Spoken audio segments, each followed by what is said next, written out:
Okay, I think we're live on the channel, but All not right. we're not live. We're like Right. we're private. I think it's Yeah. working. Let me just go on my phone. Just make Yeah, sure. would you check? Yeah. Yeah. I'm logged into my personal account. Yeah, I am. Um, see, I don't see anything up, but Are you on the actual thing or are you like on the looking at our website like a normal person would? I'm Or on looking at the normal. channel? I believe I'm on a website like a normal person would. All right, you're not gonna see it because it's private. That's Yeah. good. Okay, good. Yeah. I don't see anything. Perfect. Perfect. Perfect. Oh, dude, I'm glad you like that. You Oh get the yeah. reference. I got it. All right, dude. So what do we need to do? Anything else? I don't know. I mean, if you want to have a few discussion topic points, just like ready for us to talk about if you want, Sure. or we just freeball it. I mean, I'm cool with either. Looks like Oh my God. Cornette I Karnaki attacked myself. started. That's another thing too, actually. Can you, well, no, you can't. Let me see if I can tell the levels from, Oh, you might be able to listen back. I just don't want to get like an infinite recursion type shit going What? on. Do we need to Right. do? Oh no, I can hear myself. Okay. Okay. Anything Um, else? well, I'll talk a little bit, see how it sounds on your end. All eyes are beginning to focus on Maybe Michigan. you You're could seeing also the you could 7th hit some district. Kornacki. I'm It's not not just sure. the 7th district Yeah, we're I'm playing focusing some on tonight, Kornaki of right course. now. It's the Right. entire state Oh, of Michigan. you hearing it is Most gonna be notably, something that the that needs to Democratic happen though, primary huh? for Oh United yeah. How States much Senate. fuck am I Major gonna do that? I questions mean, I could about just have the it on my end as direction of well, the but Democratic Party. Major questions about Let me see if I how can, this seat is going to look can I, in can the I have Senate you hear it battlefield through the landscape Google Meet, in maybe? November. Huge maybe. You implications want for to this try it? contest Yeah, let me tonight. say that. I just don't want to We get are like going an to be infinite picking up recursion type results from Michigan, maybe Oh, no, I starting can as hear soon as myself. 15 Okay. minutes from now. We'll get to that timeline. It could be a little bit I'll talk a complicated little bit, tonight. see We how got it four sounds other on your states. end. Virginia is underway. Kansas is coming soon. Missouri's coming soon later on tonight. Washington Yeah, State, I'm playing some Kornaki at right least now. a lot of Washington State. That's one of Oh, the you hearing it is going to be something that that needs to happen though, huh? Oh yeah. How much fuck am I gonna do that? I mean, I could just have it on my end as well, but Let me see if I can, can I have you hear it through the Google Meet, maybe? maybe. You want to try it? Yeah, let me say that. I just don't want to we get are like going to an be infinite picking up recursion. Okay, I don't think I can share just my video, like my audio with you. complicated tonight. We got Okay, that is something to think about for next time. But for now, I mean, I can just listen in, and also just I can have the stream pulled up too, technically if need be, with a little bit of delay. Um, All right, yeah, maybe just have it up too. yeah, I have Kornacki up. And then if it's something visual, just look at the stream, I guess. Yeah, Through the Google Meet, yeah, that works. maybe? Maybe. You want to try it? Yeah, let me say that. Can you like? Okay, I don't Nah, I think feel like I that would be can too much. Could share you screen just my share your video, screen, like but then my like just move it to audio the with you. side, or would that fuck up your Well, I'm doing screen sharing to like, that is something to think about for next time. But for now, I mean, I can just listen in like the I'm software. filming I can have the stream pulled up, too, if the need be, window that has with our a Google little bit Meet of in delay. it. So if I Change do, that. Yeah. yeah, it'll all right, change. yeah. Okay. Just have it up Then too. yeah, I'll just do. We'll run this for now. It's not a huge deal. And then if it's something visual, just look at the stream. I think it sounds okay, but we can always just ask the audience, like, hey, how does it sound? Yeah. True. Like you sound fine on my end. Like Mhm. I'm listening to the stream right now, and Yeah. Can you also like if I'm talking right now, could you also have Kornacki talking? I just won't be able to hear it, kind of thing. Or yeah, like whatever. Kornacki was talking while you guys are Yeah. both going. Okay. Great. Then cool. Man, I don't know. Should we just go into it or what? You got Kornacki live? I've got Kornacki pulled up with subtitles on. Cool. What's he saying right now? He's saying there's not really a question of electability. Wow, is that Perfect. different story in Michigan? Beautiful. All right. That's what I like to hear. All right, Cool. man. Let me just get. I don't know. What do you? I'm just gonna go. I'm gonna smoke a little bit of weed and then I'll be right back. Hold on. All right. Sounds good.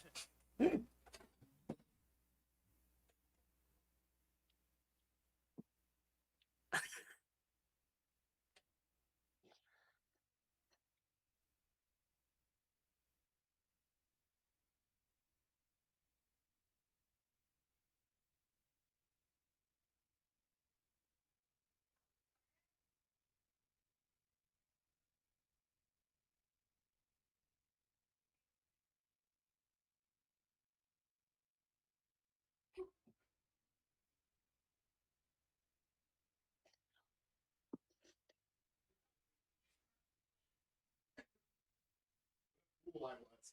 What a fool I was. Uh-oh.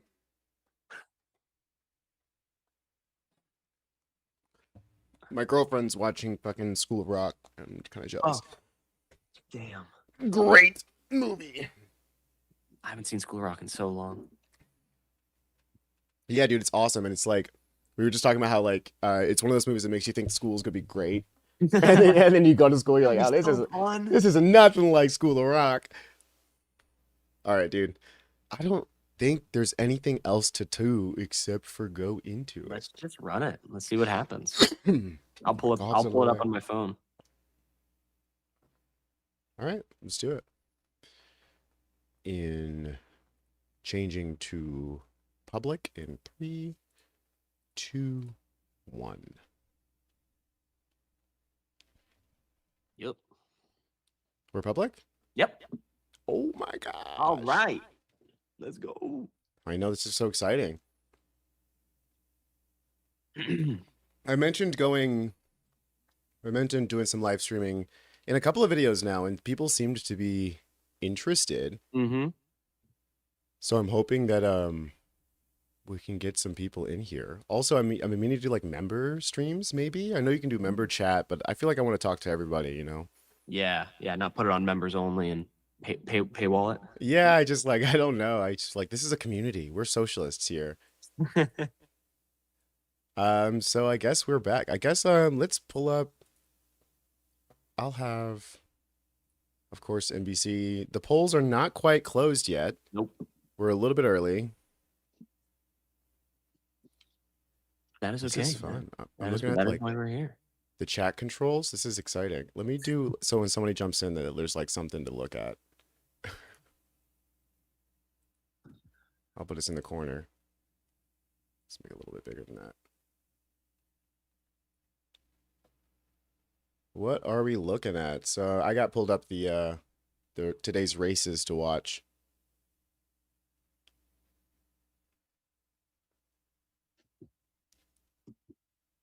How do you see him? This is the first time doing any of this, guys. So stick to it. You know, let us. Oh yeah. Let us off the hook. You see an NBC News? I see. Yeah, I got some NBC News up here. So obviously we're watching the Democratic, well, also the Republican races, I suppose, but the Democratic races in Wisconsin and Michigan. And we've also got some Missouri races, I believe, as well. But polls, I think, are closing for that. I think around the same exact time. So we got a few more minutes on that. Hopefully everybody had a good day. We got 15 people watching. That's awesome. 6 likes. Everybody? Thanks, guys. How we doing? Hello. Welcome in. The inaugural first stream of U.S. Democratic. Yeah. Pretty dope. Pretty cool. How do you think it's gonna go? So I think a lot of people. Let's see if we can get some on the ground, like some on the ground action here, because I think the predictions were so heavily like favorable. Let's just say the prediction markets, at least the 90% on Polymarket. Polymarket, I mean, this is one of the things like here, you know, Polymarket has not had the best track record, but even some of these recent, like, you know, predictions from even the center are pretty, you know, the spirit, let's just say, has been very much pro Zoran. No, Zoran. Hey, Drew. Wow, Zora Abdul. V-Man. All right, we're starting getting some comments in. What's up, everybody? I see you guys in the chat. Yeah, we're live. This is the first time doing it. We're covering Michigan, mostly looking at the Abdul Sayed race with Haley Stevens, but we've also got Cori Bush's race out in Missouri. We've got some statewide elections happening in Michigan, and polls are closing in like 6 minutes. So we'll be able to get some information on that then. So it's pretty damn exciting. Pretty cool stuff. It's very exciting. Very, very exciting. I'm trying to get, you know, obviously we got some on the ground stuff coming from the sentiment. But I think a lot of people are leaning in the way that we expect. Especially I saw a lot of videos today. I wonder if I can pull this up on my other screen here. But I saw a video today of a woman saying that you know, that she would vote for a communist over somebody who gives their money to Israel. Did you see that clip? I don't know if I did, honestly. I think I maybe heard. I think I maybe heard of it, but I would love to check it out. I mean, it's so funny. I think that a lot of time, to the conversation of democratic socialism, I think a lot of people are so desensitized. The flood the zone strategy that Trump used to basically get away with everything that he does is kind of backfiring, or at least it's opening the door for like, people to sort of check out on the scary words that they've been flooding the zone with for all this time. Yeah. And now we're seeing people who I think would be not, not even consider themselves democratic socialists or communists at all, but are willing to play ball if it means that, they can get healthcare, they can get childcare, all of these things that we all need. Exactly. Exactly. Yeah. I feel like a lot of more like people who have never even really been involved in politics or kind of have been checked out have really been inspired and brought up by seeing even just like small clips and stuff of these candidates actually speaking to what people want, right? People need. And I think that's one of the major reasons that a candidate like El Sayed, like Cory Bush, hopefully will be able to succeed tonight, right? That's what we're looking for, is if they succeed, and also to the extent at which they succeed, because statistically, it's looking like Abdul will be able to move forward with this and head to the general against Mike Rogers. Again, there's no promises of that. Who knows? Haley Stevens might have a crazy upset. But what is the number? What is the total? How much will he beat Stevens by if he's able to actually get across that threshold? That also, I think, is a important factor that we're going to be looking at here tonight, for sure. Yeah, and I definitely think it's going to be like, this is the race that everyone has been talking about as far as like, can you win in a swing state? Is this a philosophy that the centrists are and the moderates and the Republicans are actually going to vote for? I think this clip here, oops, sorry if that blasted y'all's ears. This clip here, I think, is what I was talking about. It must have been a report from MSN Now. And I'm just going to play it because I think it's like, here, let me move us to the other side real quick. I think it's just like, it's so indicative of like, hey, like times have changed, Mm-hmm. Here. A single of our family's tax-paying dollars to go towards something like that. It's like giving money to violence. There we go, moving over. Sweet. So would you support a Senate candidate? In is this case, the Stevens, I'd rather more of a okay. moderate like you tend to like? But would that be enough? That would definitely turn me off as 100%. I couldn't. I would vote for a communist first. The one issue.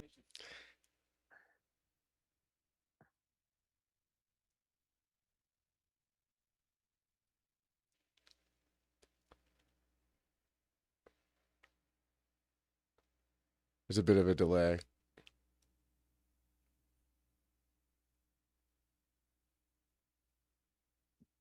It's coming. That's all good. Yeah, I'm over here in Los Angeles and you're over here in Texas, and I know. Look at that. It's like it's NBC, like actual a real broadcast over here. There's like an actual delay. Yeah. But you see what I mean, right? Like these are, people are like, hey, I'd rather like vote for you guys than somebody's going to take all my stuff away. It's pretty easy. Here we have some questions. What's up, V-Man? Hey guys, I'm curious. What do you think of Daria Lisa Avila Chevier recent posts on colonialism in Puerto Rico?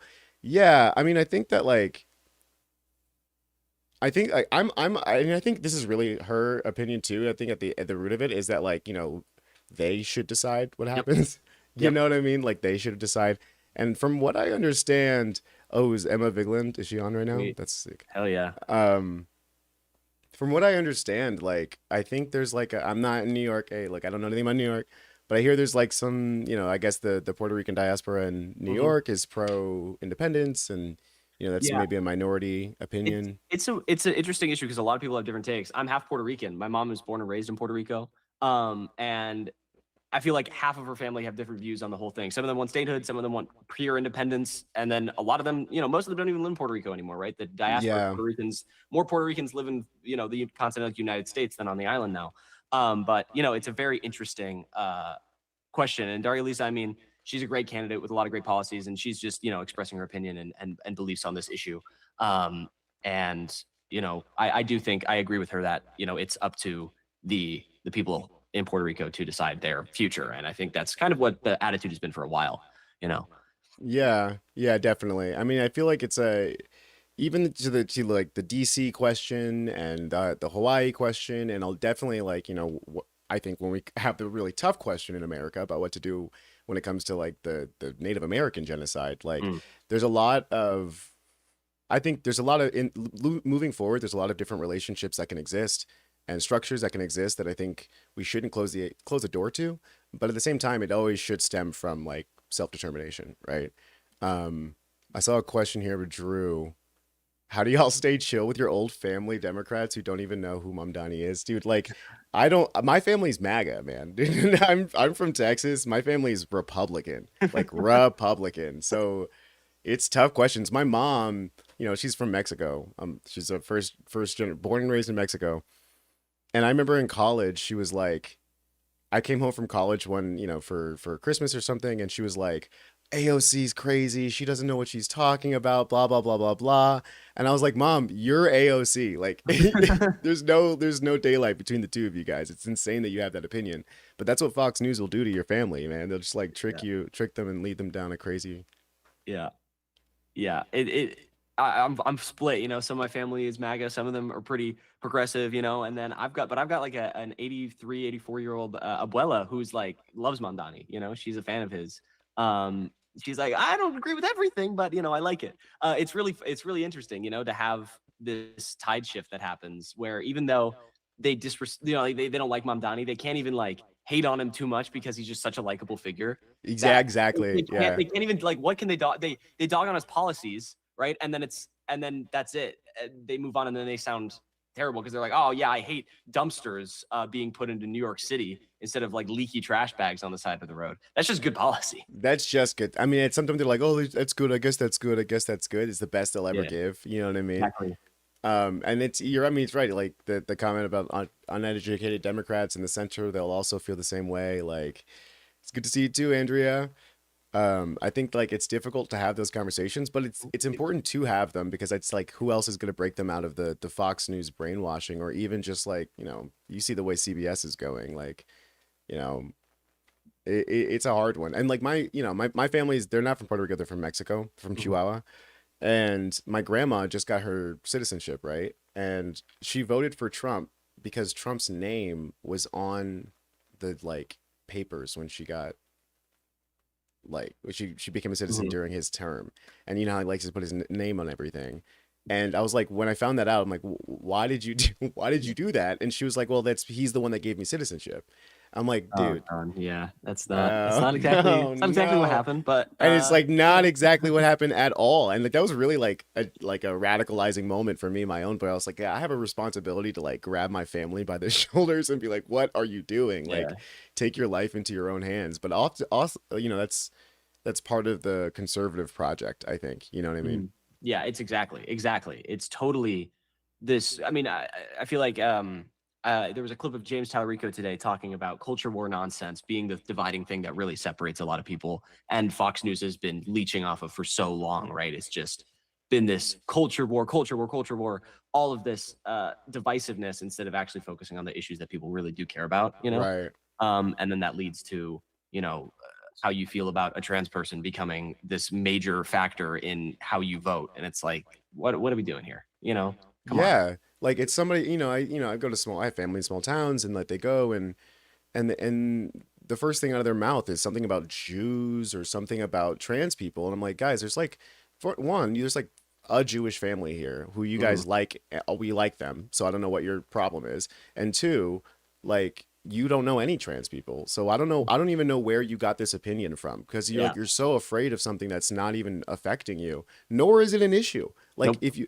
just like the Jewish family, once you meet trans people, you'd learn like, whoa, they're normal human beings too. So it's one of those things where like exposure therapy is obviously one aspect of it. But the other thing too is that I think that a lot of times we have to not hinge like people's rights, like trans rights are rights, right? When Abdul said that, I was like, perfect messaging, because it's like, we can't really hinge things on people's emotions and feelings about things. You know what I mean? Like, just because you don't like a certain type of person, or just because you don't, agree with a certain kind of lifestyle, isn't exactly an argument for why that thing should be illegal or like shouldn't, you know what I mean? Like where people's rights should be restricted. 0 to 100 there real quick. Really fast. And I think that growing up in Texas and talking to people who are like straight Republican, straight conservative, that's the best argument that I found that is effective, right? Because it's always like, they really like it when people are out of their business. So I'm always just like, get out of people's business. Like, leave them alone. Yeah, exactly. Exactly.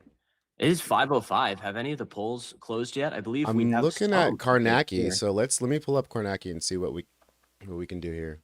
Oh, yeah, we got some. Hey, all right, All first right, up. let's go. Hey, that's good looks. Good looking is he for saying? Abdul. This is partially vote by mail, and Gotti, that's 9%. significant because We're at the 9% vote by already. mail Wow, that was we've been fast seeing for Michigan. tends to be an older demographic. Is it? I'm really bad at like electoral politics here, so They're pretty slow usually. Not as slow as like Nevada, but they're slow. The candidate from the left Nevada's is there a like poll? doing Somebody well do a and poll? Did I do a bodes poll? particularly well for him. Is there a poll? Oh, have you liked this video and subscribed to the channel? Oh, let's go. Everybody do what the poll Do what says. the poll says. Very online Twitch-like electorate, and then the very That's moderate, crazy. maybe more That's like crazy. cable news watching. The Twitch electorate. What is that, us? What do you guys think? Are we the Twitch electorate? In terms of urban versus rural voters that could we be. do in It could be. like the same day General versus online. the main- Yeah, give us the online, the YouTube electorate. That's a great lead already. Yeah, with 9%, that's great. That is a huge lead. I know that there's a huge group of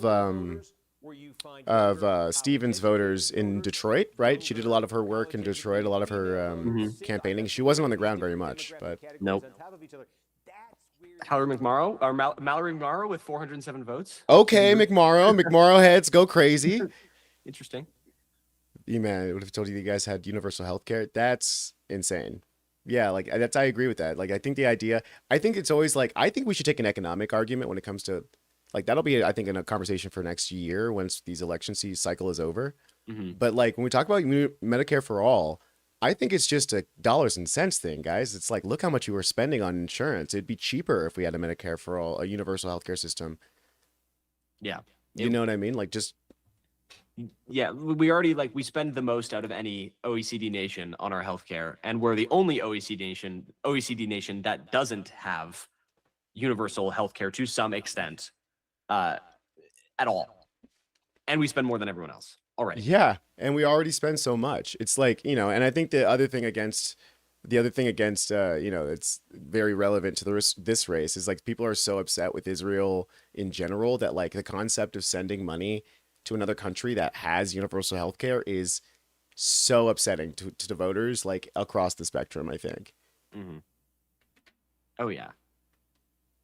Yeah, he's looking good. What are we at?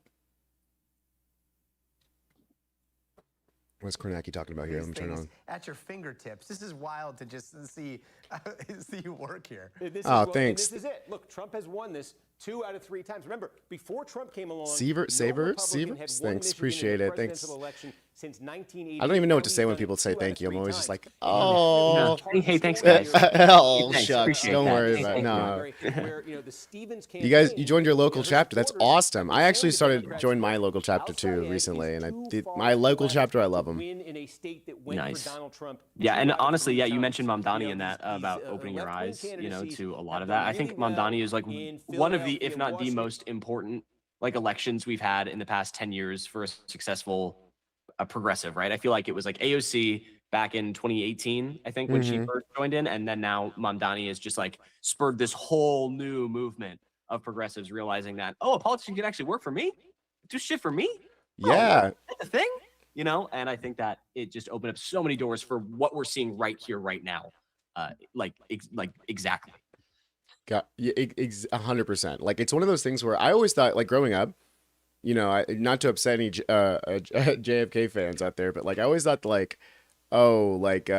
ask not what your government can do for you. I was like, I think we should be asking what the government should be. I think the government should be doing some stuff for us, right? Like, what's the point of paying taxes if we're not doing something for us?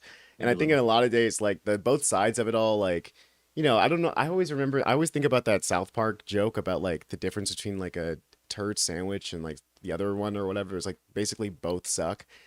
And like everyone is just the whole my growing up, my political understanding of what people are into. It's just so oh, that's just one county.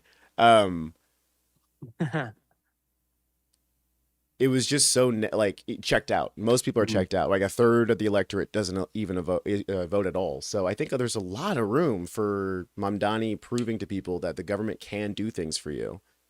if you elect a Democratic Socialist. Yeah. Yeah. The hard part is getting him in, and then they have to actually succeed in their That's policy. right. but It's a douche. That's right. Yeah, exactly. It's the proof is in the pudding, right? Like the proof is in the pudding.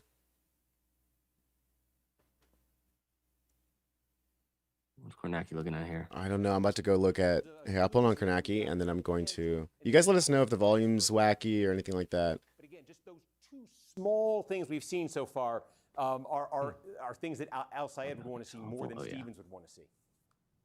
Got it. Any sizable votes coming in? That from last places little like bit was Virginia fine. right now? Yeah, I'm sorry. You had asked about that, and I went. Okay, let's go over to Virginia because we do have a call. I want to show you this in the 2nd District here. 2nd District is around Virginia Beach here. This is the district.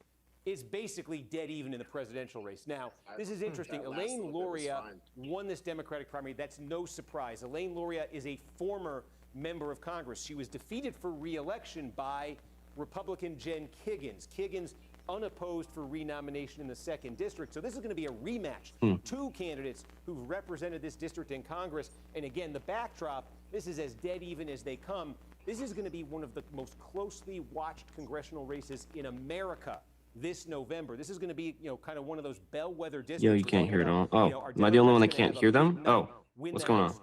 FY, a wee bit low. I'm seeing a wee bit low. Oh, my bad, This guys. is going to be one of Kornacki's those quiet districts this Kornacki. November. Again, it's right there in the Hampton Roads, Virginia Beach area. Big military presence, Navy presence down there. guys. This is going to be one of those places we are looking to on election night as an early clue this November. So put that one in your Yeah, heads. that was a Virginia close 2nd one. District, Kiggins versus Luria. Got it. Steve Kornacki, It's- we're going to what be is that, checking back with 55 you, right now? throughout the night here. Can't wait to see you, Kristen, and Let me Hallie check. as the night goes on. Thank you so much. And just over an hour ago, polls did close. I am super. How do you feel about the Bush Corey Bell race? I don't know. I'm anxious. I'm worried. It's a very similar case to what we've been looking at here with Abdul, right? With a bunch of AIPAC money being spent to at Wesley Bell and Cori Bush being this anti-AIPAC, very progressive DSA-backed candidate. But she was, she lost her last election. She's coming at it from she's the underdog in the situation. And we'll have to wait and see. I really don't know. It hasn't gotten as much attention as this Senate race with Abdul El-Sayed, so I don't know exactly how much people are energized to go out and vote for Cori Bush, although she's a phenomenal candidate with amazing policy, very similar to Abdul in many ways.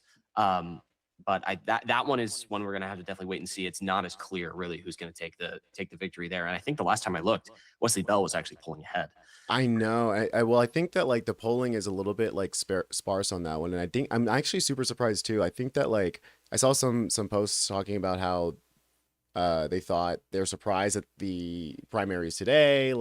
They hadn't heard anything, and I think it's one of those things that maybe was a point of a missed opportunity. I think in a lot of ways, especially since that she lost before already. We're dealing with the fact that she lost her incumbent advantage, and in a lot of ways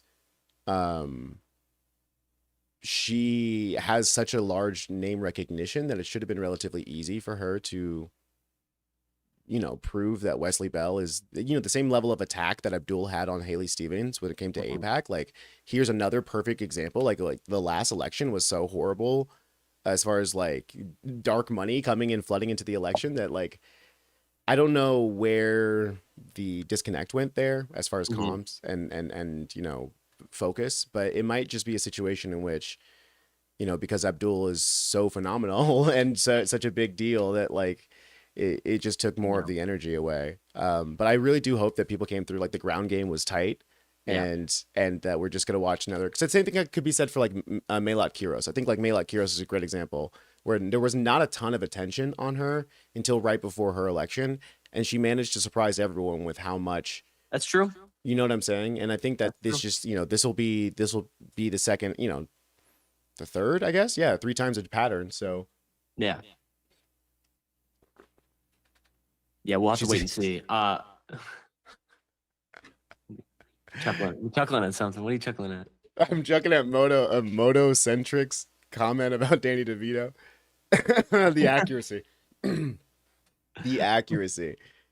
We're the cool kids online making fun of her, so I don't want to say anything too aggressive Yeah. here. Hey, Abdul told us to not do that. Abdul, I'm following orders, okay? Yeah. I'm just following orders.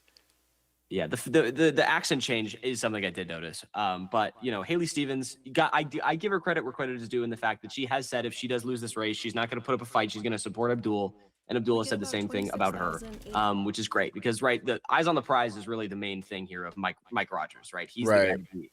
And then that's how we actually get another Democrat, hopefully a progressive, into the Senate. Obviously with Abdul, and you know, so there's obviously that to deal with. Yeah. So I wonder if she said she's gonna drop the accent too if Yeah. if she I loses. support Abdul Al Sayed. What? Wait, hold on. Where the accent go? Where? Whoa, weird. Whoa, Yeah. nothing like that before. We'll see. We'll have to wait and see. Yeah, like I was saying, Farms Inc. founder, like Mamdani really proved it, right? And then all the candidates in Colorado was like, oh, where does if it happened in New York, now it happened in Colorado, and this will prove that it can happen in a swing state, right? So like, there's no real argument against the truth here that we're all seeing. That everybody on this channel, if you're in this chat, then you definitely you agree that like there is momentum and has been building. It really has been building since like Bernie like got shafted from the DNC back in 2015, 16. So like, I think that really a lot of us have been waiting for this for a long time. But I think like I saw a point earlier about how it's really because of the fecklessness of the Democratic Party that they're like, they have zero ground game. Like I am shocked. I wonder if I could find that while we're just chatting here and while waiting for the results to roll in, of like the level of events that were held from Abdul versus Stevens is just like night and day, Yeah. Yeah, I feel like Haley Stevens realized that Abdul was actually going out there and doing his job and doing these ground game events, and she was like, okay, fine, I guess I'll do some. Right. He's not as charismatic as he is on the field, right? And that's not, whatever. It is what it is, right? He's a phenomenal speaker, right? Just like how Zoran was a great speaker, Obama's a great speaker, and even other progressives out there just have very good ability to kind of vibe with people out on the field, and there has to be grassroots when you don't have $63 million funding your campaign. Right. You need to get out there and actually talk to people and earn their trust, earn their support, and earn their money because you need that to win races, unfortunately, which is one of Abdul's main policies of getting money out of politics, right? That's like 100%. Yeah. And then to getting money out of politics, there's like the I guess the push and the argument that we should go towards publicly funded elections, and I like that. I like the idea of it because it forces you to do what Abdul is doing, right? Like if you don't have the money to challenge, the machine, right? Right now, the only option is through the people, right? So like we even heard this during the campaign about this is the campaign of the many, not of money, and I think that should be true for all campaigns, and that should be something that is like institutionally true, right? Where like if you want to run a campaign, you shouldn't have to have a background in politics, or you shouldn't have to have some war chest that's funding you. You should be able to run and get support just on your own opinions and just on your own policies by getting grassroots support. And if that doesn't happen, then clearly you shouldn't be the candidate, right? Any other way of electing a leader is inherently undemocratic. Right. Yeah. 100%. Like the Democratic Party for far too long and Republican Party both for far too long have just been, inherently wanting corporate interests being the controlling factor behind all of the elections. And I feel like there's a big shift happening in that. We saw it with Malik Kuros. We're seeing that with Abdul. We saw it with Zoran. We're going to see it, I feel a lot in the future. And it's a tide shift that needs to happen in the Democratic Party, just actually being a party for the people. And we're seeing that tonight, right now. Hopefully, we'll see Abdul pull through and take this victory in Michigan, and then the fight with Mike Rogers begins. But yeah, I saw someone in the chat talking about the polls closing. There's Michigan polls have closed and then Except except for except for parts, that sliver of Yeah, like or there's a like few counties that there's are a few counties that technically. are still available to be counted in. They're just the most like the very ones on the very left of the Panhandle, up there that border Wisconsin. Those haven't closed yet. So there's like 5 or 6 counties that haven't closed, but the rest of the state is starting to be counted, even though although very slowly. Because it just literally closed 20 minutes ago. So we're just waiting for those dumps to come in, those big dumps. I couldn't help myself. You're getting Kornakified, dude. I know. Let's see what he's up to. Actually, I'm curious. Where are we live? And I want to make sure we get to. So just okay, but take a look here at the Republican gubernatorial primary in Kansas. I do not want to look at the Republican And gubernatorial candidate in Kansas. Ah. Not interested in that. I'm so sorry. Let's see. Yeah, it looks like it's probably going to be Ty Masterson, I think, in Kansas. I think that's what Is we're it? looking at. Probably. I mean, I think. I'm really bad at following the Republican side of things right now. I figured if they're all gonna be MAGA, right? Like I just like I was like I'm not. They're dime a dozen because seeing how vicious Trump has been when it comes to anybody stepping out of line, it's so clear. Like, you know, he's building his little fascist Holy Toledo. Someone dropping the Holy Toledo. I'm gonna drop the Holy Toledo. Holy Toledo tonight. Yeah, holy Toledo. Yeah, it's so tough looking at Republican elections. The one I was really dialed into was Massey, obviously.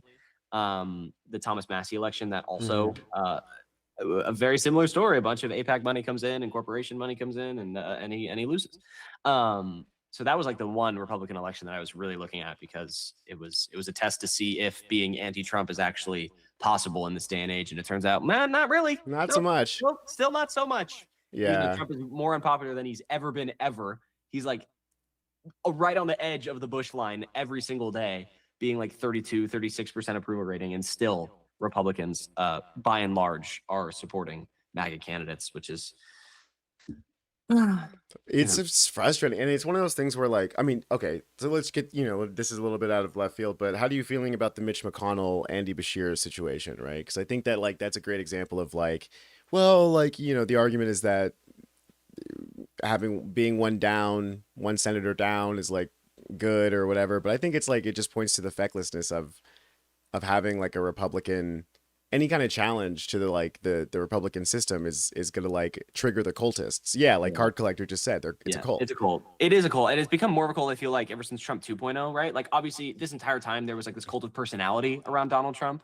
And there was a lot of people who were, buying the merch, buying the books, buying the shoes, whatever it may be. And obviously that's weird, right? That's really weird. He's a politician. Super weird. He's a politician, right? Barely. But especially in these last year or so, it has just become so much worse. Like there's people literally getting losing so much money on Trump coin, and they're saying, no, it's good. It's good that I'm losing my money to Trump coin. And it's good that Donald Trump is, bombing Iran and going to war and all this stuff. It's just like it's absurd, the levels that we're seeing inside of the Republican Party right now. I mean, and then it's one of those things where it's like MAGA has never been less popular with the group. Oh yeah, Mitch is so dead. He's gone. He's gone. Bro's never been more gone. And I'm surprised we didn't hear about that today, I guess, or tomorrow is when we're supposed to theoretically hear about it. There's like a deadline that they have to keep his body warm for or whatever. But apparently not even that. Like apparently the state is challenged.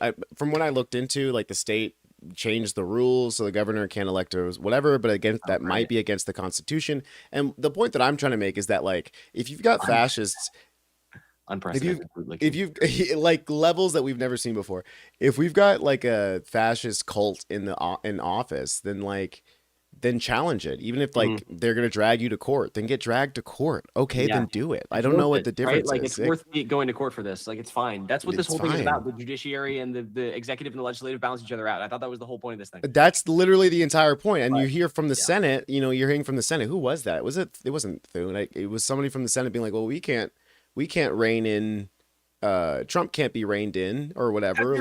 That's literally your job. That's literally your job. It's so I don't understand how I am not satisfied with legally I can't do that Yeah, I Like don't like that it. doesn't make any sense. Like, what do you No, I mean? don't like it. Also, Legally, yeah, Trump can't be in Iran legally, right Trump now, can't bro. do 90% of What the are you shit he talking does. about? Exactly. And then Exactly. they turn around and instead of attacking the fact that he's not like that the whole war is illegal, they just talk about the fact that like, oh well, maybe we'll ask him to stop.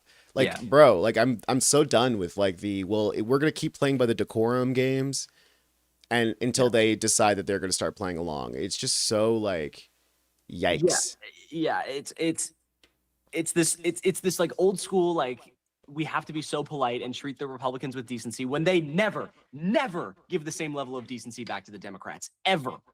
Right? That has never been done for Never. since I've been alive. I don't think I've ever seen a Republican be nice to a Democrat. Right? Exactly. It just doesn't happen. Especially in the Trump era, right? Maybe back in the day we had John McCain, doing his thumbs down vote, but even then he was siding with the Republicans. Like it's like this like aura of leniency that the Democrats give Republicans all the time is so bogus when you look at the depravity and the levels of corruption and the levels of just not giving a shit that the Republicans do, right? I mean, and it's one of those things towards where the it's like Democrats in Congress. they're playing team sports. Like they're still playing team sports, and that's why everyone's checked out of politics right now. Yeah. Because no one wants to play team sports with you. Like when they talk about when Haley Stevens gets up here and starts talking about, oh, I know how to win in a Republican whatever, right? And I'm the only one who knows how to beat a Republican, and I flipped from red to blue.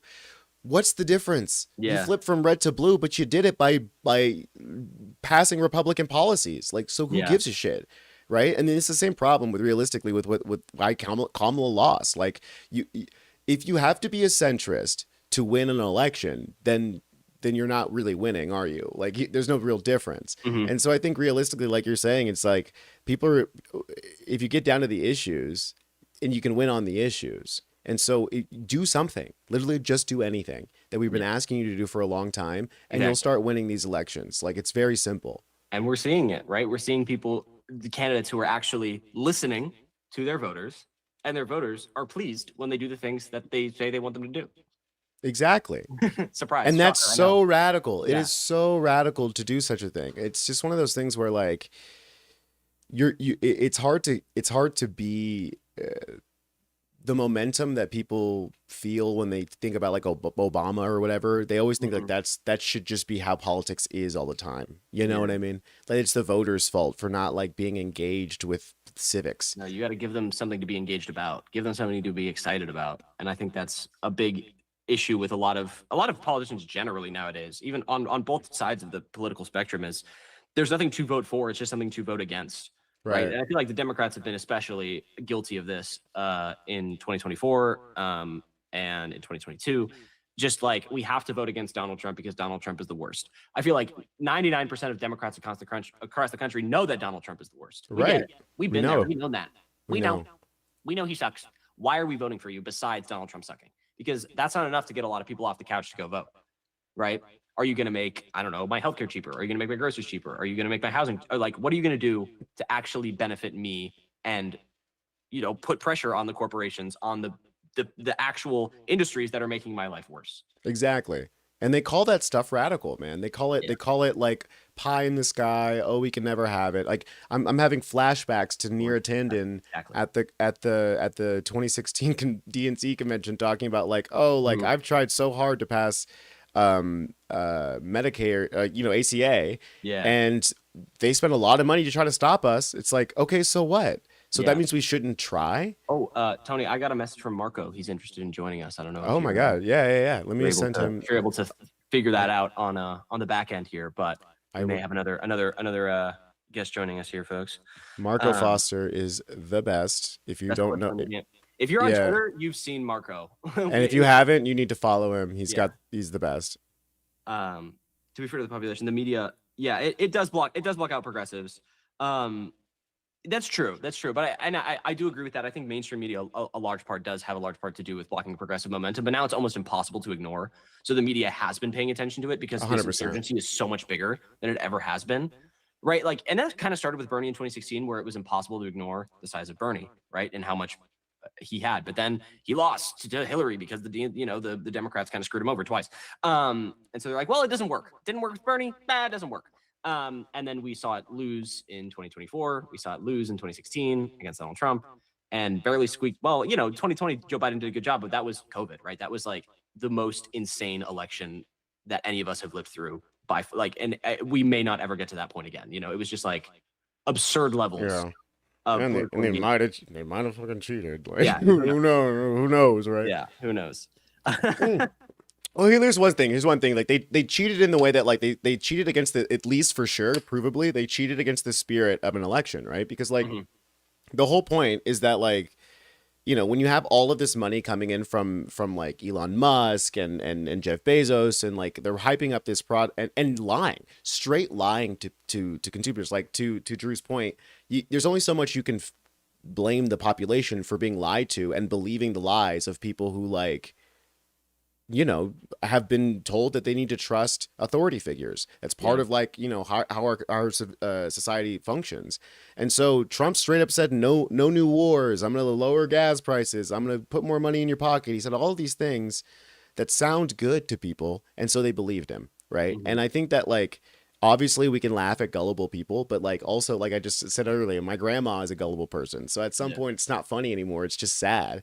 And I think we got to grab people by the shoulders and shake them and be like, hey, like there is a better way. There is a better way. It's called democratic socialism, and it's not as scary as it sounds, right? Like you're a worker, you should own your profits, or there's more of your profits than your boss. Yeah. It's really like the same thing that it goes along with. That's why the America First on the right wing crowd is so dangerous, right? Like the Nick Fuentes, Tucker Carlsons of the world, because they do have this attitude approach of America First. The billionaires are taking too much of your money. Israel's taking too much of our money. However, then they can use that energy and push it towards more nationalistic, more fascist ideology that 100%. does suppress minority or groups here at home, right? They have this white supremacist tendency of thinking. Nick Fuentes isn't out about Nazi. Tucker Carlson isn't out about nationalist at the very least, right? And so that being this force where they're using these kind of populist messaging, very akin to what Donald Trump did back in 2016 to get these people on their side, needs to be countered with populist messaging from the left that says, well, listen, hold on. We agree that there is problems. Too much of our money is going to Israel. Too much of our money is going to corporations. You are being, like these are real things. However, it's not your trans neighbor that's making your life miserable. It's not your Guatemalan, barista that's making your life shitty. Right. It's those at the top. It's also, different structures and the way that things have been set up in this country to benefit those at the very top has been the negative influence. And I don't think the right, the very right-wing nationalists and America Firsters out there point the finger that way. They point it to, minority groups. And here's Marco. Hey. Marco. Guys, hold on. I can't see anything yet. Don't worry about there it. You guys Don't are. worry about it. How we How's doing? it going? Good, Going man. all right. How are you?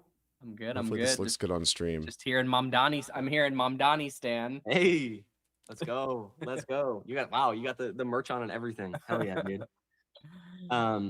Yeah, we're basically just chit-chatting right now. We were just talking about Tucker Carlson and Nick Fuentes and the America First crowd on the right, with intermittent looking at the polls and everything like that through Nice. Kornacki Cam. And Kornacki's got him at. What time does that do the polls close? So the polls are closed from the vast majority of Michigan. There's still like a little sliver because Michigan's one of those states that splits their time zones. Yeah. Did you see the story about how they're trying to like eliminate a lot of the poll sites?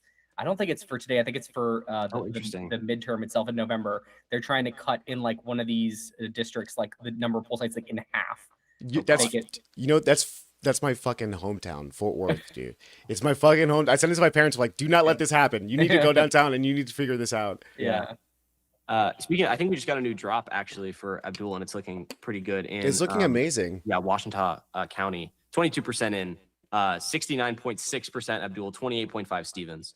I believe these are counties that were supposed to be pretty pro Abdul anyway, but do we know about like when Francesca Hong and some of the other ones are rolling in? I think we have a little bit more time. Oh, no, she's next week. Hong is next week. She's next Hong week. is the 11th. Yeah. There's a bunch of other ones today. Cory Bush and McKinney is, happening right now as well. That's the other big one that we're looking at least here on for like the big progressive tickets is Cory Bush and El Sayed and the down ballot candidates of those. And Donovan McKinney. And Yeah, Donovan next Tuesday is also Penny Flanagan as well. Yep. Yeah, and Penny Flanagan and Hong are next week. Yeah, and then the week after that is Oliver Larkin in Florida. Oh, okay. Yeah, it's so late. It's so Go. like odd. Yeah. God damn.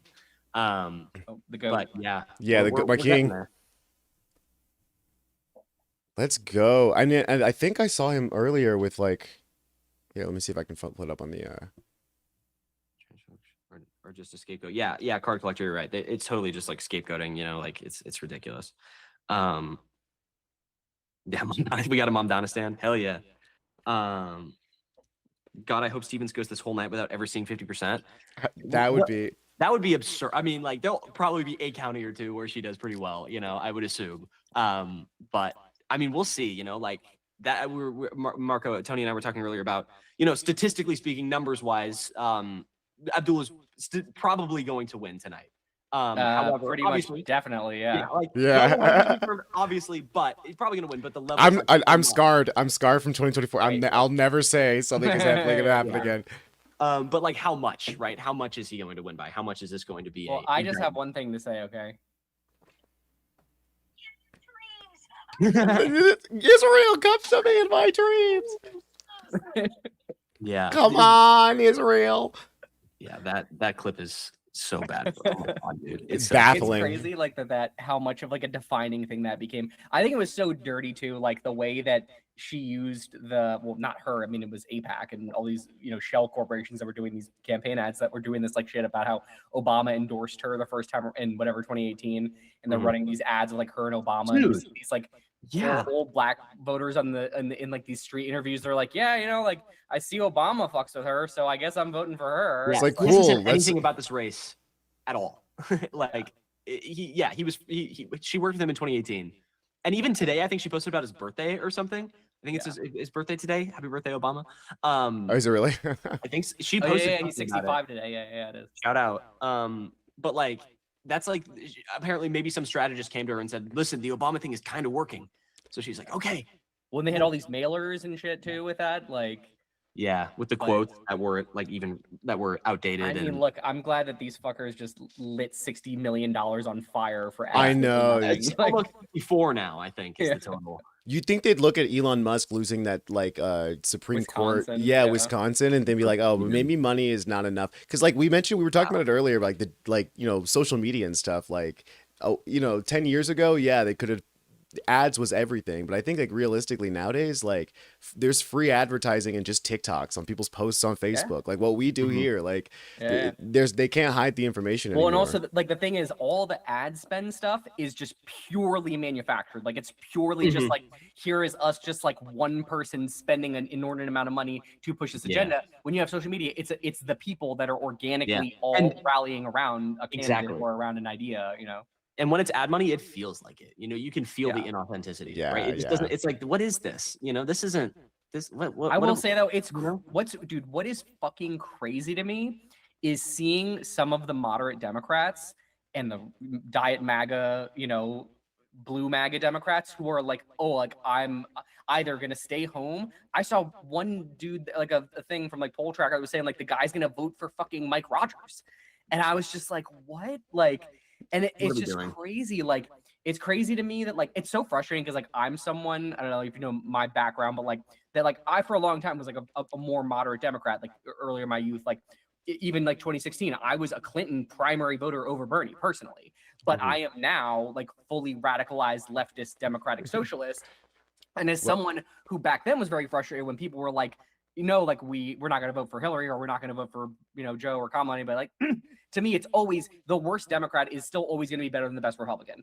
And always should be blue no matter who, no matter what. Like in the primary, this is the time to air this shit out. This is the time to get the best person in the spot. When it comes down time to it, the problem is you're disarming the people in our party, the progressives, who actually can do some shit, who can be on the head of a committee, who can bring investigations forward. If the party itself is not empowered, does not have the gavels, you can't fucking do anything. You're just completely neutering yourself. And so that's why it sucks. It sucks to even encourage people to vote for like someone that sucks. Like even if Haley Stevens did win, I would still be like, we have to vote for her. Like it sucks, but like you have to vote for her. Yeah. If the other Haley was running, she'd win in a landslide. Yeah, I mean, Abdul even said that, right? Oh, and here's I think we're seeing a little bit see. of Wesley Bell, Corey Bush, and oh, okay, that St. is Louis. not great, but That's not great. We're gonna keep an eye on that one, and Kornacki, I'm sure, will be updating us.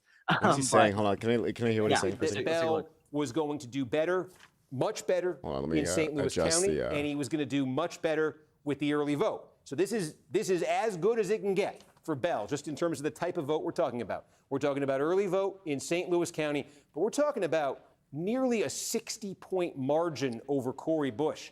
That is significantly better than Bell was able to get out of the St. Louis County port. You know, he won this narrowly by a couple points over Bush in 2024. That is significantly better than what he was able to win the county by in the primary in 2024. That is a bummer. I'm not gonna lie, guys. That's a bummer. And Yeah. Marco, I'm curious what you think. Like, why do you think, because Wesley Bell is also one of these APAC darlings, like up there in one of the most spent elections. But I'm curious why it just didn't click as far as this guy being. Where are the memes? Where are the Israel's? I'm not even hearing what they're saying. Did Corey lose, or is it? No. This is just one election, and this is early votes, right? But like Okay, with these mail-in votes and these early votes, what he was saying is that this is, sorry, I forgot that you can't hear it. That what he was essentially saying is that like he's winning by this section of the vote. He's winning by a larger margin than he did last time. His goal. What his own, his goal. This is a very, very good win, which is like not a good sign for Bush. But we were talking before you came on about how the Bush Bell this whole campaign was sort of went under the radar. I will say I don't know if look, it hasn't finished. She's still my win. Yeah, 100%. Yeah. I will say, look, as someone that follows this media stuff constantly, I was a little bit surprised that I didn't see her in as many spaces. I think the two that I remember seeing her do interviews on were Hassan in May, and she did something with Joy Reid pretty recently. Mm-hmm. But as opposed to Abdul, I mean, I couldn't clip enough shit from Abdul. He was on every fucking outlet you could find. Right. And I think that does make a difference in terms of just constantly being out there. I mean, I would have clipped more Corey Bush stuff. There just wasn't much. There was not that much Corey Bush. And so, I do think in that regard that it kind of flew under the radar. But I don't know. I mean, look, I'm not a campaign strategist. I don't know if they felt like maybe they wanted to have less attention. I don't know what their theory was, Bell takes the Wesley Bell, who's the current incumbent, is the APAC darling. Sorry, somebody in the chat's asking what's going on. But essentially, I think you're right. I think you're right. I think it's sort of, somebody in the chat also said that Corey's campaign started too late. And I think realistically, when we're talking about these modern campaigns, none of us here are campaign strategists. But we're in media, and I think there's a part of media that is starting to become very important in these elections, which is you're always campaigning. I'm seeing these complaints under Mamdani's posts that are when is this guy ever? Why is he always on camera? It's well, because it's the easiest way to communicate what the hell's going on. It's you know what I mean? There's no reason not to do it nowadays. And on top of that, I think, I'm not giving Trump any credit, but will say that this is the thing that he started doing, right? As soon as he got elected the first time, he was campaigning. He's campaigning now, even though he's he just eats up all the conversation in the media space for sure. It's the only way to do it. It's the only way to take space in a time when it's the only way to take up space in a time when everyone's being flooded with media. I mean, and also even further back, I mean, Corey Bush was she was part of the sort of squad. She was a later member. Right. It was obviously probably 6 years ago that she was in the House, and then they, ever since she got in, because she's clearly much more progressive, they were just sort of thwarting her at every opportunity. And a lot of the established people want to undermine the progressives, so they can say, oh, they didn't get shit done, or they didn't have any power, or they didn't, they weren't effective members of Congress. And then AIPAC spends whatever tens of millions of dollars and unseats her. I think it was that at that time was one of the highest spent. It was, I think so. It was number 2 or number 1. I think it was that and Jamal Bowman were the two top ones. And they took her out. And I think it's also tough. I feel like it's definitely tough to be trying to come back in. When you've lost an election, it's probably not an easier it's not a position of strength to try to come back after losing your last election. And also you have, I mean, she is a woman, but you have 2 candidates of color. And I think that, that may, I don't know. I mean, I think Jasmine Crockett went to some event for Wesley Bell. She didn't really endorse him, but there was some sort of controversy with that too, where people were sort of mad at her and were sort of, upset that she was like not picking the black woman who's more progressive to like stand by. I think she, she said it was like that she got asked to come to some event and he was there. I don't know what her excuse was, but yeah.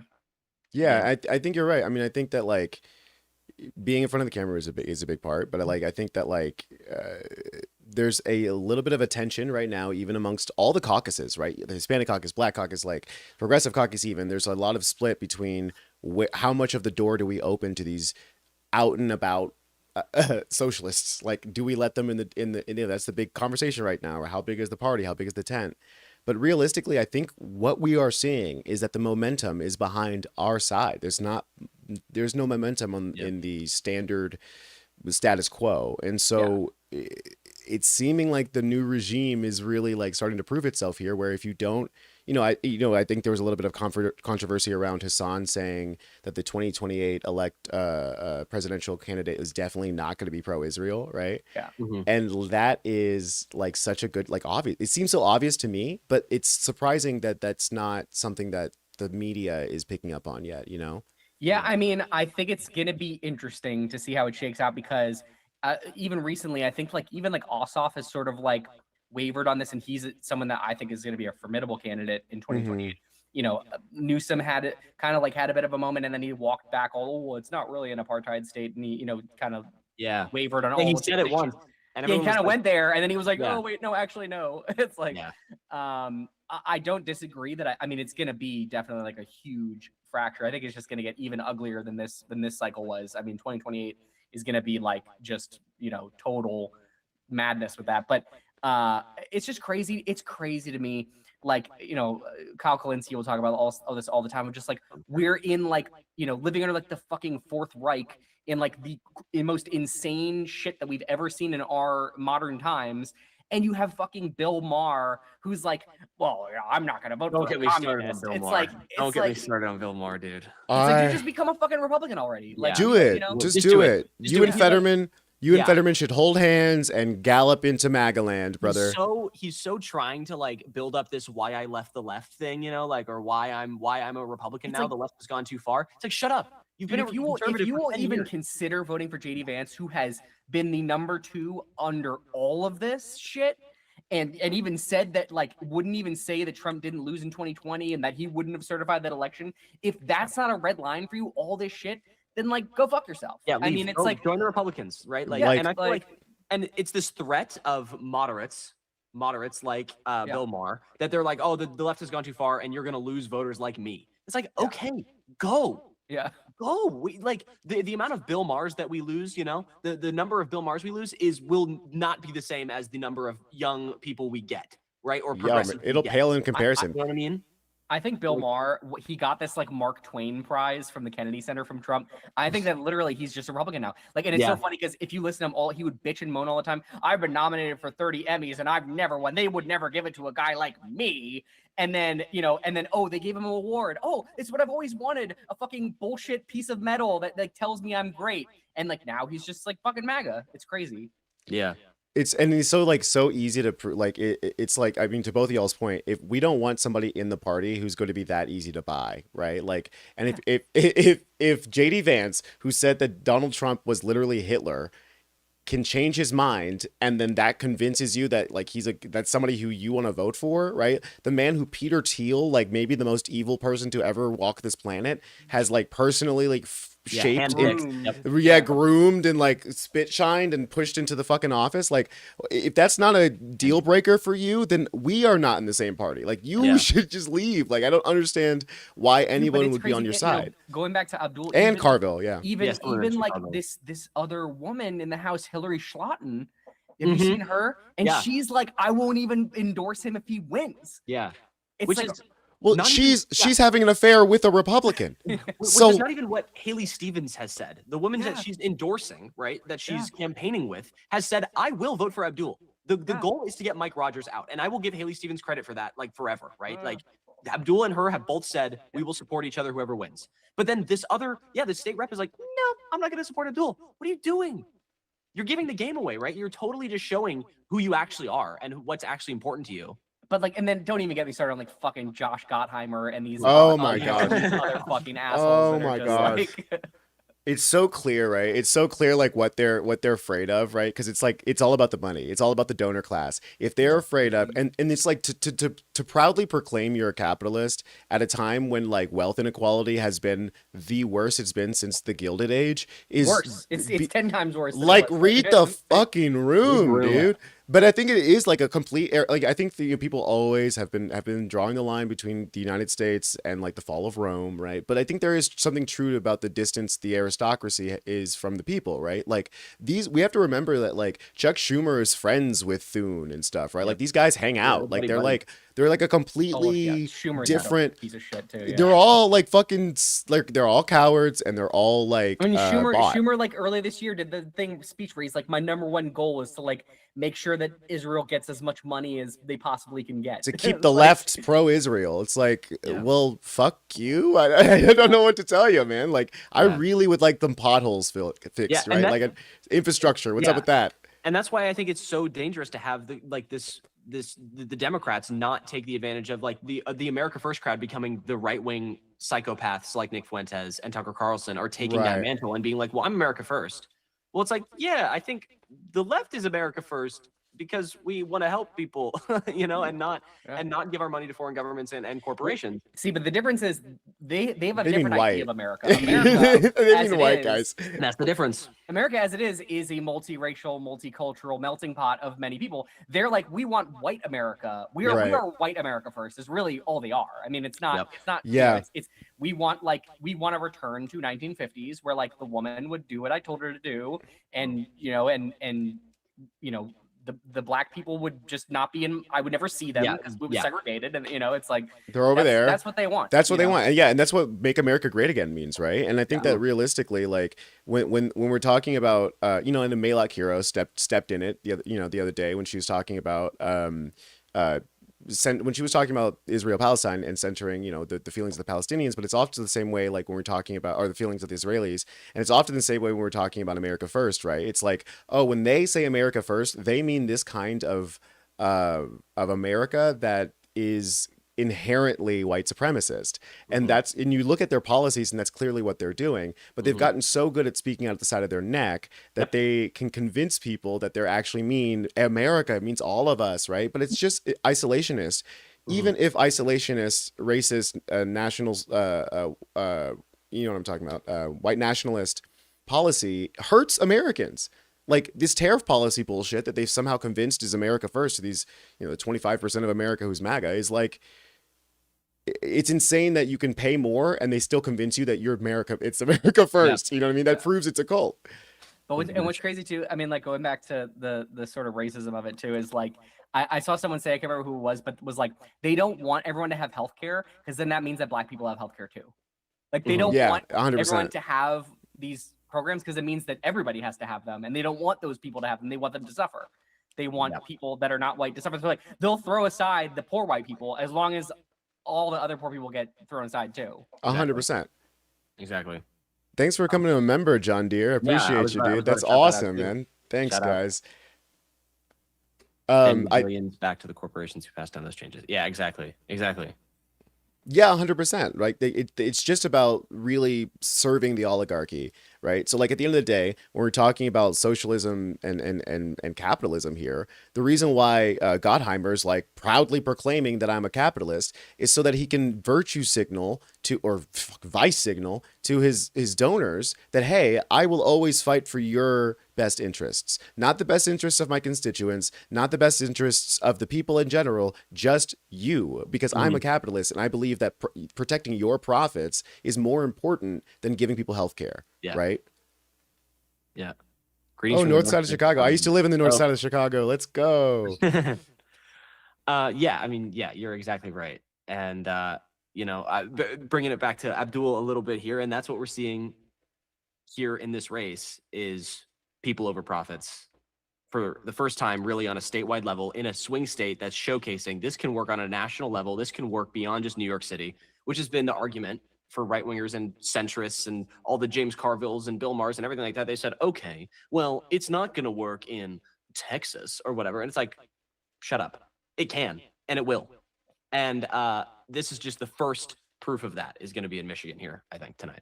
And when it does, I think then what? I think next week, I think Francesca Hong's going to be a big one because if she can win in Wisconsin, true, that's like even a more swing than in a purple state, Purple state, yeah. that'll be something. That's true. And I'm so curious to hear what the cope is going to be. You know what I mean? Like, I think it's going to be one of those situations in which it's going to be like nonsensical. Why it's crazy. That. It's like I said with these moderates, like I think a lot of them like genuinely want them to lose just so they can be like, see, they can't win. They can't. Yeah. The left people can't win. So they actively want their party to lose. Yeah, no, they when actively been de 100%. facto, they actively want MAGA to win. To They win, actively yeah, want 100%. Republicans to have more power. Exactly. I mean, to your point earlier about that, right? About vote blue no matter who. It's like I've never met. Oh, listen, I've met a lot of people. Everybody, all of my friends were very pissed off at Kamala. We were not happy at Kamala, and all of us did this and voted for Kamala, right? So like, I have never met somebody on the left who's left of the left side of the Democratic Party who has ever voted for a Republican, ever. Would never even consider doing such a thing. And even in 2016, Bernie was like stumping for Hillary, like was like on the campaign trail with her, it's not as if he at the time the left was like, we're not fucking with them. It's like, no, they've always been like, yeah, it sucks, but like this is what we have to do. Yeah, no, certain liberals out there would rather vote for the fascist MAGA government than for someone to their left. And that's the fact of it, right? That's the fact of the matter. Not everyone. There is a lot of liberals, I think, out there who will vote and do like certain progressive politicians, right? Zoran Mamdani is the most popular politician in the country right now amongst Democrats, right? Like, so obviously, not all of them are card-carrying communists, but a lot of them don't like him who are Democrats purely because he's progressive. And I think that's ridiculous. A lot of it is just because they're pro-Israel. There's a lot of the reason why people don't like him. That's true. And it's just funny too, because it's like, even when he was on the campaign trail or in that debate where he was like, they were all like, I'm going to go to Israel 10 times. I'm going to go 20 times. I'm not going to go at all. I'm not going. Mayor of New York. Staying right here. Oh, Donovan's got some votes in, guys. Donovan McKinney is at. I saw that. He's at like 1% or something. But he's at 66 like over 2%. Yeah, 2% in. Yeah. Donovan, that would. Yeah. The sweep. There's also another state legislator, I think, that's also up tonight. I'm forgetting his name. Is it Willie? You talking about? Anyway. Oh no, it's for the House. What about the other Michigan House? William Lawrence. Yeah, he's William Lawrence. He's up at. I saw somebody saying in the chat that they're like splitting the vote. The Brink and what's his name? How do you say this? Oh yeah, no, I'm seeing right now. Yeah, 23 minutes ago, 9% in. William Lawrence 45, Brink 28, Mazdam 20. Yeah, so they're splitting it. They're splitting it, which is great for us. And exactly again, like to the point about the DNC and the Democratic Party establishment having almost no strategy. It's almost shocking to see how they fumbled the race against Francesca Hong. Like, how did you have such of this? First of all, like using all of this, like, oh, she's not electable.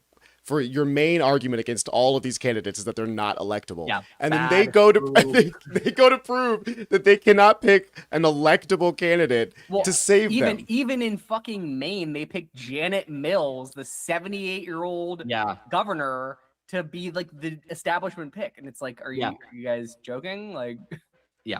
And Troy Jackson, who they scrambled the Troyotathon is now on, but is a better like Troy Jackson, who they scramble picked after the whole shit show that was Grant Plattner, is a better choice than like I don't even know how they like. He's literally DSA endorsed. And it's like that falling forward. That this whole Grant Plattner scandal happens, and now we have an even more like Democrat socialist aligned leftist candidate who has a history with the DSA now. Actually probably going to win that race too. It's like I mean it's great, but I think at least like after this cycle it has at least proved to the left that there's no reason not to be who we are, right? There's no need to, you know what I mean? Like it really has proved that like Bernie's politics will win everywhere, and that should have been obvious to us from the fact that Bernie's the most popular Democrat amongst Republicans, like voters.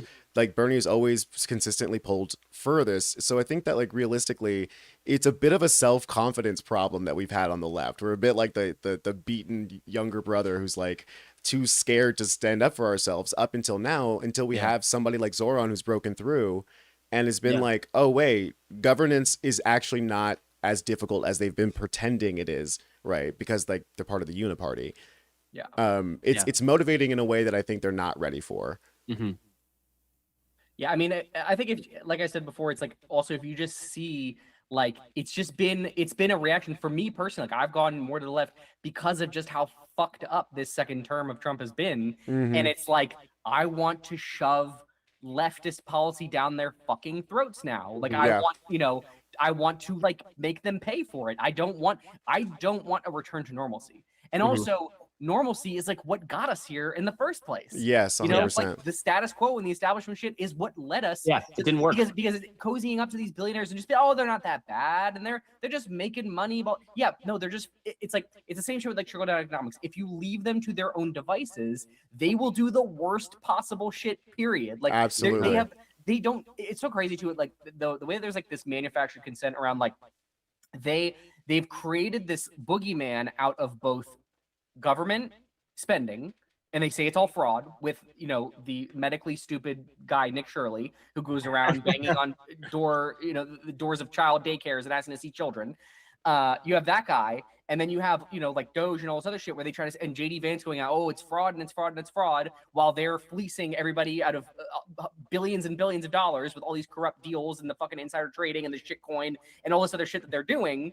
And at the same time, too, then they're also, these corrupt NGOs and the NGOs and the charities, they're all corrupt and Bill Gates is a pedo and they're all corrupt and they're doing all this shit because they're trying to just create a narrative that you can't give your money to charity and you can't give your money to the government. So just keep it all. We need to all keep it all. Buy products from us. Yeah. But it's not just the billionaires though. It's these dumb fuck guys, the idiots, $30,000 in fucking Alabama that are like, yeah, I don't want fraud coming in, here. 100%, right? And like, I mean, like you're making the same point that I think like John Deere here in the comment or in the chat made, where it's like the status quo has gotten us to where we are. Like lesser of two evil voting is voting for evil at the end of the day. And at the end of at some point you have to stand up and say, no, this is the vision that we have for the future that is productive, right? That actually challenges the narrative that is being developed on the right. And like if you listen to fucking Jesse Waters, he had this one segment where he was like, we hear stuff on the internet and then we put it on here and then Trump hears it on, like he just straight up says the pipeline of information and how conspiracy theories bubble up from random people on the internet and then work their way through the MAGA media like ecosystem all the way to the top, and that becomes fucking policy. Like we see the playbook and how they're like actually actively destroying our democracy, and at some point we have to say like, oh, we can't allow the people who have gotten us to this point to drive the ship anymore, right? There's no more like their wisdom is kind of useless at this point. Marco is at Marco Foster everywhere on social media. Somebody's asking in the Marco Foster _ my Twitter, and then Marco.Foster is my other stuff. Sweet. Yeah. Mark on.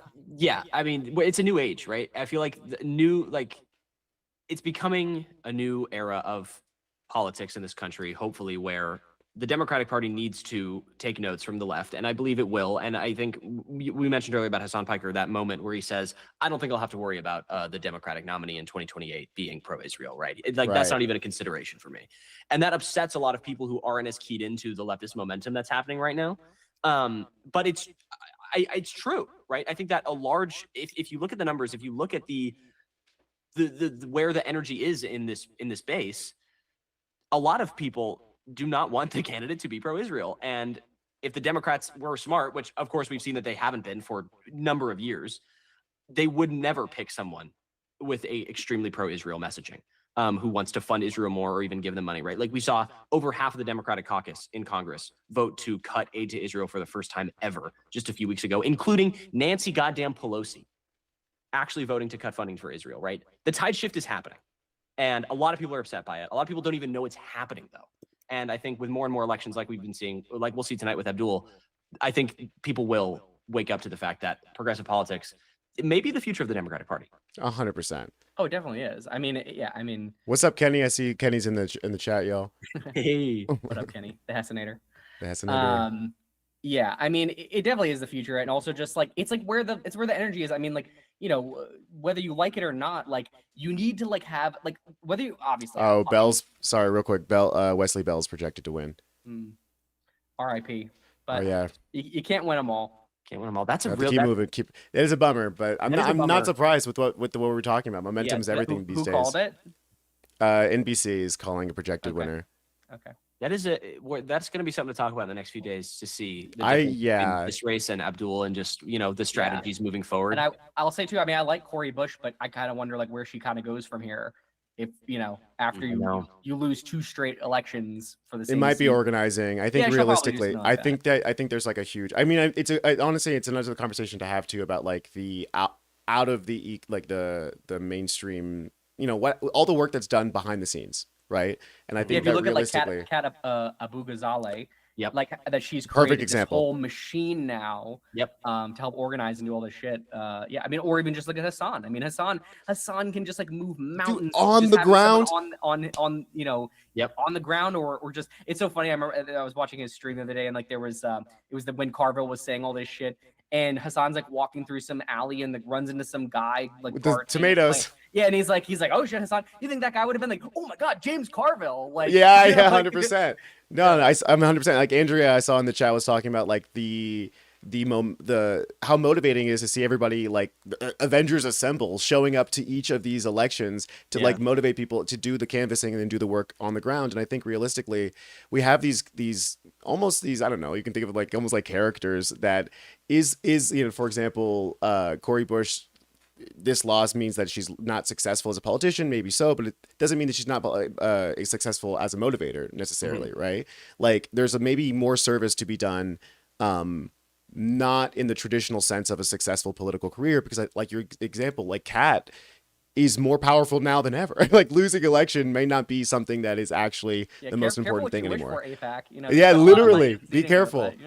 Be careful. 100%. And like I'm not so scared. Someone in the comments is saying that they're scared that Hong may lose. I don't know, man. I think that there's seeing how El Sayed is performing here, seeing at the way Hong's how she's messaging now. I know there's some people have some complaints about things, but I think realistically, like she's doing a pretty good job at like quelling the fears, I think, Yeah, I mean, and what's crazy is like, this whole Fox News bullshit narrative and like I don't know, do I think it's helpful for someone like the top DSA people to go on these and kind of take the bait and give them the ammunition to use to just run on a fucking loop all the time? Probably not, but like if you listen to what these candidates are actually running, even Darnia Eliza, like she's not running on abolish the police. I watched all of her interviews. She didn't say that once. You're digging up shit from fucking 2020, from fucking woke 1.0, 100%. and acting like that has anything to do with what the fuck we're doing now or what she ran on. And also, it's like the same way that I have evolved a lot in my politics in the last 2 years alone. People change, people evolve, people moderate, people or the opposite, but like people, like. She didn't run on any of that shit. So the idea that people are like, oh, this is the people, these people are voting for these crazy radical things. They're not voting for these crazy radical things. They're voting for no money to Israel. They're voting for, healthcare. They're voting AI for data centers, like getting those. Those are the only things that these people talk about.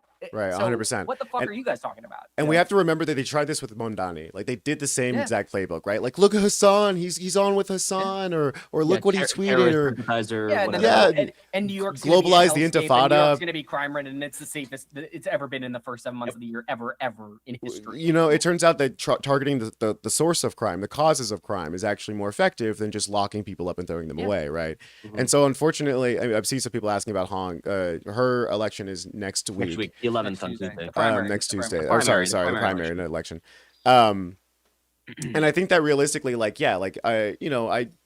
I also think it might be a strategic misstep to sort of go into the belly of the beast and not be super understanding of, but it might not matter too much. Like, I think there might be a situation in which the Band-Aid has been ripped off and now people are like, we were talking about a little bit before you came on, Marco, about like the flooding the zone or whatever is happening for our favor, right? Like they're flooding the zone for us by putting Hassan on and being Hassan is so scary, socialism, that eventually people are just going to check out. Well, dude, no, like literally as someone who like clips shit all day, like I knew about Hassan, but like as someone who clips shit, he does like 8 hours and it was always just like, I can't fucking watch that much shit in a day. It's like too much. And so I just didn't really watch him. And when this literally because of the Abdul thing, when this whole outrage started happening, but the third wave fucking cucks, I was like, okay, well, I guess I'll start watching him and see what he's talking about, or maybe they'll, be like relevant. And I was like, oh shit, like I agree with pretty much everything this guy says. Like, like wait a minute, he's not so radical, right? Yeah, like, oh, they're just like mad about nothing, and they're just like, slandering this guy for no fucking reason. So it was a complete Streisand effect situation. Yeah. Yeah. And I think realistically, like when people understand, like I had this conversation with all of my like, Republican voting family members. And I'm like, hey guys, like, do you think you make the money, like the money that you generate at work? Do you think that some guy in a suit should get that? Or do you think you should get it? And they're like, oh, I think I should get it. I was like, cool. Then you're like a socialist too, man. Like, I don't know. It's really not that difficult with that. And then more than that, when you talk about nationalizing industries and stuff like that, like oftentimes people don't really think about it that much either. Like when they're talking about the utility company, there's no love for the utility companies. There's no love for the internet companies. I fucking hate Spectrum. I hate Google Five. You know what I'm saying? So like we can get there. We can get there in the national conversation. Getting there might be where we have disagreements with like people in the DSA or like other progressives and this, that, and the other. But I think realistically, we're really not that far from that reality, I think. What's crazy to me too is like even I feel like I'm having fucking deja vu this last month where it's like the Spain caravan of migrants and Dr. Fauci, and then there's fucking what year is it? And then the Soviet trans athletes. It's like, can you guys shut the fuck up? Yeah, please? it's like 2020, like 2016. Like these right wing people, the fucking on Twitter, Matt Van Swall and Eric Daughtry. Oh my Nick God, Sora, these guys can go. Yeah, they don't have anything, right? They don't have anything. They see that they're like losing, and they're just like they're literally clawing. It's just outrage. It's just outrage farming all fucking day long. Like tears, like remember when we all hated trans people together? Wasn't that so much fun? You guys won. Can you shut the fuck up already, please? Yeah. Like, you see them begging to talk about egg prices again. Like, please, can we just talk about egg prices and that'll fix it, right, guys? That'll fix it.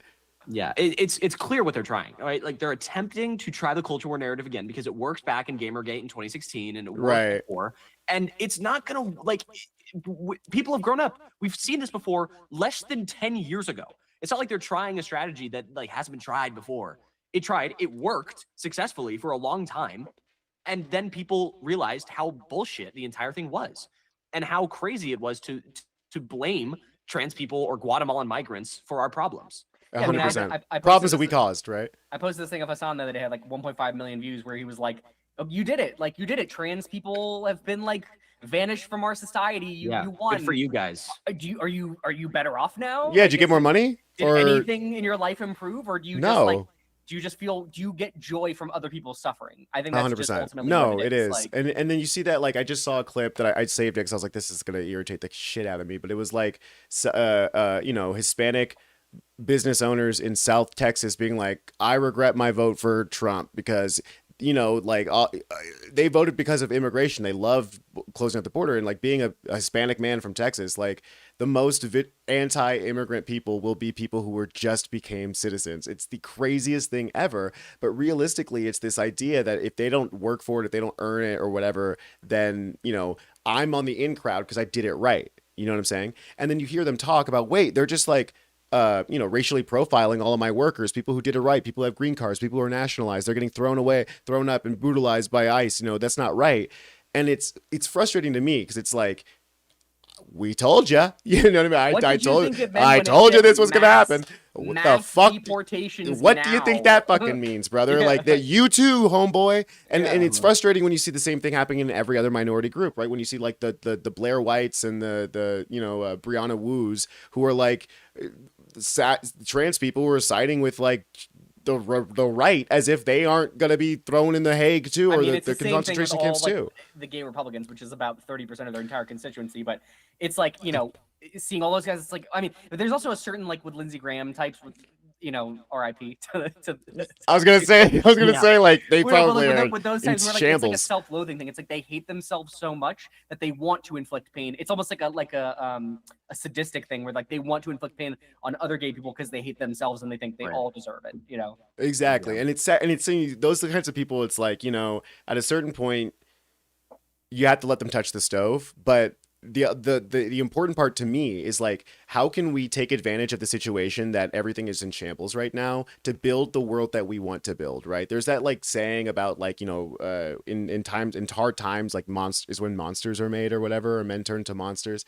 And I think if we're not careful about staying organized and making sure that we're a cohesive voice for change, it just the only other cohesive voice right now is like everyone behind Project 2025. Like they're the only people who are actively presenting a new version of what America looks like going forward, and it's fucking horrifying. Well, they even just have a plan. I mean, have a plan. like, no, literally, don't even there's have a bullet point like, list. Yeah, like at least what's the plan, guys? Like what like. And to the credit, like not to their credit, but like the people who made Project 2025 are Republicans, but they're not the RNC. Right? Like it wasn't like, it was like a group of oligarchical, technocratic fucking fascists who were like, oh, we'll come up with a plan and you're going to do it because we're going to give you money to do it. Right. And even Trump was like, oh, I don't know what that is. Knowing that we all know, that he knew exactly what that was, because in those policies are going to be propping up his own private businesses, the private businesses of his donors, the private businesses of the people who actually run this fucking country, and not the Dems or the Republicans, really. Yeah. The fucked up thing is like, it's like this cyclical thing where like all the Republicans have so much money because if by nature, if you have a lot of money, you're probably a Republican asshole who doesn't want to pay your fucking taxes.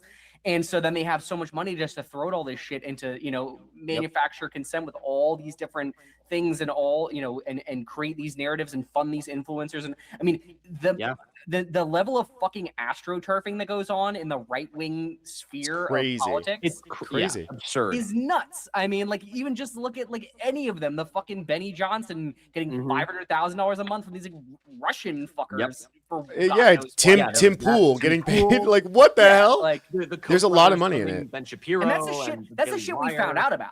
Yeah, 100%. 100%. God knows what they do. Elon, the Nick Shirley and those guys, they're probably funneling them money like crazy. Nick Shirley happened to go to Cuba directly after, obviously, Hassan went to Cuba. And so then he gets to go stay at the hotel that you're not allowed to legally stay at as an American citizen because it's actually under certain protections, but he doesn't get in trouble for it. Interesting. How he has special protections. Interesting how even some fuckhead who's like, medically stupid can, literally like the dumbest he can break the law. He's allowed to break the law, right? But Andy Bashir can't go check on fucking Mitch McConnell because that's illegal. What are we talking about, man? Like, I don't want to live in a world where my hands are tied while my opponent's beating the shit out of me with fucking brass knuckles that are against the rules, right? Like, it's to the point where, like, again, because like our government is 3 megacorps wearing a goddamn trench coat, that blue or red, it's the only difference. They take the trench coat off and change color. Like at some point we have to agree that and understand that it is going to be incumbent upon us, upon the people, to individually build alternative systems outside of the political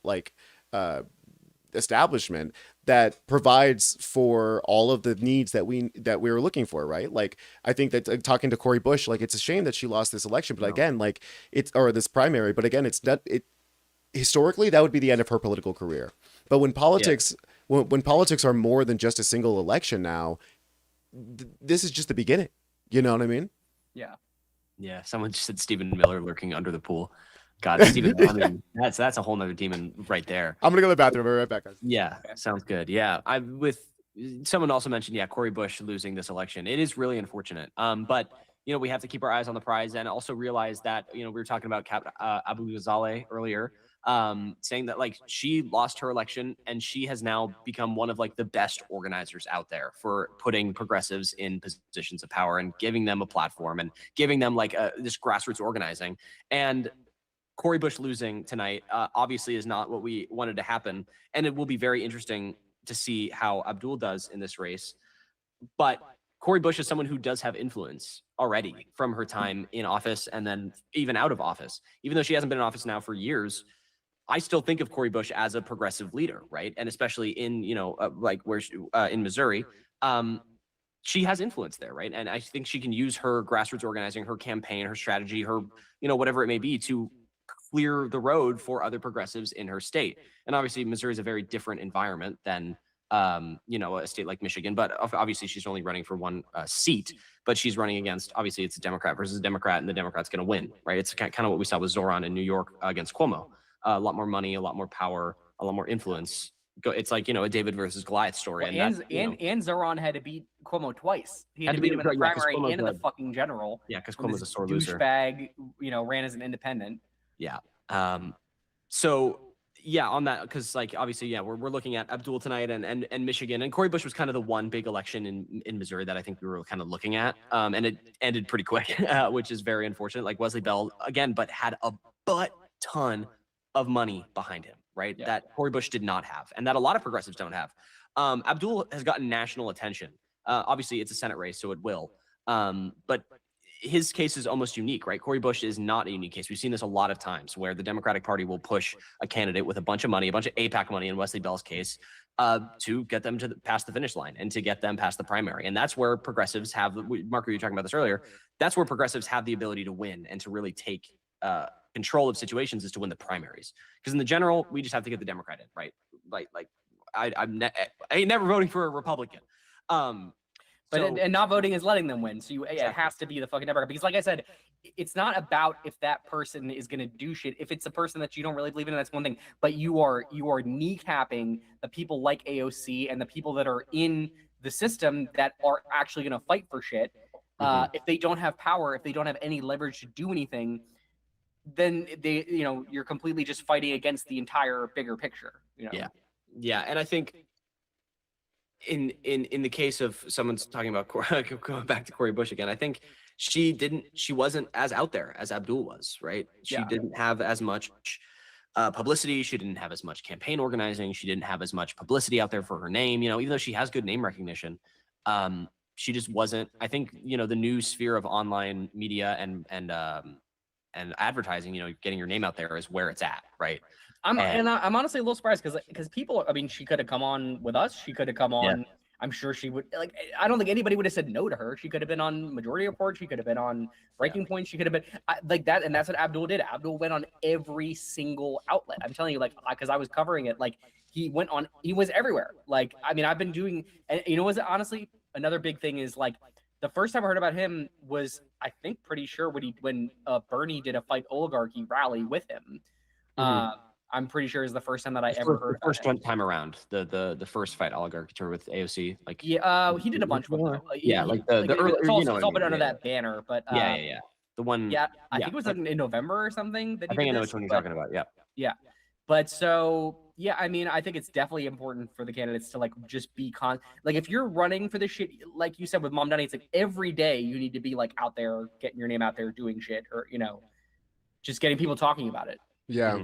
Yeah, 100%. Like, especially if you're on the right side of most of the issues, if you're on the side of the issues that people are on, it's a name recognition game at the more than ever, right? And like I think that being said, it's also easier than ever to like get your name out there because there's so many different platforms that you can take advantage of. And it might just be like a philosophy difference, honestly. Like I don't know any of these people's campaigns.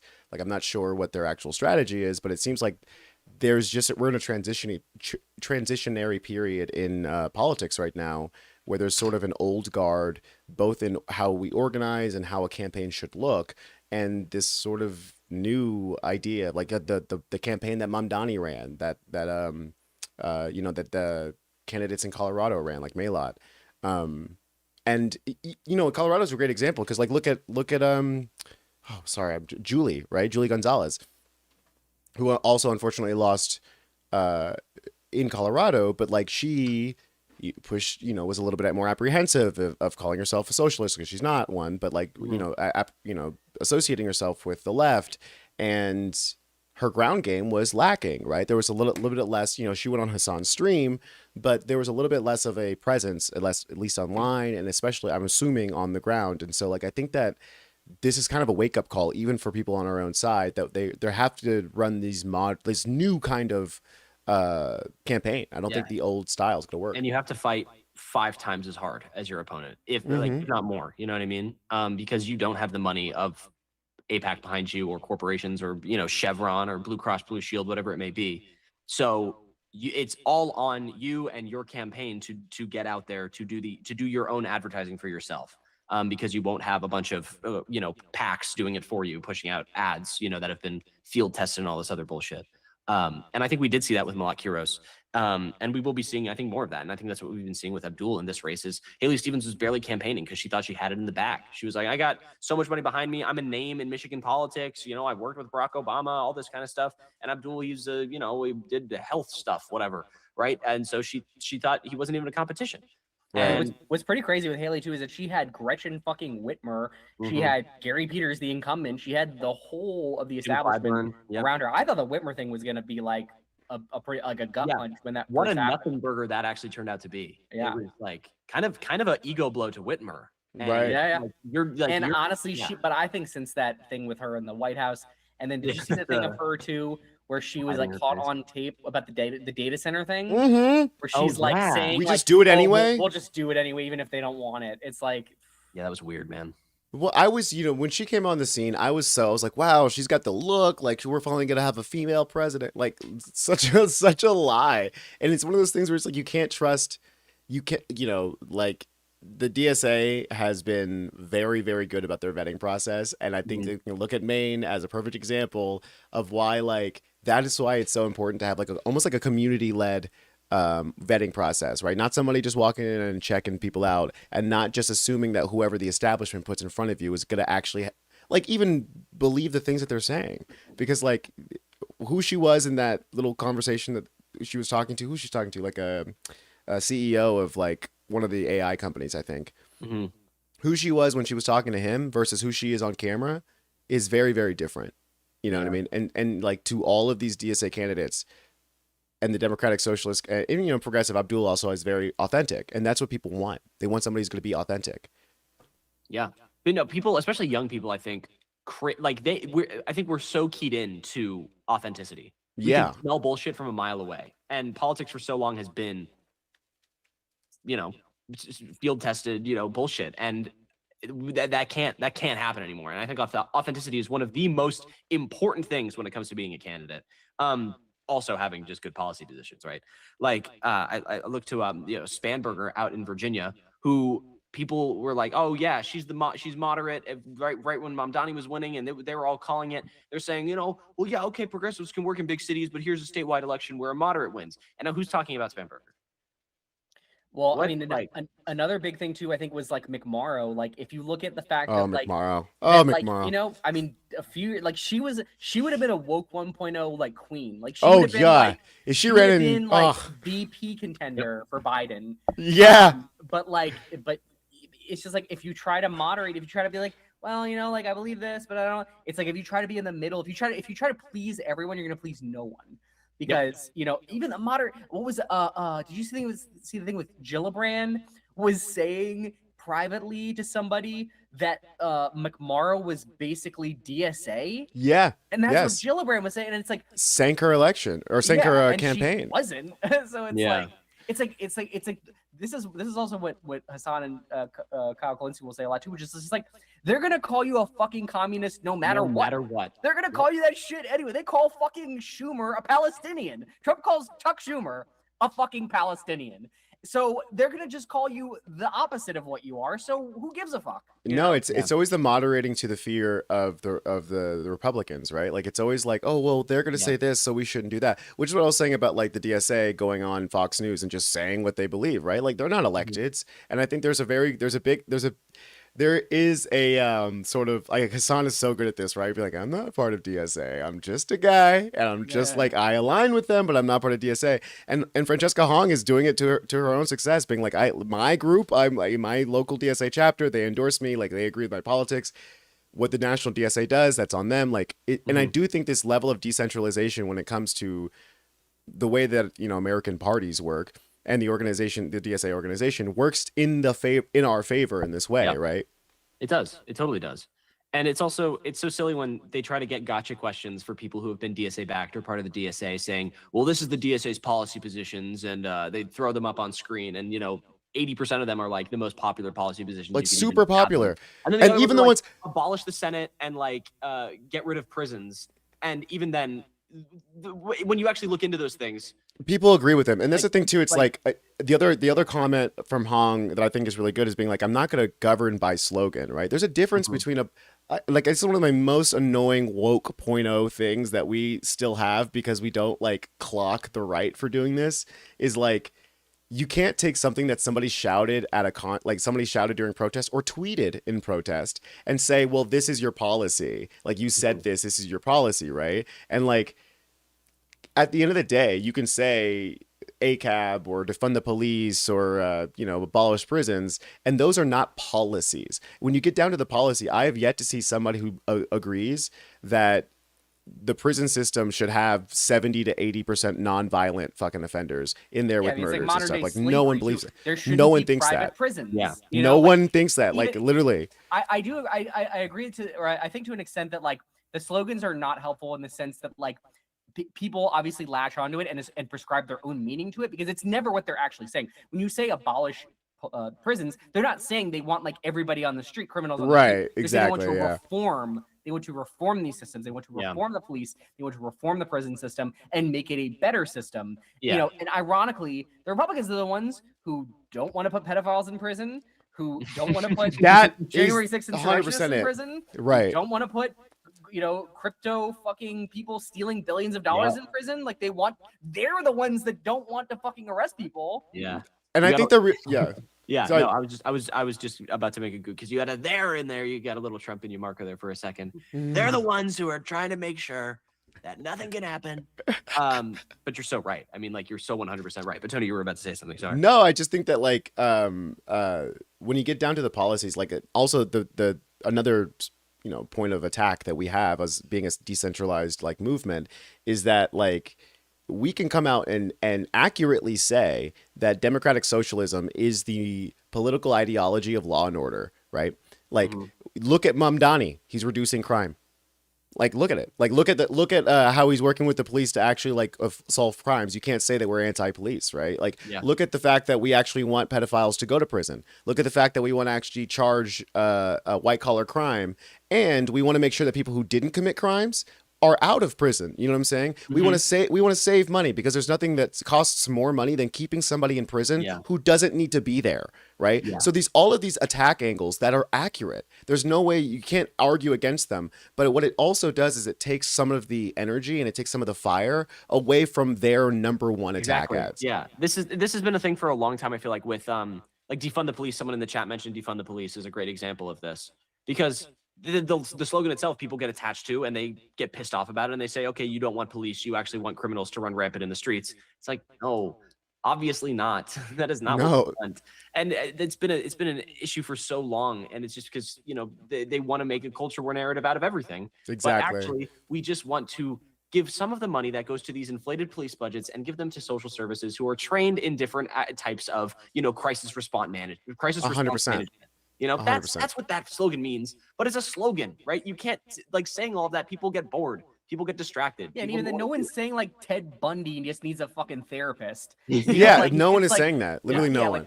And if they are, that's not who we're talking to. Yeah, like. Yeah, exactly. Yeah, the jump is absurd, and they go to this like woke 1.0 attitude where it's like, okay, all the snowflakes coddling, everybody needs to be perfect, sunshine, happy rainbow time. It's like, no, we understand that there's some people who cannot be, like, there are certain people with certain like conditions and attitudes, and they've committed crimes that do need to be punished and put away for a long time, right? And that there is not much to do to help these people, but the vast majority of people in prisons are on their own nonviolent drug-related crimes, or very simple, like petty theft, or whatever it may be, right? Like crimes that can be solved if social services were better improved, if the prison system wasn't so barbaric and draconian 100%. that it caused them what to, they want. It's go like back. you go in for some stupid shit, you become a career criminal because you've got into the system, you meet people in there, blah blah blah. And then you're just in, and then they have basically just free slave labor for the rest of time. 100%. Yeah, and it's like such a it should be a sign that our society is failing, that we have the largest prison population per capita and in raw numbers, right? Like even more than China, and China's got like 3-4 times our population. I think that realistically, that we have to start addressing these things. And if the slogan is going to break the door, again, like I think that like Trump and MAGA have been really good at playing with people's psychology, right? You can say the worst thing imaginable, let them get their outrage out. The second time you say it, they're not going to be as outraged as they were the first time, right? Yeah. So I think that like they fucked up because they gave us the playbook that the Democrats were not willing to use, that we can. And I think realistically, it's like, at first I was a little bit frustrated. I was frustrated with the DSA constantly going on Fox News and just being like bold about it. But at the end of the day, I'm like, what are they going to do? Like, what are they going to do to them? They're not electeds. They're not people who like can be voted out or anything like that, and they're not even people who have any power over our DSA or DSA candidates, really, because DSA doesn't operate like that. So realistically, I think that it is a powerful position to say, yeah, that's a slogan. This is what it means. Like that's a slogan. This is what it means. Because at the end of the day, they're broaching the conversation for you to be able to explain the actual position. And like I've explained it to my MAGA family members in a way that's like, dude, like we've had family members in and out of prison who don't deserve it, right? Like you hate it when the police like try to violate your rights because they're looking for weed or whatever. Here in Texas now, it's going to be a fucking felony. So like you don't want to live in a nanny state, right? No, they don't want to live in a nanny state. Come and take it, right? So like, exactly. That's what the 2A is for, y'all. You forgot about that part. Free speech people out of the fucking NSPM7 and all this shit. And 100%. Yeah, it's just crazy. I mean, but it's a part of the course. Everything that they say is just like the opposite. They're just the most hypocritical fuckers on the entire planet. So I expect nothing less. But I mean, and I think realistically, it's like, so how do you win, right? Like, Mamdani is showing how fast the government can work. Like, it is surprising that he has only been in office for like fucking 7 months. That is insane to me because What I'll say too is like his social media shit is so effective too, because like even my wife, who's like relatively not like the most politically engaged person, like we live in New York and she sees the shit all the time and she sees, oh, I heard he did this, I heard he did that, and she's not even tuned into it. You know what I mean? Right. No, and my girlfriend too, and we're in Texas, dude. She's like, look at this TikTok of Mamdani. I tell you, but it creates a narrative around like, oh shit, like you guys made him into the film, but he's always doing this dope shit. Every time I see him, he's like the fucking mayor that's just like making everybody's fucking life better. So 100%, 100%, and like his social media is so good, and I think that's also kind of been what we've been seeing with Abdul to an extent. I don't even think as good as Mamdani, right? Like he's to another level. I feel like his media team is like next to none. But Abdul, at the same way, I think during this election has taken a note out of Mamdani's playbook and been able to utilize social media as a weapon to not only give his messaging out, but also to say, hey, look at my candidate Haley Stevens. Because do you see those word bubbles that had been released about like the two of them? That 100%. APAC. Yeah. Number one for Abdul is money, and then it's like there's like Medicare, or it's like money out of politics and like healthcare, healthcare, whatever it may be. And then the biggest one for Haley Stevens, right in the center, is just APAC. Huge APAC numbers. And I think a lot of people don't like that, right? And he's done a great job of messaging and creating, this true narrative about his opponent that she is working for corporations and APAC versus, he is working for the people of the state that he is running in. Yeah. And also, hi, Mona. She waved. She said hi to me in the chat. I think I got to run, but all right, man. Thanks for having me. Are you serious? Thanks for stopping by. Yeah, dude. This is a blast. This has been great. Michigan and is so count votes. So all the leftist people. Hope they all win. Yeah. Keep an eye on it. Everybody go follow Marco on social media. He's the best. Yep. Marco Foster. You'll find me wherever you search. Peace. See ya. Hey, man. So let's do a little. You want to do a Kornacki check? Let's do a Kornacki check. What's he saying? What is he talking about? Let's see. Where's the? Oh, I should just watch this on YouTube. I don't know. I'm watching it through the. I'm lowering my. Watching it through Twitter. Oh, that's why. Because I don't have my. And here's why. Stop it, Tallarico. I've already given you enough money. That's very exciting. Like all the stuff that's happening in Texas too. Like. Oh, they on a break? They might be on a break. Oh, what the hell? You can't do that. No, come no on, break. no break, no break. This is like Kornacki's like night, I feel like. Oh, he must be. These number guys like Harry Enton and Steve Kornacki just like get the biggest and best like high when it's an election night. You know what I mean? Yeah, dude, they must be like exhilarating. I'm sure they're like doing like huffing salts in the background. Yeah, just no, just trying to like. That's the thing. I don't even know if they need it on nights like this. They live through this kind of shit, right? Every other night they're huffing salts, but tonight, oh baby, it's like it's straight into the veins for these guys. I think they're just on break. I don't know. There's just music playing and there's Kornacki's talking to somebody. They're probably on break. That's cool. He maybe got pulled aside to do like coverage for like their actual broadcast or whatever, because he's just literally streaming like all night on NBC, like his own thing. And then like he has his own thing going And then I think they like when they actually talk to him, it might honestly be on the stream. But I know in the past that he's like they'll just have the camera like, you know, kind of just stay on where his charts is, and then he goes to talk to the host or whatever. But well, who doesn't like watching Kornacki bounce around? No, it's great. It's great. Him and Ensign are just like they're so funny. Those guys. Holy Toledo. Holy Toledo. Holy Toledo. Do you think the Enten's accent is real? Now Stevens has got me questioning everyone in the media. Oh man, I don't know. I think I like to believe that it is, because he gets too excited that I feel like he loses focus on even like his body at times, you know, because he's just moving around so much. I feel like he would lose his voice if it was actually fake, you know. Yeah, it would slip. It would slip. Yeah, watch me if I ever run for office. Watch me with the real Southern drawls, and you guys don't say anything. This is from 26 minutes ago. We got Rashida Tlaib winning her primary in Michigan's 12th. She was expected to win, but wanted to shout out Rashida Tlaib winning her race. Thank God, she's awesome. Thank God. I don't even know if she was like on like the to look at races, because I don't think so. I think she was expected to just like, I don't even know what her competition was. I didn't hear much about her race, so I don't even know if she was running against anyone, to be perfectly honest with you. But confirmation, she's won. Shout out. So there's some good news, minus the Corey Bush bummer that we've experienced tonight so far. But we've talked about that a little bit. But they're crying about Fox News is crying about canceling Thanksgiving right now. Oh, great, cool. That's going to be the new talking point because of that. It's August, guys. What? What? They're so cooked. Thanksgiving. They have nothing to talk about. They have nothing to talk about. No, because they can't cover this, because the second Abdul wins, they're gonna go switch off and talk about they're gonna go do Trans Panic again or whatever the fuck they talk about on Fox News. Meanwhile, this is the scene outside of Abdul's watch party. Oh, let's take a look. Look, I mean, yeah, look at that.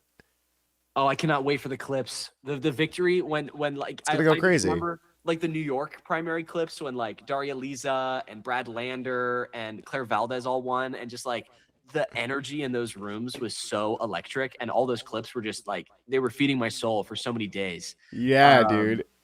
It was so good. It was so nice. Hopefully we'll be getting. We'll see some good ones. I'm sure Hassan's. We'll see a clip of Hassan's face way too close to him, and he'll be going. Abdul is definitely winning. To the chat, Wisconsin is next week. Stella. Yeah, Wisconsin's next week, and Abdul is winning as of right now. Donovan's also getting closer, which is not Donovan. Lawrence is also getting a little bit closer, which is biting my fingernails. We'll see. The only race that has been called tonight that we were looking at was Wesley Bell and Corey Bush in Missouri. And Wesley Bell was the APAC-backed kind of corporate candidate out there, and he's unfortunately the winner of that race down there. So that's going to be it's a big question mark as to what went wrong there, right? And I think a lot of thought and conversations will be had about that within the DSA. And also just progressive organizations at large. But that was the only race that has been called so far that we've been looking at tonight. Yeah. Obviously the headliner race is Abdul, but there's some down ballot races that we've been looking at as well. Who wants to cancel Thanksgiving? I think that Francesca Hong had a tweet about that was some tweet about like how Thanksgiving is like, you know, there's a lot of bad blood on colonization, on genocide, right? And it's like, yeah, that's true. And she might have said cancel Thanksgiving back then, I guess maybe that whatever, but I don't think the sentiment was like forever as a holiday. It was 1.0, you know? It's just people being dramatic. But I think, and she even went on Fox or something recently and said, it's like, no, you can, like, things change. Like, obviously attitudes and like holidays change and atmospheres change. And it's like Thanksgiving is now known as, you know, a really, you know, lovely thing for a lot of people. But, and there's a but, its roots are in this. And that's just a fact.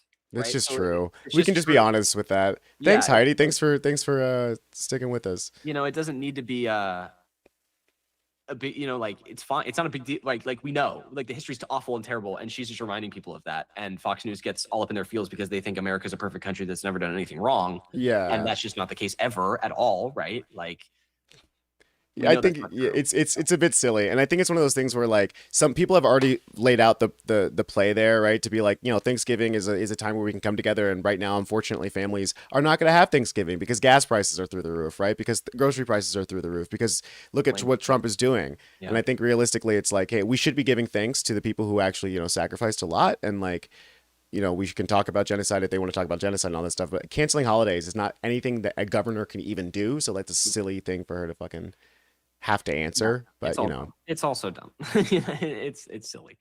But it's what Fox News wants to talk about. So good for them, I guess. Good for them. After we've spent like 2 hours talking about culture war being the dividing thing and people, actually caring about politics and policies, and here's Fox News just feeding slop. I mean, slop on a plate, and their audience is probably just eating it up like it's nothing. Mm-hmm. I think like realistically, they might be genuinely checked out, right? They might not know that there's this much of a blue wave coming for them in November. Yeah, it's going to be surprising with all the echo chambers that people exist in right now to see what the reactions are. Even for tonight, what the reactions from tonight are going to be, from centrist Democrats to far right MAGA extremists. What people are going to be saying tonight and in November when inevitably the blue wave will happen. It's gonna be something to behold. Yeah, we'll have to wait and see, because Fox News keeps saying Trump is the greatest. The reflecting pool water's American flag blue. Look at it. Look how the beautiful blue green water. And people are into that. Yeah, the Red Scare isn't working on anyone but boomers. I think that's it's so true. They're trying McCarthyism again. It's like, what the hell are you thinking? Look at looks like McMorrow is not telling us who she voted for. She's, what she's gonna do? She's crafty. Wins, she's gonna say, I voted for them. Like, that's exactly who I voted for. I think I did see something where it's like she is prepared to go. She's like within range of both of like the parties for the candidates, and she's gonna go. She's right in the middle. Yeah, she's right in the middle. I mean, it's one of those things where it's like, I think that realistically she hasn't dug the. I think she also didn't accept corporate funds. I'm not sure what her Israel stance is, but I think she might have been one of those like peps. Yeah. And so like theoretically she could pull the I've reformed card, but I think that like I wouldn't take, I just like go stand in the back. I don't know. You know what I mean? It's fine. Yeah, I think she's gonna support. She's gonna go in line with whoever wins, and I think that's the right attitude, right? Support the Democrat, whoever they are. And good for her, but yeah, not saying who she voted for. I also saw, I think it was it Pete Buttigieg today, or not Pete? Might have been Pete, who posted like a picture, and it was like, oh, voted today. It's like, I wonder who you voted for. Wouldn't say who it was. Vote for? Which who one was it? Which one was it? Yeah, I mean, I think the other thing too is that they assume, like, I'm seeing some comments like, or somebody in the chat saying, this boomer's not falling for the BS. Like, I think that they're surprised. They're going to be surprised by how many like boomers and the generation above them who are still around, silent generation, who are going to be. Honestly, I've been waiting for this. Like, a lot of the silent generation is pretty woke. They're so woke. It's surprising. There's the Gen X is more conservative in a lot of ways, which is surprising. Shout out. That's that's like to not to make anyone feel old in the chat or anything like that. But my parents are Gen Xers, right? And my parents are both very democratic, blue people.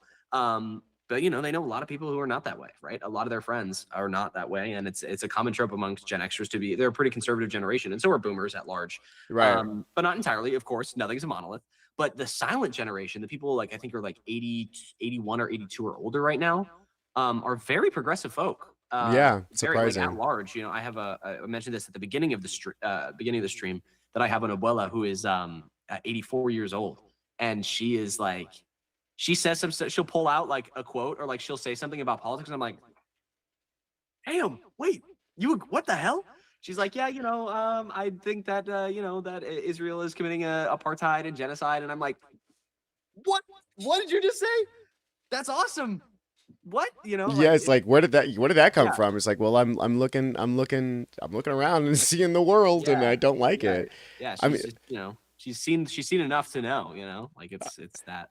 Yeah, you can't hide the truth. I mean, Lori in the chat made a good point that like a Red Scare is not just news and rhetoric; it's like debanking, disrupting, and assassinations. And that's with NSPM 7, with friend of the show Ken Klippenstein's like reports, and like that is what Trump wants to move towards. Like that's the funny part about this, about the moderate and centrist part of the party not wanting to go blue no matter who in this race. It's like y'all are the communists too in their eyes. Mm-hmm. We're all gonna go to the concentration camps. Like you're looking at how like ICE, the guy here in Texas who went to prison for moving a box that his wife asked him to move that had a bunch of zines in it that weren't at all relevant to the actual crime that took place. just because the zines were, communist in nature. That is the start of the Red Scare happening, right? And like I think that we don't want to get to a point where we're fighting against a full-on Red Scare. Like we're Democratic Socialists are getting dragged in front of Congress and having to debate. And here's the thing. Yeah, I don't think that'll happen. I don't think that'll happen, right? Because there was so much animosity and like fear baked into the Soviet era, Cold War shit. And I'm seeing a lot of people in the chat being like, I'm a boomer and I'm a Gen Xer and I'm not conservative. We know, guys. We know. You guys are here, right? You guys are here. You guys are like, and someone mentioned like with independent media, there's no excuse to not be woke. I agree, right? Like there's so many good people out there giving like actual facts and proof and truth out there. And it's great, right? It's awesome. So we're so happy you guys are here. And just like look out for those Facebook posts from the peers, see what they're saying. Because there's some crazy stuff out there that the aunties and uncles are posting right now. But yeah, I mean, you guys are here, right? You know. And there's so many more supporters than we think. Like, it's so many more people who are like, oh, like, you just put into words what I've been thinking, but never had the political example or, like, somebody who I could look to be like, yeah, I believe what they believe, right? Yeah. There's a debate within the DSA right now about should DSA chapters and national put out voting guides, right? Should they make recommendations instead of if they're not doing endorsements, blah, blah, blah. But I think point of it, people were making good points about how a lot of people are just not engaged. They don't have the bandwidth to stay up to date on what's going on in politics. And they need to have a trusted source by which they can tell them these are the people you should vote for because they have good policies. Right now, that's Miss Rachel for a lot of people. Yeah, that's true. And I think that's okay. We shouldn't expect that everybody needs to be checked in on politics all the time. Yeah, people have work, they have jobs, they have lives, they have kids, they have, like so much shit. And politics is so time consuming. Obviously, we live it, right? It's our job. So like we're on top of it. But people have we need society to run and to pay attention to politics all the time would be terrible for everyone, right? Like it's awful. Like it's just so much. So yeah, there needs to be trusted sources out there, and a lot of people turn to people like Hassan, Miss Rachel, Majority Report, even Jennifer Welch with the I've Had It, podcast. I think she's doing great work out there, really getting in different audiences. A lot of like the Gen X audience, two Gen X, aged women who have realized that, actually, who were like Hillary people back in the day and very, lib coded, were able to be like, well, we were wrong. And just like all identity politics, like the battle between the generations is bullshit, right? Like I think realistically, like I don't think that, first of all, generations aren't real. These aren't like actual things, right? Like they're just like social labels that we put on to like better organize the different groups of people. But like some people are pointing out in the chat, like there's so many different, these are great, like 10-15 year spans. Many different people are born in those time periods, and realistically, like what we're doing right now, streaming to a group of people who are very different in age, very different in maybe identity and all those kinds of things, but yet we all align on the world that we believe should exist. That I think is more powerful than the fear that MAGA likes to run with, or the fear that the Democratic Center likes to run with. Right? Yep. Realistically, we can say this is the vision that we want, and it's irrespective of your like generation or your like identity. Like identity politics is not at the core of what we're trying to do here. Nope. We have an openly Muslim man running in Michigan, winning against a woman who's also running in Michigan, and like identity politics is not. It's always been a cudgel for people to get upset about something, and the reality of the situation is that people care much more about what your policies are, what you have to say, who you are as a person. And there are some damn racist people out there, and there are some misogynistic people out there. And, you can point to the certain people and groups out there who do make it much more difficult for people, from people of color, women, to win in races and elections and everything like that. But there is ways to overcome those challenges and obstacles through good policy and organizing and actually working with your community to understand where people are at and meeting them where they're at. Exactly. In those situations, and I think we saw that, for the first time around with Barack Obama, and then Republicans got so enraged about it and so upset about it for so long that we have Donald Trump, right? And we had that whiplash. So clearly, obviously, there's a long Yeah, I say openly Muslim because his name is Abdul. He is openly Muslim. A lot of people hid their religion after 9/11. A lot of people who were Muslim did actually hide it. They did hide their religion. And they didn't want to talk about what they practice, you know. And obviously that time has passed, I think, a little bit here, obviously, but there is a difference between, you know, someone who is openly Muslim versus someone who doesn't express their religion or their ethnicity as much. You know, there's a lot of people who are white passing who are coming from Muslim countries, who maybe, you know, aren't exactly, you know, they don't practice Islam and they don't follow, you know, the religion, but they are Muslim, right? Or they come from an Arab country.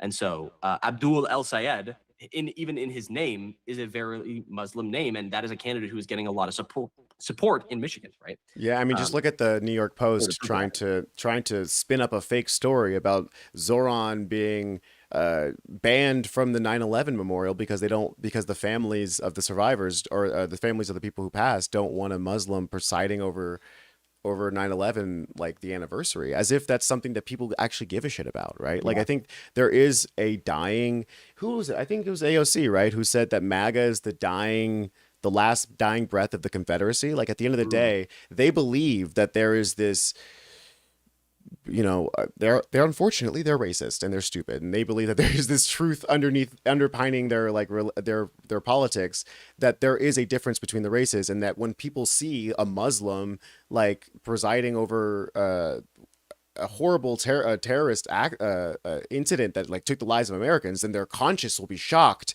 and then they'll see that like he's going to pass Sharia law or something. Yeah, like that's genuinely Muslim loves 9/11. exactly. Like, or like it's just such a crazy belief that it just stems from racism. It doesn't actually make any fucking sense. And so like part of it is what me being like, I don't think that we need to even like argue with people when they make those kinds of statements.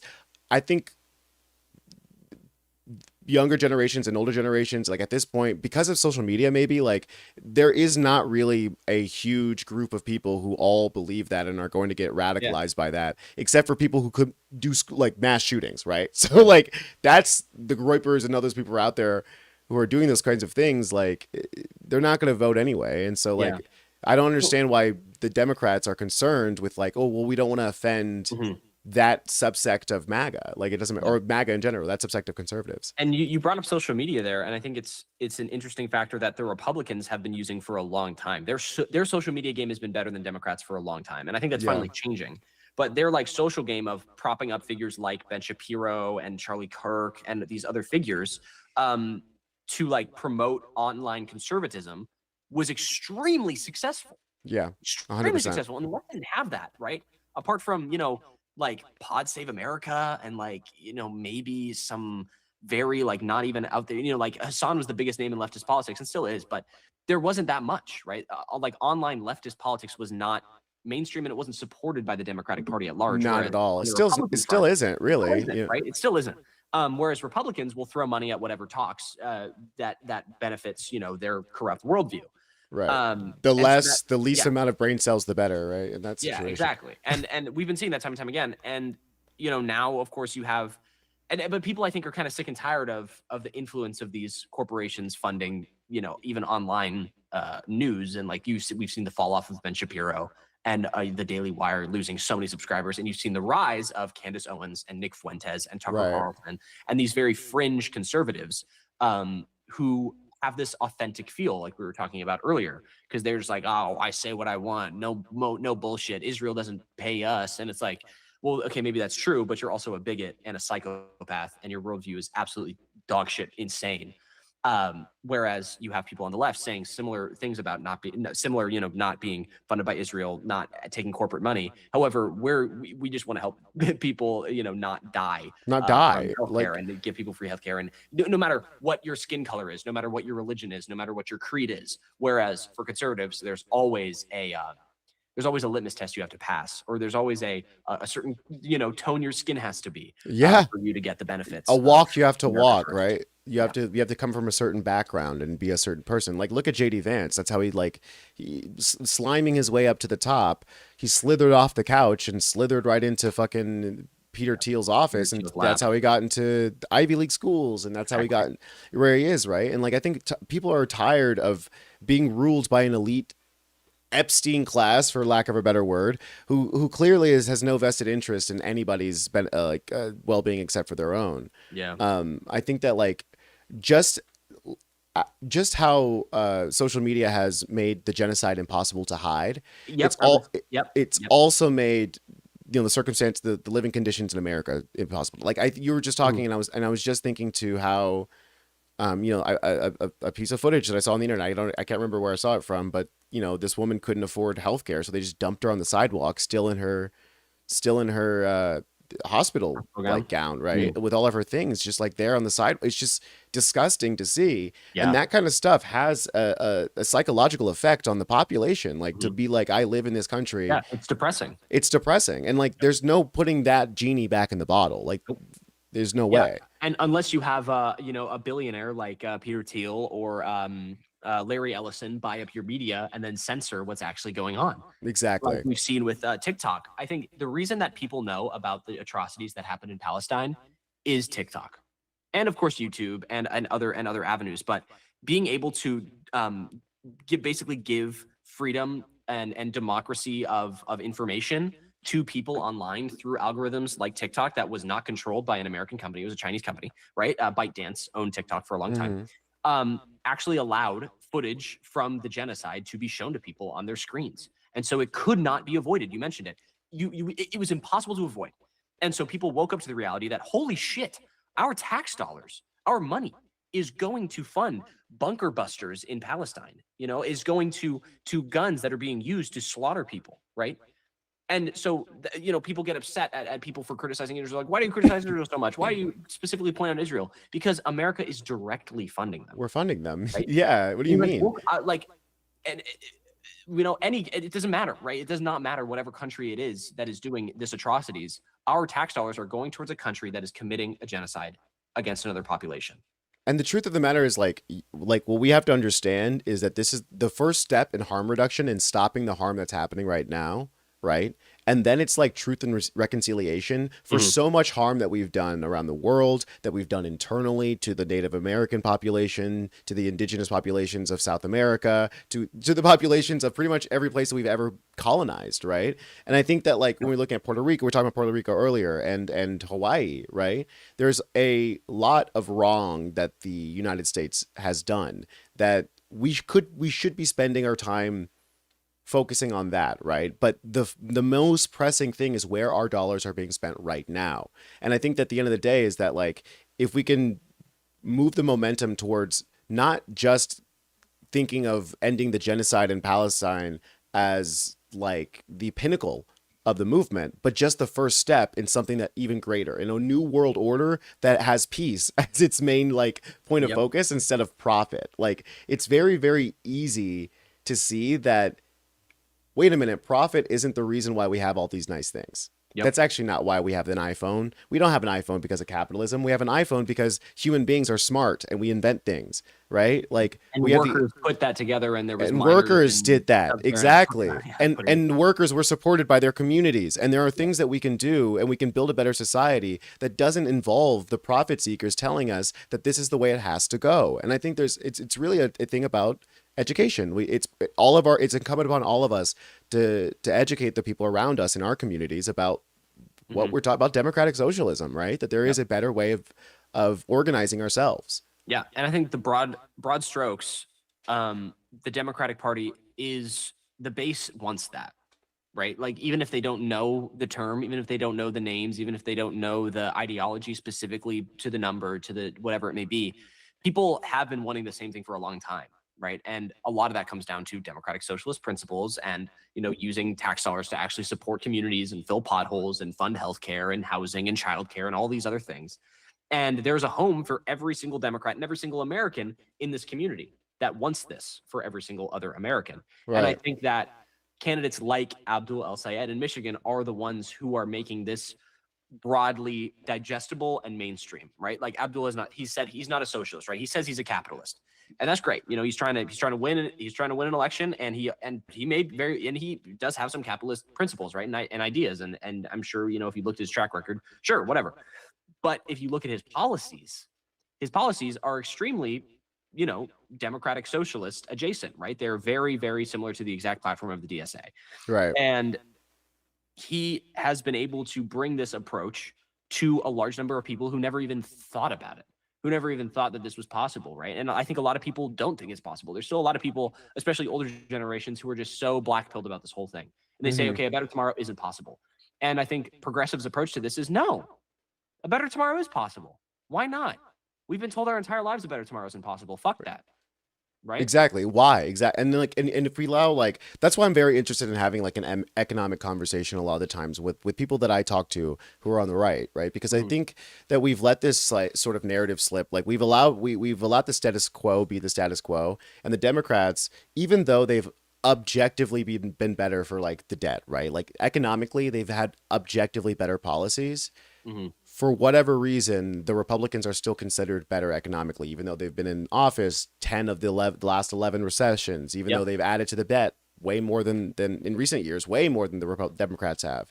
So realistically, well, if you don't consider the fucking, COVID. So like realistically, there's no reason why that argument should even be, we should not be winning that argument. Right, exactly. Except for the fact that the Democrats have not actually historically have not put up a good argument for why economic policy would actually be better in people's lives. And let the Republicans, do whatever, right? And they can't. As capitalists, they can't. Right. Because again, we said this earlier, their constituents are not the voters. Their constituents are the donors.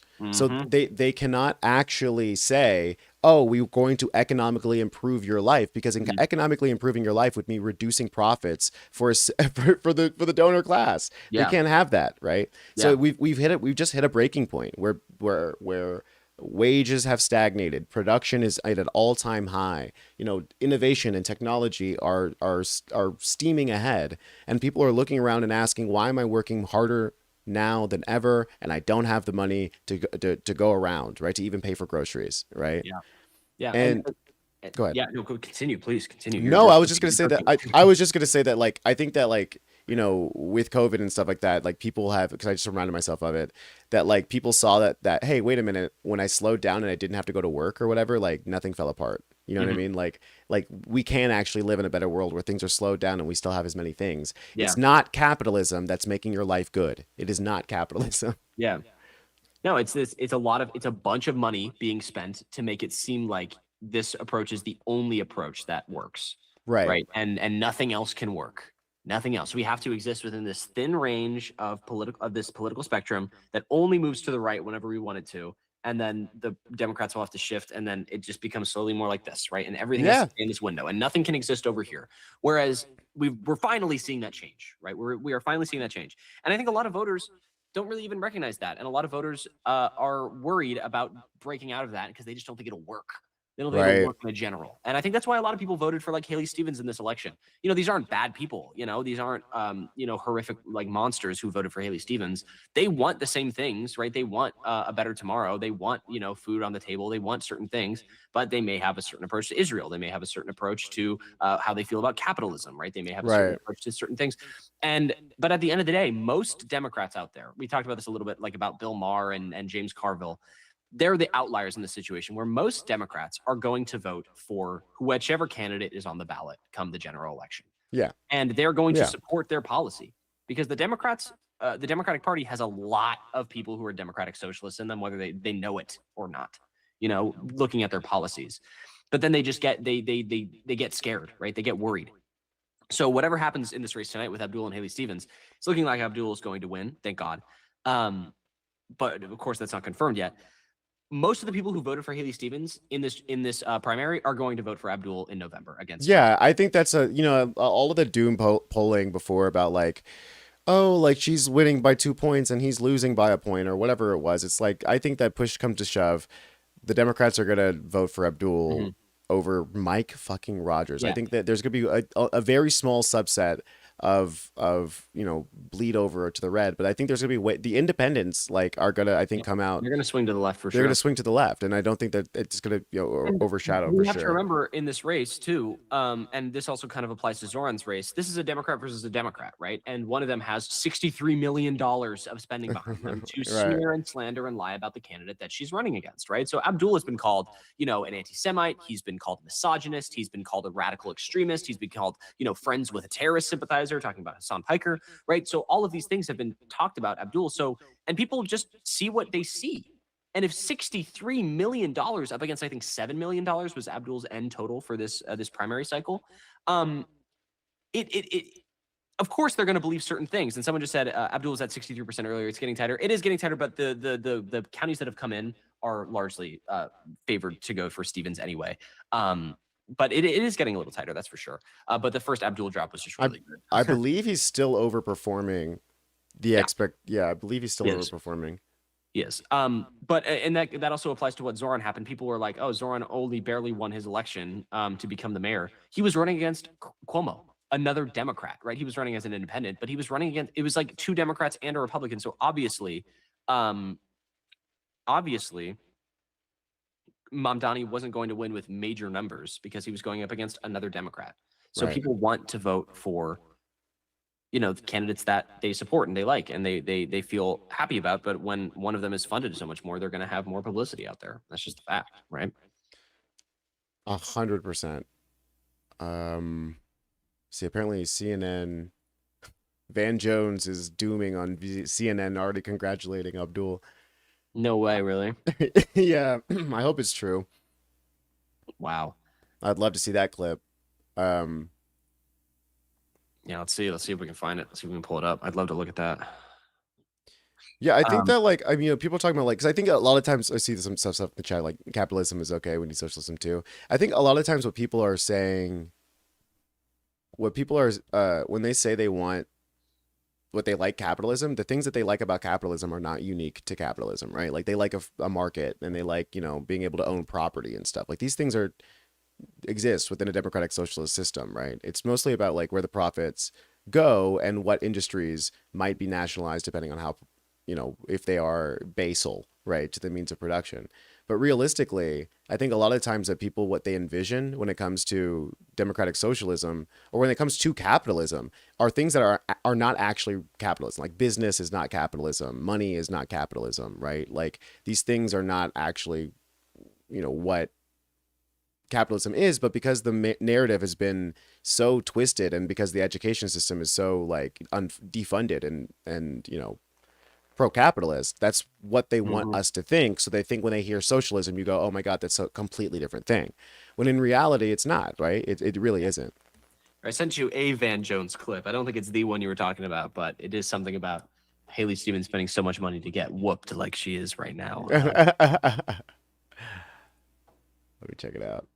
Yeah. So, I mean, the liberal establishment, we were talking about this earlier. How are they going to react to something like this? How are they going to react to a night like this? How are they going to react in November when progressives inevitably do pretty well, do better than anyone is expecting? Yeah, someone just said it's just over an hour. Michigan counts votes pretty slowly. So we may not even know tonight. Hopefully we will. If it's a blowout for El Sayed, we will. Yeah, I mean, if it continues to go at this track, I think most people are going to be pretty confident. Or else, like, where would her votes come from? So yeah, I think Michigan is one of the slower states to count. They don't pre-count a lot of the time, like other states do, where they can drop like 200,000 votes right at the top.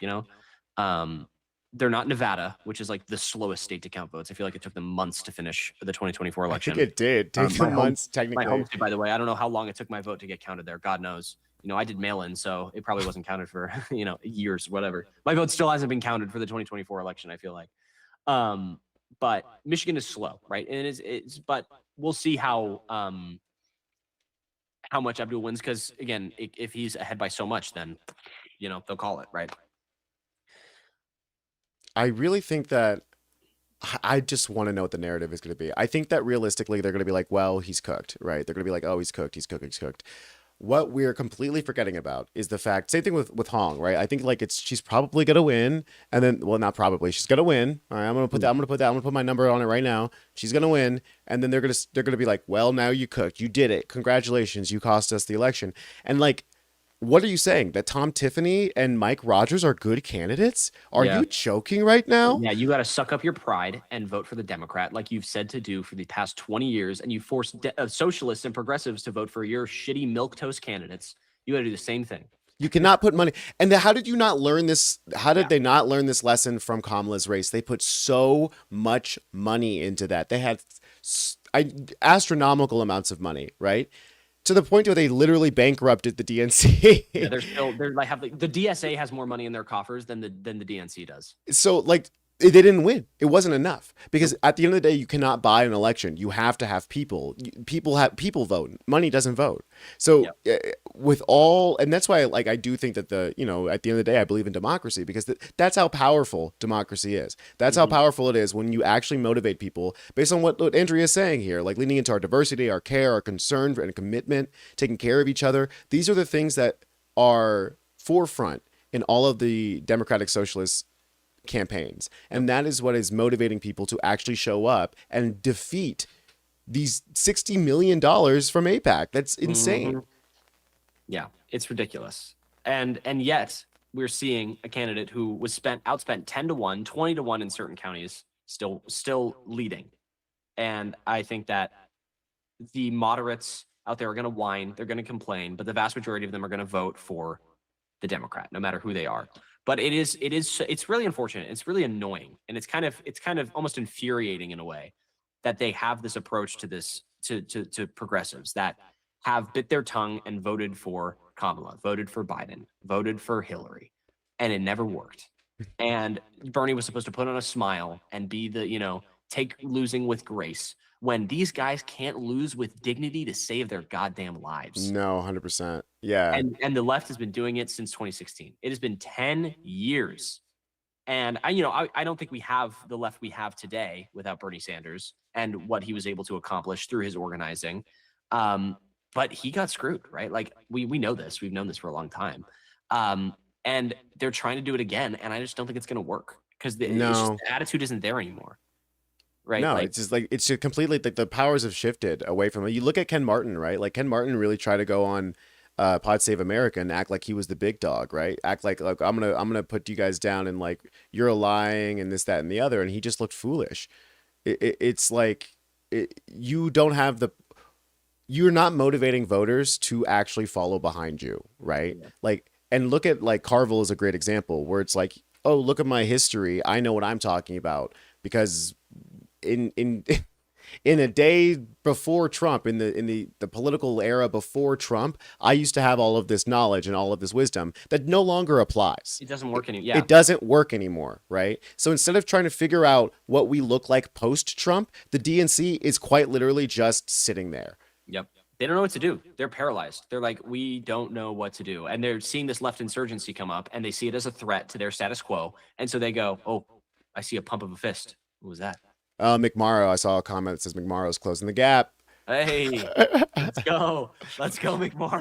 Let's go. McMorrow heads, rise up. McMorrow. Rise up. Where are you at?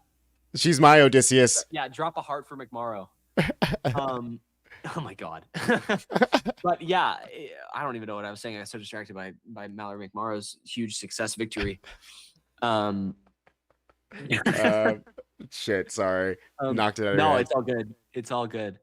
But yeah, I think that the attitude shift in the Democratic Party, right? And I think that a lot of people disregard the left and disregard the policies and the movement that's happening, but they won't be able to disregard it much longer. And the DNC will need to get their act together. And like, again, as Hassan Piker was saying, he was asked by a journalist, and he said, what are you going to do if the Democratic nominee for president in 2028 is pro-Israel or doesn't want to be anti-Israel? And he's like, I don't think I'm going to have that problem. Exactly. Yeah. 100%. It's like, it's just like their finger is so far off the pulse that they can't even tell if Mitch McConnell's dead.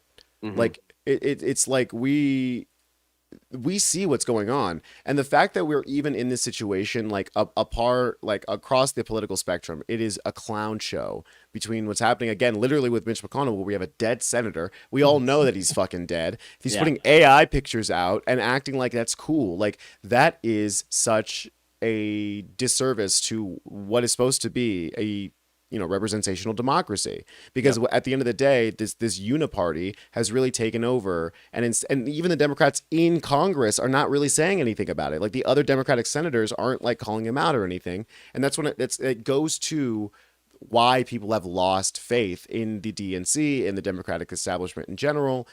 These old guard who, instead of choosing to like give their wisdom, instead of choosing to rally behind the younger generations and like actually shape and teach the next generation how to lead, they've just decided to hang on to power to the point where they're no longer interested in helping the younger generation, which is just a shame. I mean, Bernie's doing his best, and Nancy Pelosi was like picking Hakeem Jeffries, and now she's like, oh, maybe I made a mistake. You know what I mean?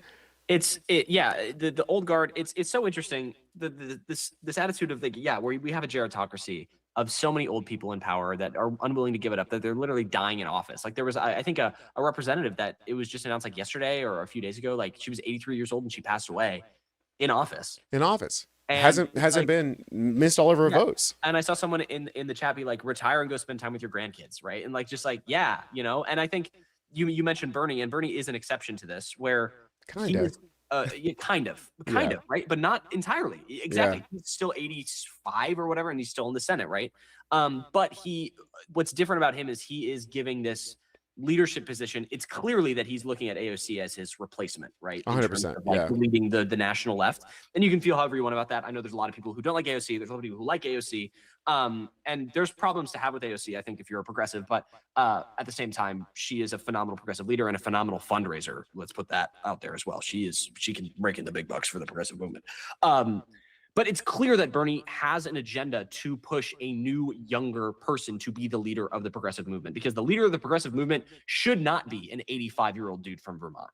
Right? No, it really shouldn't. That's what I'm saying. Like, I think Gen X is like probably the most underserved generation in a long, like that's where it really started. Like, it's really quite a shame that we don't have this large group of like 45, what are they, 55, like leaders 50s, who are progressives, because they exist. They exist. They're in the chat right now, right? Why was it not? Why is there this huge jump between like Bernie, who's like a boomer? A lot of people stayed in power. It's just one of those things where this is the culminate. That's what I'm trying to say. There's like a culmination of like wrongs that have gone over since the 80s, really, right? And so like realistically, like now is the time where we need to catch up, and that's why I really like that it's not just like, that's why I like this generational divide part, which is true. There is a lot of like, the younger generations are more progressive, which is 100% true.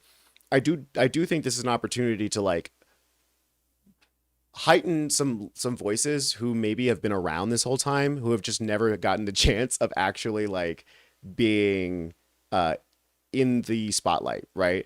And I think like when you look at Francesca Hong's campaign, like she came out of nowhere.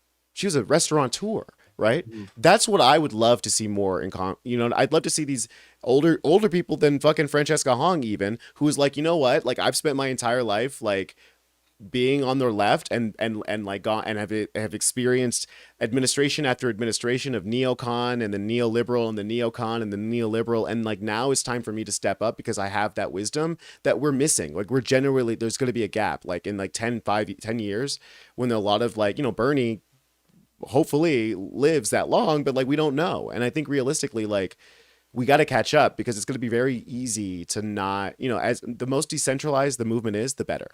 You know what I mean? Yeah, 100% agree. 100% agree. And I see you have Cori Bush pulled up here. This was a while ago in the chat, but someone was talking about Cori Bush.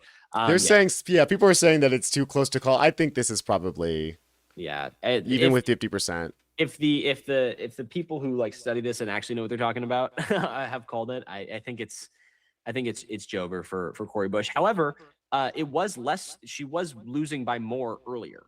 So, you know, we might see some more votes come in, and you know, it might get tighter, which is nice. You know, it'll show that there was a lot of support behind her, because at first it was like 20%, you know, to 80%, which really sucks. But you know, we are seeing a little bit of growth here for her, which is nice. But yeah, I know someone was mentioning that someone was Yeah, I mean, I think that's just hope casting at this point. It's like I don't think it's probably gonna happen. I mean, we don't know though, because it did happen in LA, where like, you know, like what, a week later, like all of a sudden, oh, I can't remember. The progressive candidate like kicked what's the guy's name? I can't remember his name now. For mayor, running against Karen Bass in the I don't know, that Republican guy. You know what I'm talking about, right? Well, the yes. Republican guy that was trying to be. Well, him. it was Nithya Raymond was Nithya, yeah. progressive, and she beat out. Oh God, what is his name? Oh my God, I live in LA. That's how insignificant he is, dude. Just popped up, lost, and then disappeared. But yeah, well, it's Karen Bass versus Nithya Raymond for the LA mayoral come November. So, and if I correct in remembering that Nithya like was not considered to be. At first, it was whatever his name is. Someone in the chat tell me, I forgot. Yeah, the Republican out there, he was ahead at like the first day, and then like a day or two later, Raymond was able to grow and slowly rise. And it was clear that was going to happen, because they were counting day of votes first. And okay. Obviously, the guy had much more like Republicans come in and vote for him that day, and then they had a bunch of like mail-in and early ballots being counted. Spencer Pratt. Thank you. Thank you. Yeah, so Spencer Pratt lost that after Nithya Raymond was able to, you know, slowly climb up it. But for a while there, it was looking like Spencer Pratt versus Karen Bass, which would have sucked. That would have really sucked. I don't really like Karen Bass. I know. I'm gonna be honest with you. I mean, she has like 20% approval rate, or like 30%. She's not even. She's probably gonna win. So, Sheila 57 and a Dem Socialist. Shout out to you, sort of Democles.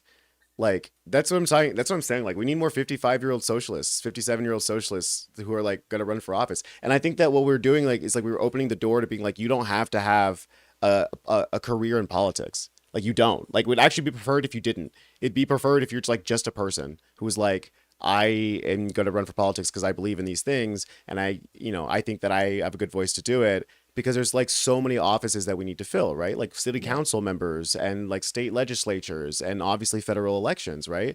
I'm always of the camp that like I hate the idea of a career politician. I don't think that it should be.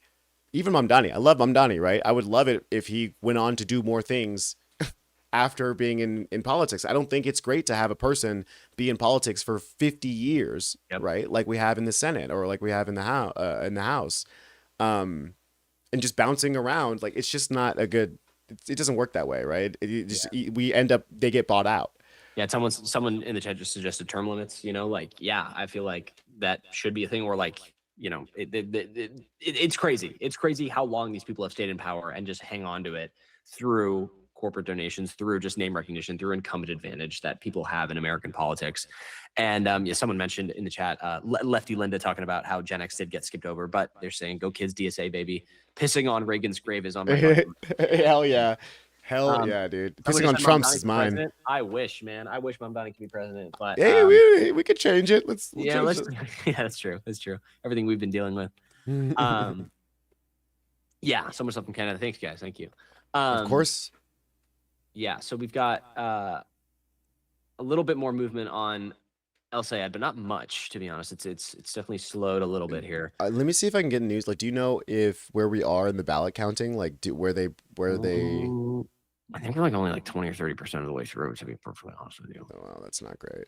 It is a slow. I've been saying all night. Michigan is slow. Michigan is slow. It is getting close. It is tightening up. It's tightening up. It's tightening up. Oh my goodness. Okay, well, there was a big dump right there. That just changed a little bit. No, I think it's probably going to be. I think this is one of those situations in which I would imagine that a lot of the. Oh no, he's getting swamped in Wayne County. Isn't Wayne County where? Is Detroit? Is it Wayne County, right? Am I crazy?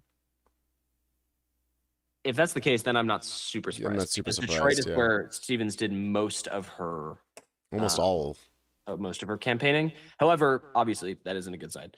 because we want El Sayed to be cooking everywhere. But we'll see. You know, we will have to wait and see and keep watching. Detroit and Dearborn. Yeah. Oh, okay. Wow. Damn. Yeah, it's going. I mean, it's like. Oh, sorry, guys. I'm sorry about that. Thought you could see the screen. What is it? 64%. Nope, that's the wrong county. 63% Stevens, and then 33%. Mail-in ballots haven't been counted yet, though. Interesting. Where do you think that vote's gonna? I'm curious to see the generational split on this one. I mean, I know that like when it comes to like the Black community, there was a lot of push for Stevens, obviously with the whole Obama bullshit. But like, I'm really curious for the wider electorate, especially like the rule vote. Like, I'm really curious where that's gonna break down. You know what I mean? Yeah, I am not smart enough or into Michigan politics enough to fully understand that. Me But neither. I do know that Detroit was where basically where Stevens did most of her work was in Detroit. And El Sayed has been going pretty much across like the entire state, you know, doing work pretty much everywhere. And someone in the chat mentioned that mail-in ballots don't get released until later tonight, which does make sense because Michigan doesn't allow counting them Early, until right? Yeah, they don't allow That's the counting same them early. same as the LA vote. Same as California, same as Nevada, same as I don't fully understand it, but that's what they've decided to do in a lot of these states. When it comes Well, to in that counting. case, that makes me feel even better for Syed because I think that a lot of the times it's going to be like the same thing will happen. Like it'll be lean a little bit more progressive, which means he'll probably slowly tick up over, like overnight. Yeah. I do not know if we're going to find out tonight, unless it was like a complete and utter blowout for either of the candidates. Then maybe we would know tonight. But it either is going to be like a late night thing. Maybe people on like the West Coast, you know, may get it, you know, around like midnight or 11, whatever, you know, their time. But that's, you know, middle of the night for people on the East Coast and Central Time, where Michigan is mostly Central and Eastern Time. So it's definitely going to be a late one. Yeah, it'll be a bit of a late one. Never what you want to see, but you know, we'll see what happens. Amanda, yeah, that's exactly my point. Like, I think that Gen X really got screwed, man. I think Gen X really got screwed. I think that in a lot of different ways. But I think that like this like multi-generational movement that we're building is like gonna stick it to them. You know what I mean? I'm just gonna give it a little stick it to them, Haley. Yeah, give him a stick it to him. Oh my god, what gives? Oh my god, what gives? What gives? These poll numbers are not these counting these. Oh my god, I can't even use my brain because I'm so focused on the voice. These numbers aren't coming fast enough. What gives? I think that like I don't know. I'm so curious how the Haley Stevens camp, like the after party's looking. Do you think they're feeling pretty good? I mean, they're gonna say whatever they're gonna say. They're gonna say, "Oh, we are very happy about these numbers." You know, it's gonna be the same from both camps right now. Let's see. Well, I'll do some scouring right now and see what people are saying. Showing up from Detroit, but not. Oh, Wayne County numbers showing up is from Detroit, but not Hamtramck, Dearborn Heights, Canton is big progressive. Oh, okay. they That makes a haven't lot really more. That counted makes a it lot yet. more sense because like Yeah. the polling would be Dearborn way is like off. 95% El Sayed or something, and like Ann Arbor is like 95% like in favor of El Sayed or something. It's like crazy. Thanks, Heidi. Thanks for the information because it really made. I was like, damn, these polling would be way off for Wayne County in general if it includes all of those things. But that makes sense that it's just Detroit right now. Yeah. In that case, yeah, I think it's going to take a second before. Yeah, someone on. So I follow this poster right here. It says, "Why is this race not called yet? What is keeping Stevens alive?" They say Stevens is doing much better in mail-in ballots than expected, which have been lagging behind in reporting. And they say she's doing well enough in these small to mid-sized counties to where winning Detroit by a lot would pull her close. So that's why they can't call it just yet. And she's hitting her certain targets, however, not all of them. So that is where. So it's too close to call in that way. So is she's so- not blowing out, right? Like it's No. not. She's not blowing past her She's not blowing past expectations, but she's hitting some expectations enough to stay in. enough to stay in it right now. Yeah, Sure. which is. I mean, I would just be surprised because I was like, I don't think that I don't know if that report that came out about the pollster calling her campaign and saying like there's no path to victory. I don't think that may not be necessarily true, but even still, there weren't many paths to victory. So I would imagine she was going to have to either blow, expectations out of the water, or at least hit most of her parlay in order to get paid here, right? Like, I think that Does Haley even have a watch party? She probably's got some. I don't know where it is. It's probably not going to go live until she wins. Dude. They don't want probably any clips from that. That's true. I did want to remind and notify people that Rashida Tlaib did win her primary. I don't even know if she ran, but I think she may have ran unopposed, but she's a fourth term incumbent now for Michigan's 12th, which is pretty cool. So Michigan's 12th goes to Rashida Tlaib, which is pretty neat. Pretty neat indeed. Yeah, I'm looking through the timeline right now, and everyone's just talking about it's all this. This race is flooding the timeline, which is exciting stuff to see. So we'll have to keep waiting, have to keep watching and waiting for more big dumps to come in. What's the what's Corey Bush looking like? Oh, that's not good. Some supporters are starting to play the blame game at Haley Stevens headquarters. We're starting to hear some finger pointing. Why would they be doing that? Why would they be doing that? That's not good. Just talked to a Michigan Democrat who's a little bit concerned about what they're seeing so far, and we're starting to hear the blame game. Some supporters are starting to question whether Stevens really did what she needed to do with the black vote, and that's really who she's targeting in this race. That is as much as very true. That's interesting. Yeah, and then it's going to define the future of the Democratic Party. Sure. Yeah. Very interesting stuff right there. That's probably the first thing I see here that gives us a little bit of insight on what's happening at the closed door Haley Stevens watch party, guys, that we were just wondering about. So we'll see. Oh, someone just said it just jumped back to 50% for Abdul. Oh, let me see. You want to go take a look at that? I don't know if that's if that's real. Just real. I would imagine that she would have to do like a blowout with not just the older black crowd, but also like the Gen X and even some of the millennial crowd might have to like pull over. What's surprising is that I saw a lot of support for the silent generation with Abdul, which is surprising. It fits with our theory. The silent generation's woke, bro. I think they are. Yeah, they're woke.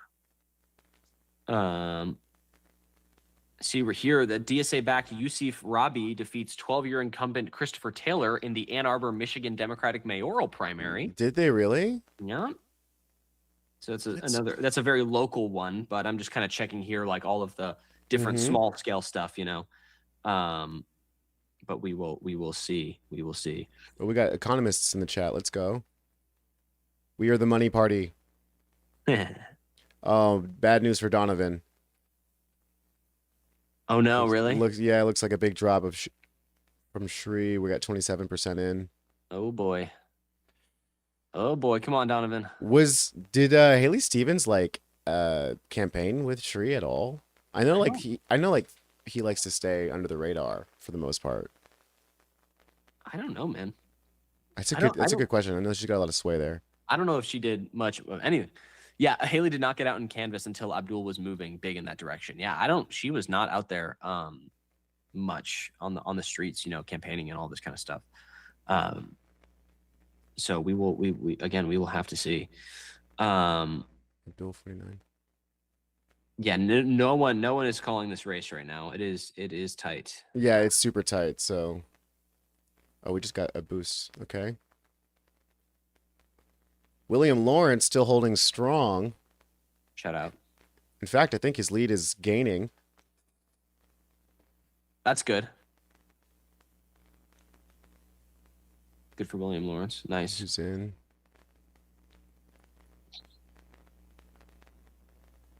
Let's see here. Scouring the.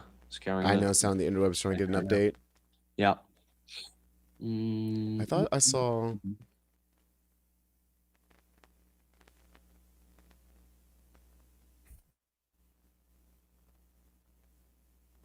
Yeah, Sonny, I see your point. I think that it's just shocking how much of this has been bought out, right? How convinced people can be from just ads. And I think that's what I was saying earlier. I think they might just be like, name recognition is such a big part of the game nowadays that people don't have the time to really, or the bandwidth to really think about what's going on in politics. So like, oh, I heard that name. I know I like the Republicans, or I know I like the Democrats, so I'll vote for them. And I think like that's why things have gotten so much worse. Like it's just because all of these poison pills can be passed and no one really gets any kind of scrutiny, right? 100%. I think that a lot of people, I mean, again, like most people in this chat and us obviously are very keyed into politics. We're much more keyed in than the vast majority of Americans, I feel like, are. Most people will vote. They think about politics every 4 years, and if we're lucky, every 2 years, right? And they pay attention to midterms. And this is a primary, right? Which is even less, of the field. And so more people, it's harder to get more people out and get them, energized and excited about voting for candidates they've never heard of, or voting in a midterm primary off-year election. It's a lot to ask of people who are never keyed into politics and really only pay attention when it's the president. Exactly. Exactly. And that's why it's like that's why these candidates can seemingly fail forward, right? So these candidates can like seemingly, because it's just like somebody else is paying for them to do it, because they're going to be a Trojan horse for like these anti pro capitalist, pro owning class, pro oligarchy policies, no matter who they are. That's why we need Oliver Larkin as a great candidate. It's a good example of somebody who's willing to say the hard thing to Fox News's face. You know what I'm saying? Yeah, that was great. That moment that was so awesome. That moment was absolutely amazing. Is there any other Democrat or socialist to look out for? Yeah, definitely Oliver Larkin. I think he's got a better chance than most. Like, Kai Newkirk just ran, I think, in Arizona and lost his primary. But I think there was like a lot of, not as much momentum being built behind that candidate. And even like Cory Bush, like I think he's got way more momentum than Cory Bush. So if you're willing to give money to somebody, if you're looking for a Democratic Socialist support, I would say Oliver Larkin is like, who could really use it right now, because Jared Moskowitz is the worst Democrat. Oh yeah, he's in the party. The most right wing. Yeah, he's horrible. Crazy. He's the most spoiler candidate out there. He really is, and he gets no flack for it. They love him because he's kind of like he's got the Jasmine Crockett effect, because like he's so good at like shitting on Republicans in like hearings and stuff that like people think that he's like really progressive, but he's not. No, he's just Kristen Sinema and Joe Manchin all over again. Yeah, really. The Democrat that they can point to and blame and say, well, he didn't vote the way we wanted him to, so what are we gonna do? It's the rotating villain strategy that the Democrats love to implement like all the time. They just talk about constantly. It's like every Democrat votes for giving everyone $1 billion except the one Democrat who voted against it, and then they're the bad guy. And then that's always how it goes. Oh, let me close this. Yeah, no, 100%. It goes the same way every single time. And I think at this point, people are like, okay, I know you're not. And I saw somebody in this chat mentioned earlier that like Zoran is giving us, it's killing the excuses, right? Like there's no excuses anymore. There's no excuses at all. Like there's no way to be like, oh, we're working on it, or it's going to take time, or you guys just don't know how government works, and this, that, and the other. It's like, what Zoran has done in 8 months, it would have taken another administration years. So where's the excuse? Right? Like, where's the excuse? Yeah, shameless DeSantis Democrats like Jared Moskowitz are always telling us that the better world isn't possible. Yeah, someone said it's horrid. Yeah. It's very interesting. The different the different factions in the Democratic Party right now. Obviously, I feel like we've been talking about that for a while too tonight. Of like, there's so many different. There's the Democratic Party. They love to boast about how big of a tent they are, and they are a pretty big tent party. But there's only 2 parties in this country, so of course they're going to be big tent parties. Both of them. And we're not really like parties in that way, right? Like anybody can be a Democrat, anybody can be a Republican. They just say you are, and that's it. Yeah. So it's not really that hard. I mean, I think that realistically, like, I think we got to be prepared for a shift, right? Like, I think we're going to see a lot of Democrats deciding to be Republicans, and we're going to be surprised when some Republicans decide to be Democrats. Like, I think it's going to be one of those things where you have to be like, open your eyes to new horizons, I suppose, because like people see what Zoran is doing and they want that, even if they're on the right. Like, I've seen it here in Texas where people are like, well, I like what he's doing with, you know, I like what he's doing with small businesses, or I like what he's doing when he's, you know, cleaning out the snow. He got that done real quick, right? They want that too. So, you know, when I look at my roads in my local politics, I say, why can't you do what Zoran's doing? And if they don't have an answer for him, then they'll vote for the Democratic Socialists. I'm telling you, they will. You know what I mean? And meanwhile, yeah, people were saying in the comments, MAGA is getting Max Miller. Max Miller is Mr. I'm going to burn my children with hot water, burn my wife with hot water, is their vanguard. You know what I mean? It's ridiculous. It is. Yeah, it is. It's so insane. There's certain. Yeah, I don't even have anything to say for that. Honestly, it's disgusting. And it's like, disgusting. Look, we can say that, we can say, oh, like, you know, we are opening the door to people who are maybe not vetted, like Graham Plattner, and when they show themselves to be bad people, or maybe not far enough in their journey of reconciliation, that we can trust them to be the face of our party, right? That doesn't at the same time say that, like, oh, no one in the everyone in the future has to be an establishment shill. It just means that, like, we can discipline our party based off of actual morality, whereas the fucking cultists on the right would protect somebody who is disgusting as Max Miller, who literally assaults his wife and children, and you're like, your father-in-law is also in Congress. That's insane, man. And then, like, I mean, we don't have to talk about Matt Gaetz, and we could talk about fucking Stephen Miller, and we could talk about Trump. Oh, God. It's not. It is a menagerie of monsters on that side, and realistically, like, the more that they out themselves, the easier it is to say that, you know, we're the side of good. You know what I'm saying? Yeah, and the Republicans will love to slander and bash and scream at the progressives and the Democrats for any bad egg that they have in their ranks, where it's like the entire Republican caucus is surrounded by complete whack jobs, freakos, people who protect Epstein associates, right? The president, right? All these things. And they love to cast stones from their glass houses. They love to do it. They love it. But it's not even. It's the reality of the situation is that the Democratic Party and progressives as a whole are much less willing to go along with creeps and freaks in their ranks. Right? Graham Plattner immediately ousted. Eric Swalwell immediately dropped out. Right? Like all of these. Like if there is somebody in the if there is somebody in the Democratic Party who is found to be an abuser or found some way to be, a criminal or whatever in some way, they are held accountable by the party immediately, and they aren't sheltered and blanketed and hug boxed like they are with the Republican 100%. Party.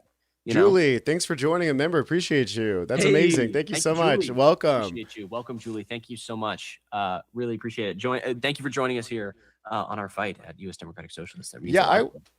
I was super also disappointed with Swalwell too. I mean, it's not like I don't know these people, right? Like I don't know Plattner. I liked Plattner. Reminded me a lot of people I know here in Texas who like have fucked up paths, and my stepdad was a Marine. I know my father fought in Vietnam. Like I understand that people might have storied pasts and might not have the best track record with the things that they've said and the things that they've done, but there comes a line where we have to ask ourselves, like, who do we want to represent us, right? Mm-hmm. And there's a difference between who represents us and who we allow to be like, a part of the movement, right? Yep. I think that realistically, like, we are always, as leftists, going to have room for rehabilitation. We have to, because we live in the real world, but we don't have to center people who we don't, you know what I'm saying? Like, we don't have to center that. And realistically, it's like, we have to listen to the people who might have better judgment than we do. You know what I'm saying? And I think that, like, that is the difference between our party and theirs, and our movement and theirs, is that ours is human and theirs is more about money than it is about anything else. And that's what fascism is about, right? Power and control. When we look at our party leaders, what's beautiful about somebody like Francesca Hong, who just came out with her story of mental health, her journey. I think that's like a perfect example of how, like, we don't need perfect people, right? That's not what we're saying. You don't have to be a perfect person. And in fact, I'd rather you have gone through something in your life and overcome those things, because that's how we get wisdom as human beings. Instead of people like JD Vance, who are just like made in a lab somewhere by Peter Thiel. Like, we want actual human beings who have actually learned things. And like, yeah, that's gonna cause more problems where we're going to have to pull back candidates and we're gonna have to pull our support. But realistically, but we're willing to do that. Because we're willing to do it, we should. Yeah. Versus the right, which isn't and hasn't been historically, and will actually boost, boister and boost their candidates that have fraud pass. It's almost like a rite of passage. It's like a stamp of approval. It's if you're a creep or if you're a predator, then you can actually be a high-ranking Republican official. It's like it's a litmus test you have to pass for these guys. 100%. Yeah, it's ridiculous. Looking to Michigan a little bit again here. It is tightening up. It is folks. tightening up. It's tight. It's scaring me that it's tightening up by 0.1% like every time. Every single so time. like, oh my God. Okay, come on. I think at a certain point we just have to realize that like, no. I think that like realistically, like it's gonna probably start to the gap is gonna start to widen again. Once maybe like tomorrow. Like I don't know. I think that realistically we're not going to get that blowout today.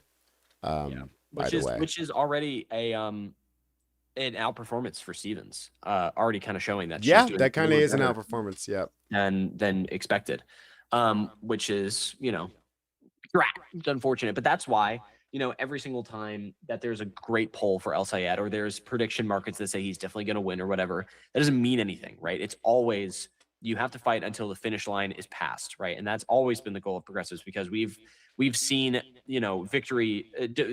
Democrats love to have victory snatched by the jaws of defeat right at the finish line. They're so good at that. And it's happened before where we get too confident about something and it doesn't work because people say, "Oh, I don't need to vote because they're definitely going to win." We've definitely seen that before.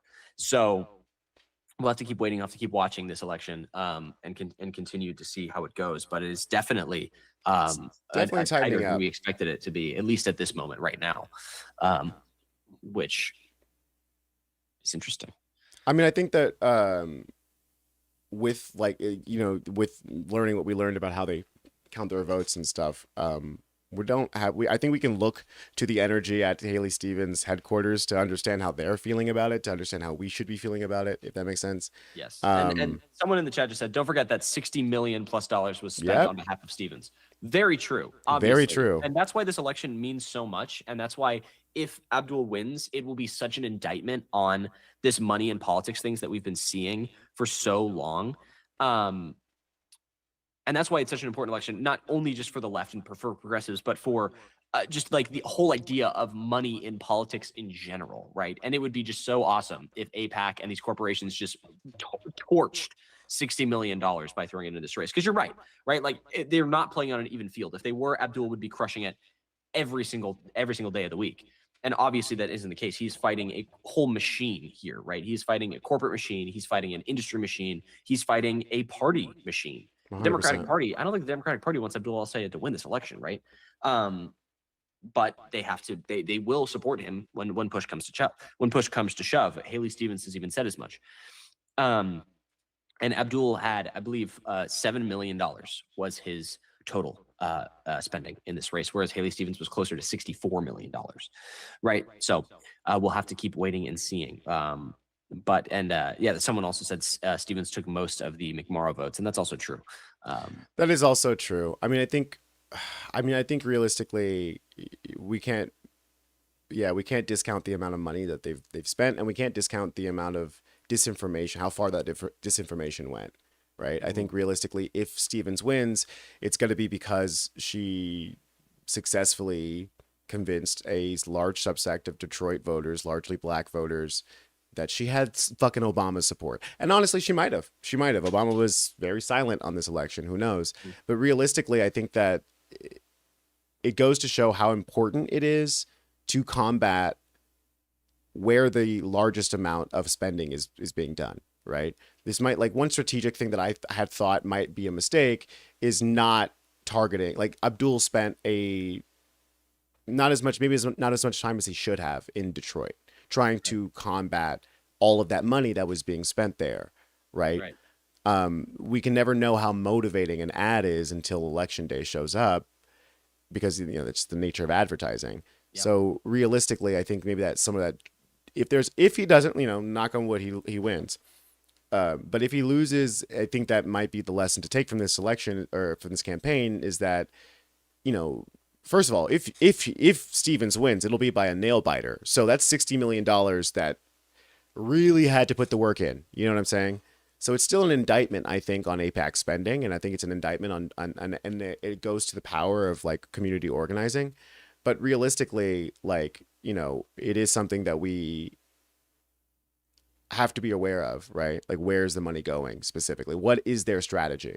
Yeah, 100%. 100%. I saw someone in the chat say something pretty interesting. They said, polls don't vote. Never look at and rely on polls. 100% agree. We've been there. Super I predict true. senator outcome won't be known until late afternoon tomorrow, if not evening. Just my opinion from living here and being 61. So this is someone from Michigan who has lived here for a while, bringing in their at least opinion on this to see how long it takes. And yeah, I mean, we did see just a bit of growth for El Sayed there, a bit of a shift in numbers. A little bit of a gap widening there. But this is definitely a closer election, at least as of right now, than we thought it would be tonight. And I do think that a lot of that has to do with Detroit specifically, being obviously a very large city with a very large population of voters who are predominantly Stevens supporters. However, that doesn't mean that the rest of the state, and I think she's performing better in rural areas than were expected. I think that's kind of the main driver of what's happening right now, at least for keeping it this close. But that isn't that, again, Abdullah is still in the lead and he is still, getting a lot of votes. He's kind of keeping up and she's, pushing, towards him a little bit here, but he's still, it's not, within a percentage point yet, or even half a percentage point or 0.2 or whatever it may be. But there we go. There was just another drop, and he lost a little bit there. But we'll see. I think that Dearborn vote, and that's really going to come through. Like, I think the Wayne County non-Detroit vote. Like, if looking at this chart here, let me just pull this up. This is just showing. I think this is from the New York Times. This is just showing where the votes that are still outstanding are located. Mm-hmm. And I would imagine, since they gotten most of their Detroit vote, right, that this Wayne County circle is probably. If Dearborn hasn't been counted yet, then I'm not worried, to be perfectly honest. Right. Dearborn is an extremely pro El Sayed city, and so is Ann Arbor. I don't know the Ann Arbor numbers yet, but I know that Ann Arbor and Dearborn are both very pro El Sayed, at least when it comes to polling data, which, again, polls don't vote, people vote. But, yeah, someone said he only has to win by 1. I'm worried if this election becomes close, then we're going to hear the most annoying pieces of shit. Oh, the takes are going to be so annoying. We could have won. You cost us. You cost us the election. Yeah, it's going to be really annoying. We're going to hear that. But I just don't want to hear them win. Please, for the love of God, I do not want to hear them win. I still got my hope out. I think that the fact that he's still leading, right? Like, this is a good position to be in. Let's just remember, this is a good position to be in. You'd rather be losing or winning with a slightly lessening gap than be behind, right? Because he's already overperforming what they said he would do. Let's remember that. Like, Stevens was acting like they were I'm electable. I'm going to, That's true. Not true is what we learned. That's not true. Yes, it's not true. So, so what? So, like, I think that realistically, like, we're still looking at a good lead. Let's not doom pill too much here, right? Yep. You're right.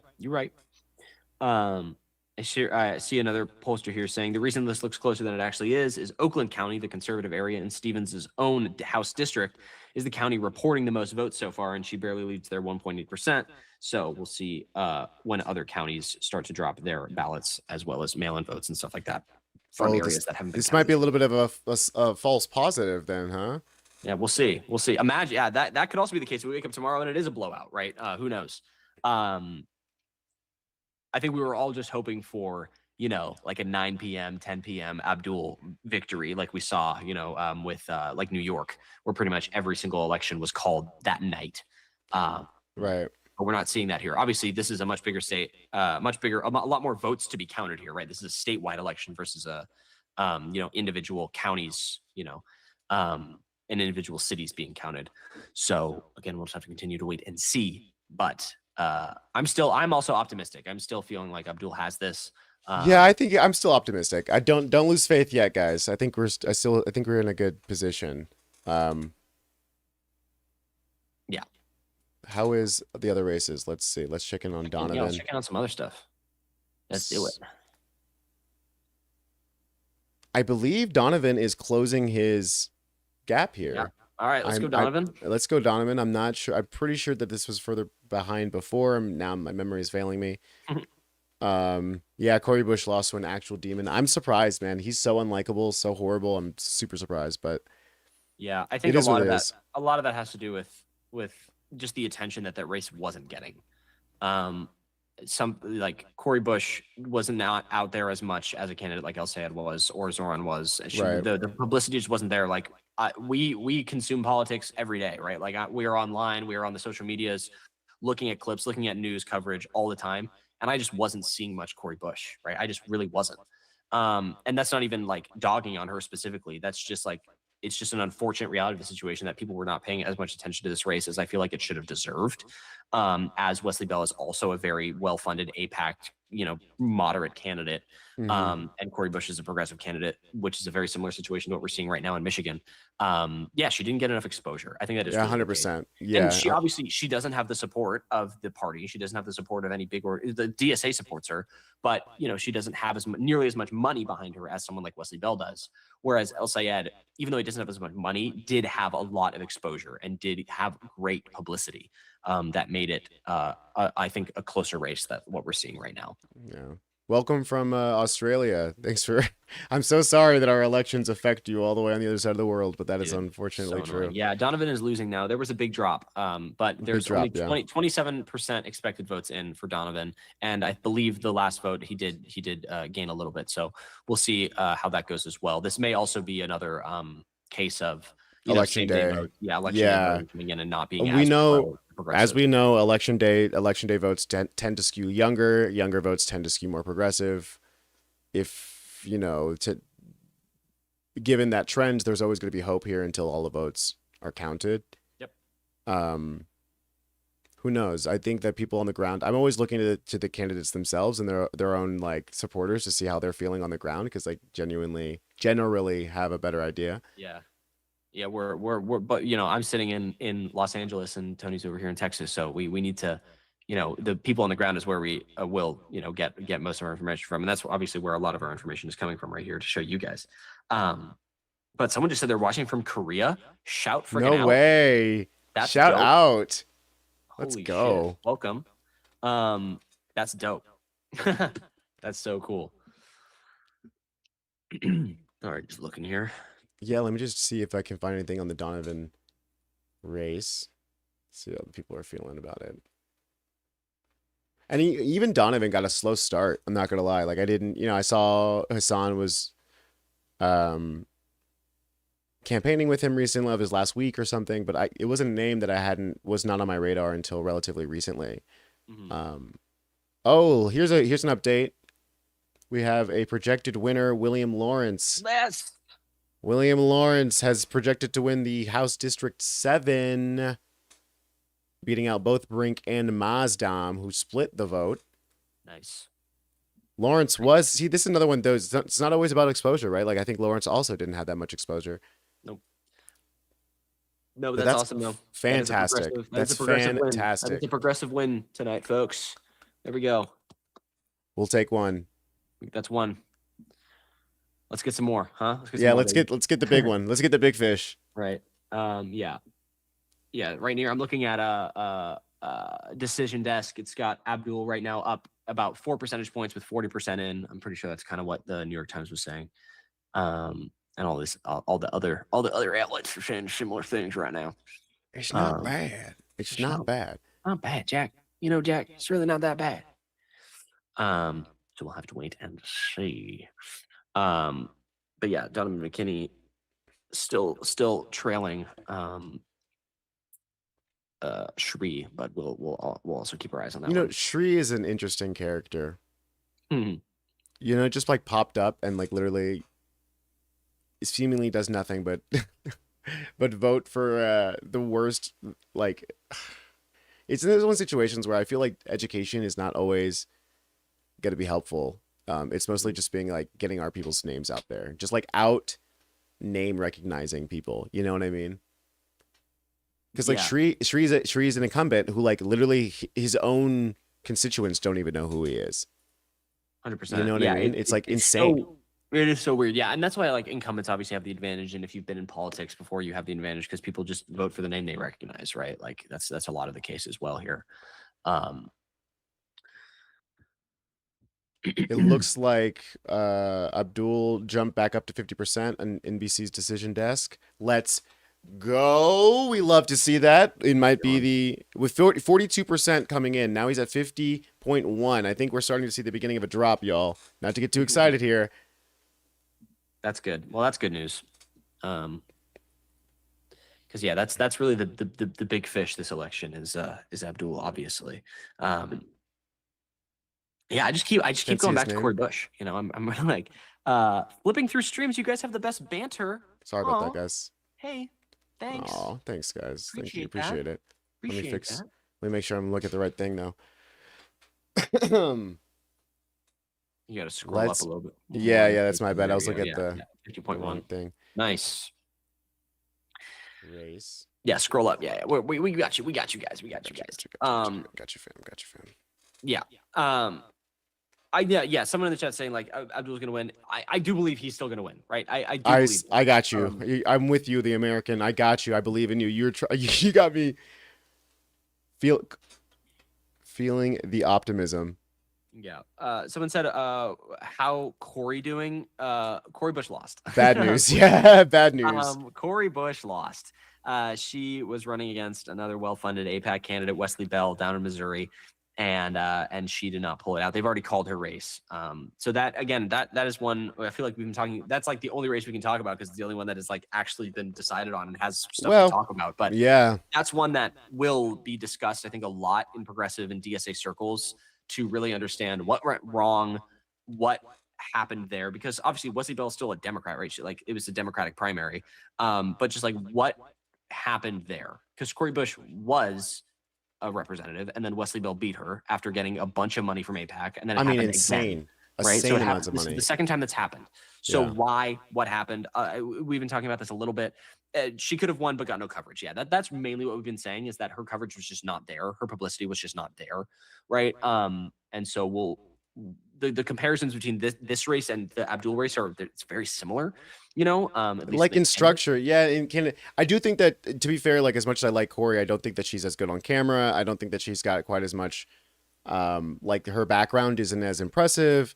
I do think that there's like Abdul is a better candidate, right? Yeah. But that being said, this is such an anti-AIPAC year. It is such a, Israel is such a hot button issue right now that just the track record of Wesley Bell, like his voting history, as well as where he gets his funding, should have been enough. I really do think so. People knew about it. Like Wesley Bell is like, people in our circles know, right? A lot of progressive people who are like keyed in know the name Wesley Bell, and they're like, oh my God, isn't that guy that got a bunch of AIPAC money? But I think generally a lot of people don't know that about Wesley Bell and about this race with Cori Bush because it just didn't get as much national recognition as other races have. And so I think that it just kind of flew under the radar for a lot of people. And Wesley Bell just was able to just like, okay, please no one clock how much AIPAC money I'm getting. Please no one talk about it. And no one really did for a long time. Like, I think the only real big coverage I saw was she did some streams. I think she was on Hassan's stream at one point, whatever it may be. I'm not even sure. But she wasn't getting as much out there as, and yeah, someone says she was outspent. I have no doubt she was outspent. I've not even, but Abdul is also being outspent a bunch, and he's leading Stevens right now. So what is the difference between this election that was called within an hour versus this election that's like, going on all night? And I think there's a lot to learn coming from an election like that. Yeah, I'd be really curious to see what her campaign, if they're going to be public about where they felt like they went wrong. I hope they are. I hope they are too. I think that realistically, like communication is one of the biggest parts, one of the biggest benefits of this movement that I think is very different than the past political movements. Even like Obama's right last time, there was a big like surge of progressive momentum, but that was still like behind one specific campaign, and it was pretty closed doors. Like it wasn't very much as far as like what his strategy was. What's interesting about this movement is that it is very much like an insurgency in a way. Like there's different races in different places with different strategies, and so that I think that sort of like what's it called, an autopsy that they refused to do for Kamala. I think we should be more active about doing those with our own campaigns, right? And I'm sure the DSA is internally, of course, but I think just in an open conversation, these are conversations we should have just openly, right? About like where we think we can do better as outsiders, who maybe we should put more attention on certain races that we think are getting underserved, right? And how can that be something we can take into next week even, or the week after that? Right. Elections down the road. Yeah. 100%. Because yeah, there's a lot to learn. Every election is an opportunity, or every primary is an opportunity. Every race is an opportunity to learn something. And as a progressive movement that is so young and so fledgling, every single chance to learn and grow and develop the movement. William Lawrence. Someone just said William Lawrence. He won. Yes, William Lawrence. He's been called the victor. Someone just mentioned that. Projected winner. That is a big progressive victory for sure. Huge. William Lawrence victory out there for Democratic House 7. So there is a super progressive DSA candidate winning out there. So there's William Lawrence update for you guys. For those of you who've missed it, we called it when it happened, but obviously people are coming in and out of the stream. I know that not everyone knows. It's huge. I mean, this is an interesting race, because I think it's to the conversation we had earlier about the Democratic Party kind of failing in strategy, especially when next week is going to be so interesting. It'll be a big part of the conversation. Excuse me. A big part of the conversation is going to be how is the establishment, with Hong, how is the establishment sort of failed to rally behind a single candidate? And the same thing's true here, right? I mean, we can take advantage of those. What has normally been a progressive problem, right? Running too many candidates who have too different of ideas, right? Who refuse to drop out and rally behind the same team. That's usually been a progressive problem in the last few years. That's now seemingly part of the Democratic establishment, right? We are getting behind specific candidates in specific races, and it's working. Right. Yeah, we'll have to. I think next week will also be. Hong's race will be very interesting because she also is looking pretty good when it comes to the numbers out there, and I think that's going to be a very interesting election when it comes down to it. And we're seeing right here, obviously, proof is in the pudding here with William Lawrence that there is a progressive politician who is able to win in Michigan, and I think Hong has a great shot out in Wisconsin, and then that's just going to lead more and more down the road to more progressive victories. We've already seen more this year than any other year. In different states, right? Like we started in New York, then we got Malak Kuris in Colorado, and we're just going to continue that train. Adam Homowy in Pennsylvania, I believe. Let me get back to. So it works everywhere, and obviously this area and this race in Michigan is tighter than we expected it to be for Abdul El-Sayed, but I'm still very optimistic about this race. It's bounced, and to be fair, it's only been bouncing. It's bouncing up and down among 3-4% of a lead. His lead has not dropped to dangerous levels yet. It has been relatively consistent over the last couple hours. So okay, Chris Rabb too. Someone just said, "Yep, Chris Rabb." Yep, Chris Rabb. I mean, this is crazy. I'm so excited for this the next couple of years. Yeah, I've not been excited. No, seriously, since AOC was coming on the scene is the last time I remember there being this much right. Yeah, and we see that. You see that you can just look at the energy in the progressive movement in this country by looking at DSA numbers. And oh my gosh, Bernie in 2016, there was a big jump, and then it flatlined. And then AOC in 2018, there was a big jump, and then after Zoran, there was a huge jump. And now it's the biggest progressive socialist movement in the history of the United States, which is insane to even think about, but here we are, right? And a lot of it is thanks to the GOP and Donald Trump being absolute maniacal freaks and forcing people to realize that there's better futures available to people if you just look, if you know where to look, and that is what's given us this large progressive movement that we're seeing right now, that we will continue to see in months and years to come. Be pretty cool. If you guys are not already involved with your local DSA chapters, you should definitely check it out. Donate to these Democratic Socialist candidates. I think that just keeping the movement alive is often easier than we think, right? Just talking about these people and making their name somebody that can be household. I remember when people were talking about AOC, she's never going to be a household name. Yep. You know what I mean? Yeah. Now she's, I think, number 3 most well-known, most popular Democrat, I think, or number 4, something like that. She's It's like her, Bernie, Obama, and Zoran.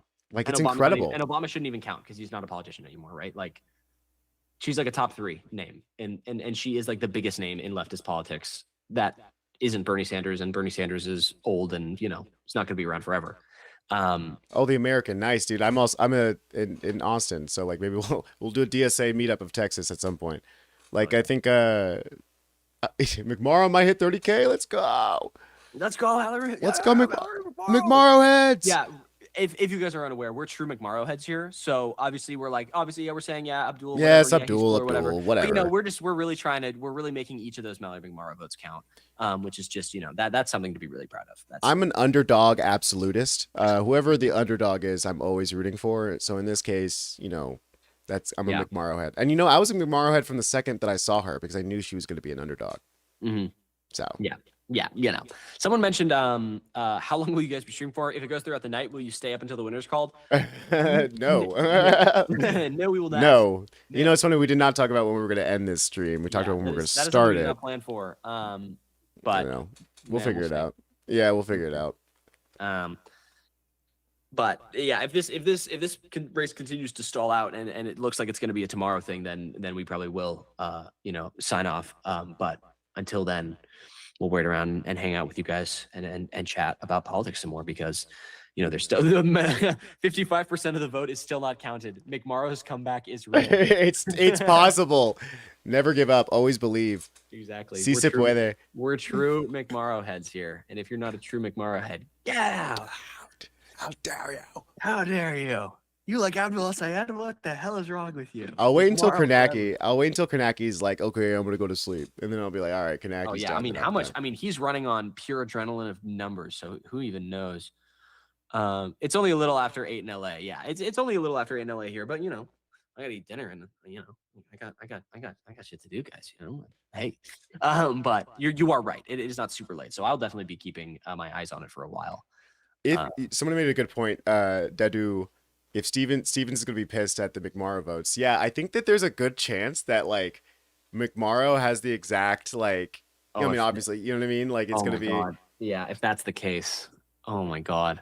It's like, oh my God, you should have all voted for me. Like I think it would have been a really crazy. There was legally she was gonna have to be on the ballot though, right? Like there's no way of okay. Yeah, she couldn't take her name off. Yeah, so that's again. Then it might be another conversation where it's like the Democrats could not, like the establishment Democrats could not rally behind a single person early enough to actually defeat they just split the vote in such the craziest, funniest way ever. Yeah. Oh, that'd be oh my God! That's my new dream. Please, that would be hilarious. Please. But then of course we'd hear the most insane takes of like, well, Abdul only won because McMorrow. Yeah, whatever. Like, whatever. They'll say the same thing about fucking Zoran, right? Mm-hmm. Like. Because they split it all up. Whatever, dude. I think this is where like these kind of numbers and things really matter is the primary, like Democratic state primary for a senator. Like it's like, so we're in the weeds here with these ones, right? And this is where it really matters though, because when it gets to the general, the Democrats are going to vote for the Democrat and the Republicans are going to vote for the Republican, right? 95% of the time. And this is where it's like so in the weeds, split amongst different candidates, all of which have the same D in blue next to their name, but the specifics are very, very different, So Sonny, you're in a sane country. Yeah, Dr. El Sayed would have blown this out. Like, and we've talked about this.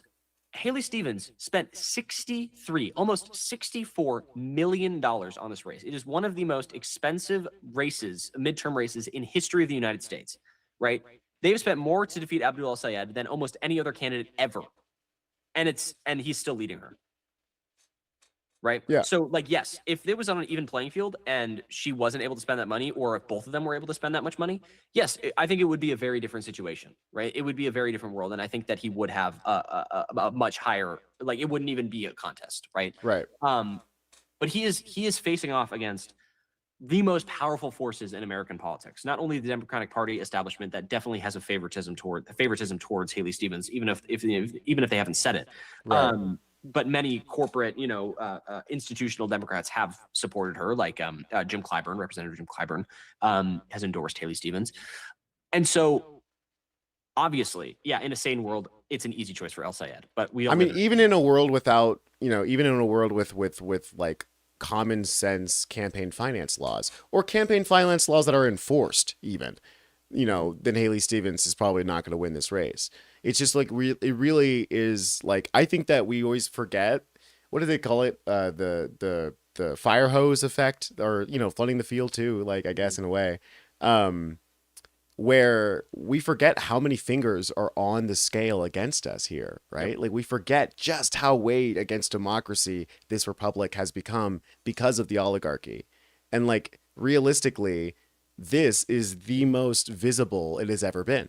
Like, it has never been more obvious that moneyed interests are trying to stop the people from having a voice in their own government. Yep. It should be a wake-up call for the entire country. Yeah, and that's kind of one of Abdul's main policy positions is money out of politics. Right. And I think that this race is just an example of that, right? And it's a great bar for him, obviously, because he's going up against a candidate that has so much money. It's unbelievable, right? Mm-hmm. So it's a good bar for him, but it's also so true, right? Like, the Democratic Party cannot be the party that can buy elections, right? We can leave that to the Republicans because it's what they do, right? Like, they're the corporate party. They're the party that cares about all this kind of stuff. But the Democratic Party cannot go that route. They cannot be the party that determines their candidates by who has the most money.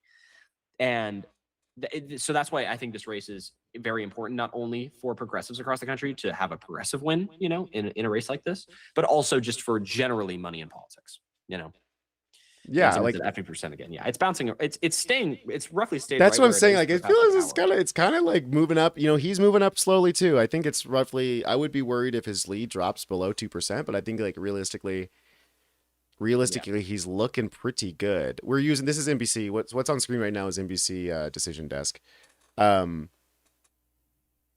Yeah, like, I think realistically, yeah, Bush Jr. should have been a wake-up call. I mean, the year 2000 should have been a wake-up call, right? Like, the Brooks Brothers riot was just like an absolute theft.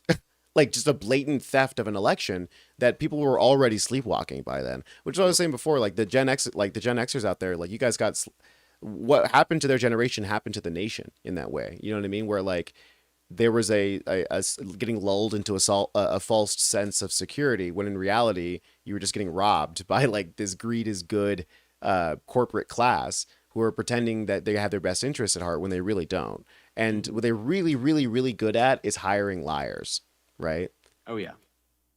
Well, yeah. I mean, we've seen this in this election alone, like with Haley Stevens and El Sayed, right? They're calling him an anti-Semite. They're calling him a terrorist sympathizer. They're calling him a womanizer, a misogynist, right? Well, none of these things are true. The guy's anti-Israel, right? And I feel like most people in this chat understand the difference between being an anti-Zionist and an anti-Semite. But a lot of people in this country do not, and they conflate the two. But Abdul is pro-Palestine. Abdul is a man versus a woman in a race, and so they're immediately going to jump to, well, if he beats the women, then that means he hates women, right? And like, obviously that's not the case. It's tired. It's very tired. Identity politics is all that the center has in order to sway people's opinions at this point, because they don't have policy. They don't have policy. They have no answer for AI data centers. They have no answer for climate change. Excuse me, which has been a problem since the 2000 election, right? Which Al Gore ran on, my God. So like, we're almost 30 years into this bullshit, and they're still coming to us with like, well, he's a Muslim. What are we talking about, man? Thank God. I feel like honestly, this would hurt Stevens more than it would help her, especially in a state like Michigan. But she hasn't utilized that as much. She has, said that he hangs out with terrorist sympathizers, and there's definitely some Islamophobia creeping through. But some of what the Republicans are doing, talking about Abdul El Sayed, they're just helping Stevens, right? And like, 100%. Judge me by my enemies, not by my, like that. It's totally that, right? And the enemies of Abdul El Sayed are Islamophobic freaks that make fun of his name. They're like, oh my God, this guy's name is Abdul, and it's like that's horrific, right? He's a terrorist. He loves 9/11 or whatever. Like they just. It's so unbelievably. I saw another McMorrow supporter. I know. I'm like, I can't even look at the chat. She only needs half. She only needs half of the remaining, guys. There's a chance she only needs half of the remaining votes, and then she'll win. Every time someone mentions Mallory McMorrow, I chuckle, and I'm like talking about fucking Islamophobia, and someone's like, She only needs 330K to pull back, guys. We've got this. McMorrow heads unite, and I can't. I have to stay focused. But it's so true that like there's like a big vacuum. Like they're like, I mean, the Marjorie Taylor Greens, the Tucker Carlsons of the world, they're taking up this space of like who are actual anti-Semites, right? They're taking up the space of being like, oh, we're the leaders of we're leading of the Palestinian movement. We're actually care about like the Muslims in like the Arab world, which is like, you guys 2 seconds ago were shitting all over Muslims at any chance you got, right? 2 seconds ago, you guys were trying as much as you could tying the entire Arab world and anybody who was brown and wearing, like even Sikhs, right? People who were just are not even related, tying them to 9/11. And now you're acting like you are the fucking like the vanguard when it comes to like protecting Gaza. Yeah. It's just one of those things where it's like, oh, it's not the left's problem, it's the center's problem, it's the moderates' problem, where they don't stand for anything, including genocide, which is one of those things where it's like, okay, well, if we can't even stop the active genocide, how far are we from actually fixing the problems here at home, which have to do with human rights oppressions on human rights oppressions, right? Against white people, poor white people, and black people, and fucking Native American, right? Like we have so much to unpack here at home that I think it's time for people to be like, people are just like, you know what? I'm tired of sending any money abroad, in not an isolationist way, but in a can we just fix our shit at home way. In a America's falling, like. I'm not even like a China glazer, but you have to look at the facts of the situation in China. They have been able to develop that country beyond belief in the past 20 years, right? 100%. They have their 5-year plans. They invest in infrastructure. They invest in housing. And their methods of doing so are, very one party. They just get it done, right? And they don't care what the people have to say. It's super centralized, right? Which is, you can totally have opinions about that, but you can't argue that they're not getting shit done. You can't argue that the U.S. has not fallen behind China when it comes to their infrastructure and when it comes to their actually investing in their own country. Right. That is what China has done. And that is why China, whatever you want to say about them, are now the superpower along with the United States. Right? And so when the argument is, oh, capitalism provides, capitalism gives you all of these things, capitalism is going to make us the greatest nation on earth. When there is an example that we can look at in China, it just undercuts that lie that has been told to the American people since the 80s, right? And yeah, exactly. We want that money here.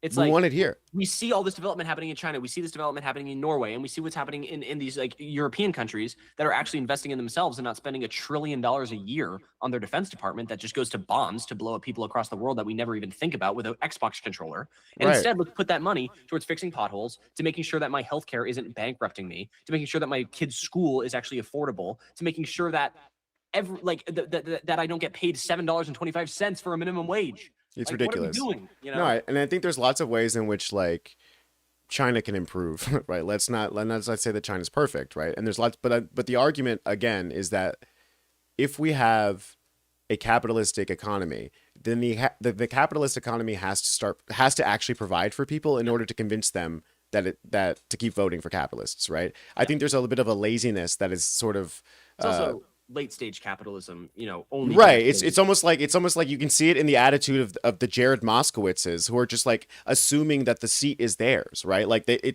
or Dan Goldman right now tweeting at and complaining on Twitter that his seat was stolen from him because he lost the primary to Brad Lander. Right. And it's like, oh, and like to your original point, they blame anti-Semitism. They say it's anti-Semitic for Jewish Brad Lander to replace Jewish Dan Goldman, when in reality it's anti-capitalist, right? Yeah. It's anti the donor class. And when we're talking about like, oh, there's different ways that we can organize our economy, those things are a lot closer to the reality that even MAGA wants to live in than the reality that the center wants to live in. Do you know what I mean? Exactly. Yeah, 100%. That's populism, really, in a way. 100%. Yeah. And like, obviously China engages in capitalism, right? That's how they've been able to get a lot of their shit done. But it's with a lot of government overreaching control and central. What do they call it? Chinese socialism with a Chinese effect or something like that. Whatever it may be. But I use China as a way to showcase a country that has been developing at a rapid click versus the United States that has just been kind of stagnant ever since the 1950s or 60s. You know what I mean? Like, nothing has been done. Like, there's still bridges that were built in the 40s that are crumbling. Oh my God, yeah. Because we had one time that the government was like, "Yup, we're going to lock the fuck in and get shit done," and that was the New Deal programs. And then those worked for a while. And then, you know, we had the Civil Rights Act. We had a lot of growth. We had development. The country was going in the right direction. And then people got scared. They were like, wait, whoa, hold on a minute. Wait, what's going on? Too many things are going right.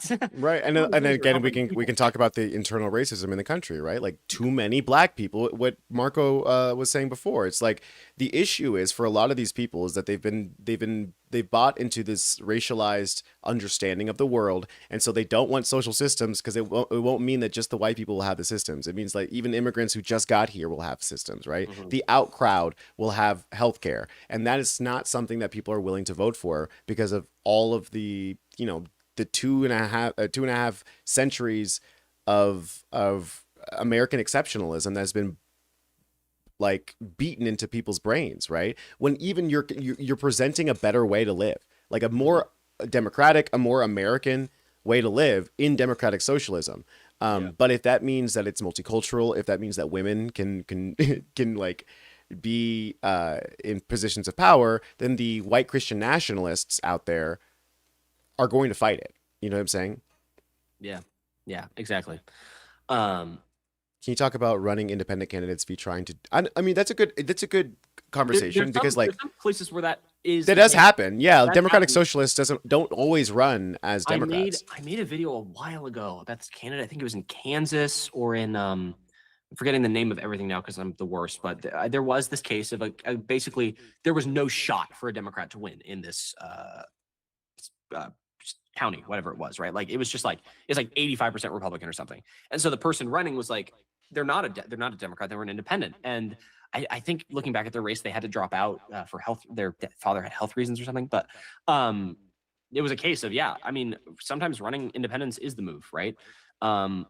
That have a lot of worldviews that are progressive, because a lot of people will just tune out a Democrat if they have whatever philosophy because they're a lifelong Republican and they don't want to listen to a Democrat no matter what they have to say. But if they're an independent and they're using a lot of the same language without actually utilizing a lot of the same, you know, labels, then people will be able to listen to them a lot more. And I feel like people have been talking about doing that for a while. It's just kind of tricky because once you do start to get into terms like Medicare for all or whatever, then a lot of people immediately switch off and it's like, well, okay, you're a Democrat. And it's like, well, I mean, I agree with a lot of the policies of progressives. And there's also like there's, you know, depends on the state too, because like some, you know, states like Florida, it's very, very difficult for an independent, I think, to even get on the ballot line, right? So it's like it just makes more sense in those states when it's like really restrictive primaries and stuff like that. But like I think that like Lefty Linda made a good point here that this has been going on forever. Like, you're right, 100%. Like, you know, after the civil rights movement, there's a reason why the CIA killed all of those civil rights leaders, and we have been stunted in the movement since then. A lot of those guys, you know, Martin Luther King was the March on Washington was an economic march on Washington, right? He was a socialist. And I think realistically, that energy they killed with those movers, and this is why I don't like centralization just as a concept. Like when MLK and the Black Panthers and all these people were demonized and murdered, because it was centralized on these specific like icons, when they were, you know, taken out, so too did, you know, died the movement. Whereas, like, again, knock on wood, may he live a long and prosperous life in Mamdanistan. If something happens to Mamdani, it's not the death of the democratic socialism. You know what I mean? That's the difference between what happened in the past, I think, and what is happening now. You can call that, you can say that's because of technology. You can say that's because of what happened in the civil rights movement. But there are lots of ways in which the CIA and sort of like, COINTELPRO, all of these psyops that are coming from the government and really rich people who are utilizing the mechanisms of the government in order to oppress the people, they're less powerful now. Those mechanisms are less powerful. And I think that we've sort of, we're benefiting from the fact that they're lazy. Like they're just straight up lazy. They're lazy, and people are more, they're more, we talked about this a little bit earlier, like the bullshit smell, like the sensors are on, you know, and like sniff it out. We can sniff it out, right? We understand when we're being served BS. And I think a lot of that has to do with social media. A lot of it has to do with people being more online, seeing things, history, actually understanding U.S. history, you know, being here before, you know, and just understanding the past to look towards the future and see where we had struggles and challenges and learn and grow from them. And, you know, and we're in that new wave right now where I keep watching the ticker and it literally is nothing is changing with this Abdul. Like, I know he dropped a little bit. But like He dropped a she little, also and then dropped. gained, and then he dropped, and then she just lost a little bit. McMorrow heads. McMorrow rised up a little bit, so that's what I'm talking about. Excited. Yeah, someone wanted us to talk a little bit more about Cori Bush, and I think that now might be a good time because there's not much happening in movement in terms of El Sayed. But yeah, it's another one of those where this race of Cori Bush, I think we'll talk about it more in the future with more hindsight and better understanding of the election, and maybe she'll even come out and talk about what wow, holy crap, what went wrong. But I do think a lot of it has to do with the fact that just publicity and getting her name recognition out there, and just not people really not fully understanding the levels that Wesley Bell had when it comes to the amount of money he had from AIPAC. So I think that's pretty much that, you know. And I think that I think there's a little bit of like controversy that you have to stir up nowadays to get the media name recognition, right? Like I think that, and maybe there's something to be said about Cori Bush kind of used that up the first time. Like it's a little bit harder for her to dig up some controversy because she's already been labeled as a radical by the Fox News. They're a little bit less interested in digging that up again because I think they probably correctly identified that the more they talked about Cori Bush, the better it would be for her. So that means it was probably incumbent on the left to really push it more. Yeah. And to really, I think from her, you know, I don't know how they were running their campaign, but I think the largest thing is just to really try to tie. I would have, if she was me, tied Wesley Bell to Haley Stevens. I would have tried to be like, they come together, right? This is a part of a package deal, in order to try to like, you know, point out that he's just as bought as she is. But realistically, these are conversations that we don't know right now. I think that her campaign is gonna. I'm seeing some thank yous from the Detroit DSAT or progressives who are now like, you know,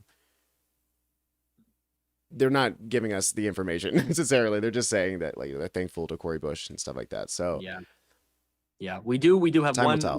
We have William Lawrence pulling ahead tonight. For those who didn't see that update, William Lawrence is a Democratic Socialist candidate. He won his primary for Michigan's 7th congressional district.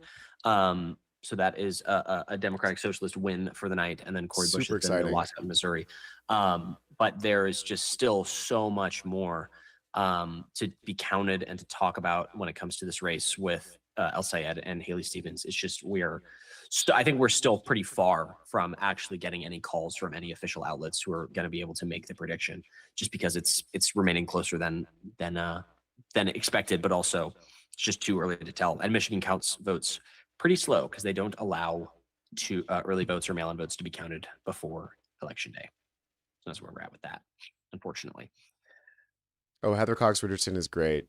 Definitely suggest checking her out if you guys haven't already.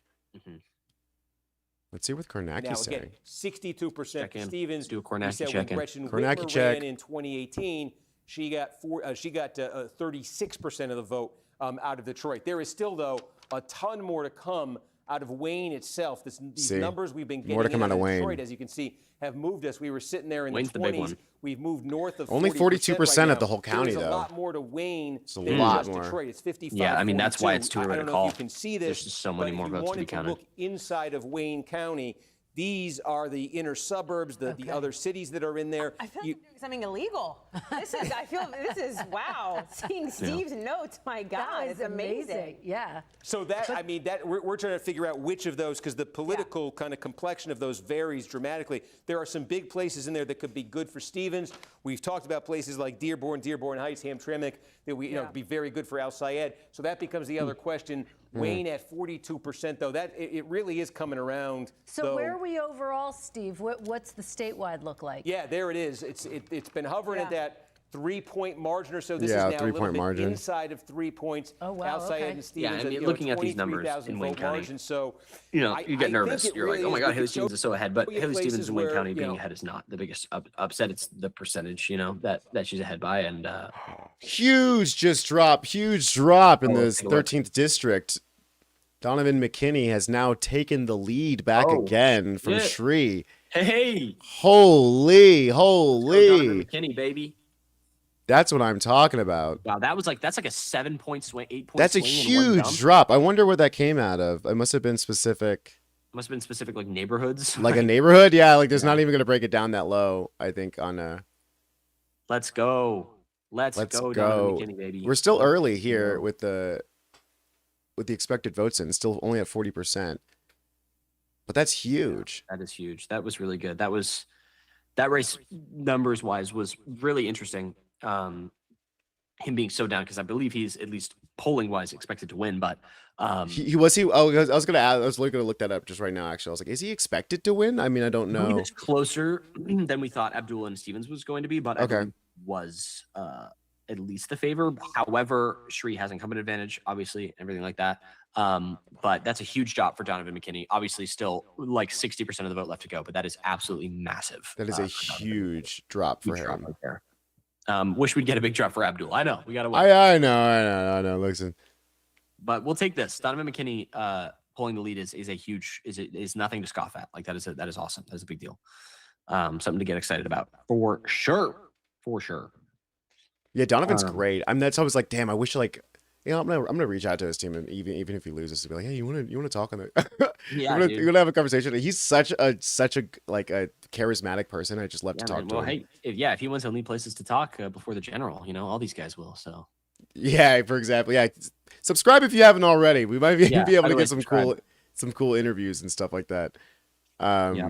We've had Oliver Larkin on already. We've had Oliver Larkin. Check that out if you guys haven't checked that out already. Those Oliver Larkin videos. I'm a big fan of the Larkin, man. I think he's sharp. He is smart. He's dedicated. Like he walks the walk. I'm a big fan of Oliver. Yeah, Oliver's great. He's awesome. And that Fox News clip of him that came out recently, I think that I saw the Google Trends charts and everything like that for Oliver Larkin. I saw like after that Fox News clip of him aired when he was talking about you're talking about whatever it is predators and everything like that, and it's like Donald Trump's the president. I saw his like Google Trends. It literally is like it was like a straight curve straight up. Does it really? Oliver Larkin guy kind of sounds interesting. So that's what I'm talking about. That's called taking advantage of the fact that you're on Fox News. You know what I mean? That's called taking advantage of the fact that you're there, because it's like if you're gonna go into the belly of the beast, you might as well throw a couple of grenades. You know what I'm saying? Yeah, it's awesome. It was such a cool moment. And I mean, you even mentioned that a little earlier about like controversy to drive up the name a little bit, and I feel like that's unfortunately a little bit of part of it now, especially as like progressive candidates who don't have name recognition. You got to get out there somewhere. And I do think that going on Fox is a great way to do it, just because that is inherent pressure that you're going to get. Right. And it's also easier to combat than what Democrats are going to give you, because Democrats are going to be, very like coy with their messaging and not as directly like horrific monsters like Republicans can be on Fox News. So it's easier to generate, I think, moments and clips off of something like that. Was Cori Bush ever polling ahead of Bell? I don't even believe so. I believe that her loss was expected. I don't think that she was the expected winner or front runner of that race. We haven't looked at her numbers recently. But I think the percentage of like how much she lost by is more what we're looking at there, because her race just wasn't in the zeitgeist. It just wasn't, the attention was not there like it was for like Abdullah Sayed or even someone like Malak Kiros or Zoran or like Chris Rabb or anything like that. Like she just kind of got lost in the sauce a little bit. I believe she just released. She just spoke and gave her a concession. Yeah.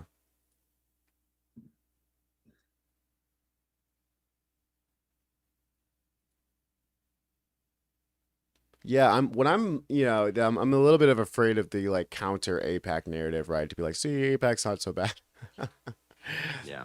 That's gonna be annoying to also have to combat, I think, to be like, well, listen, like I think this is why we need to have eyes on all races, right?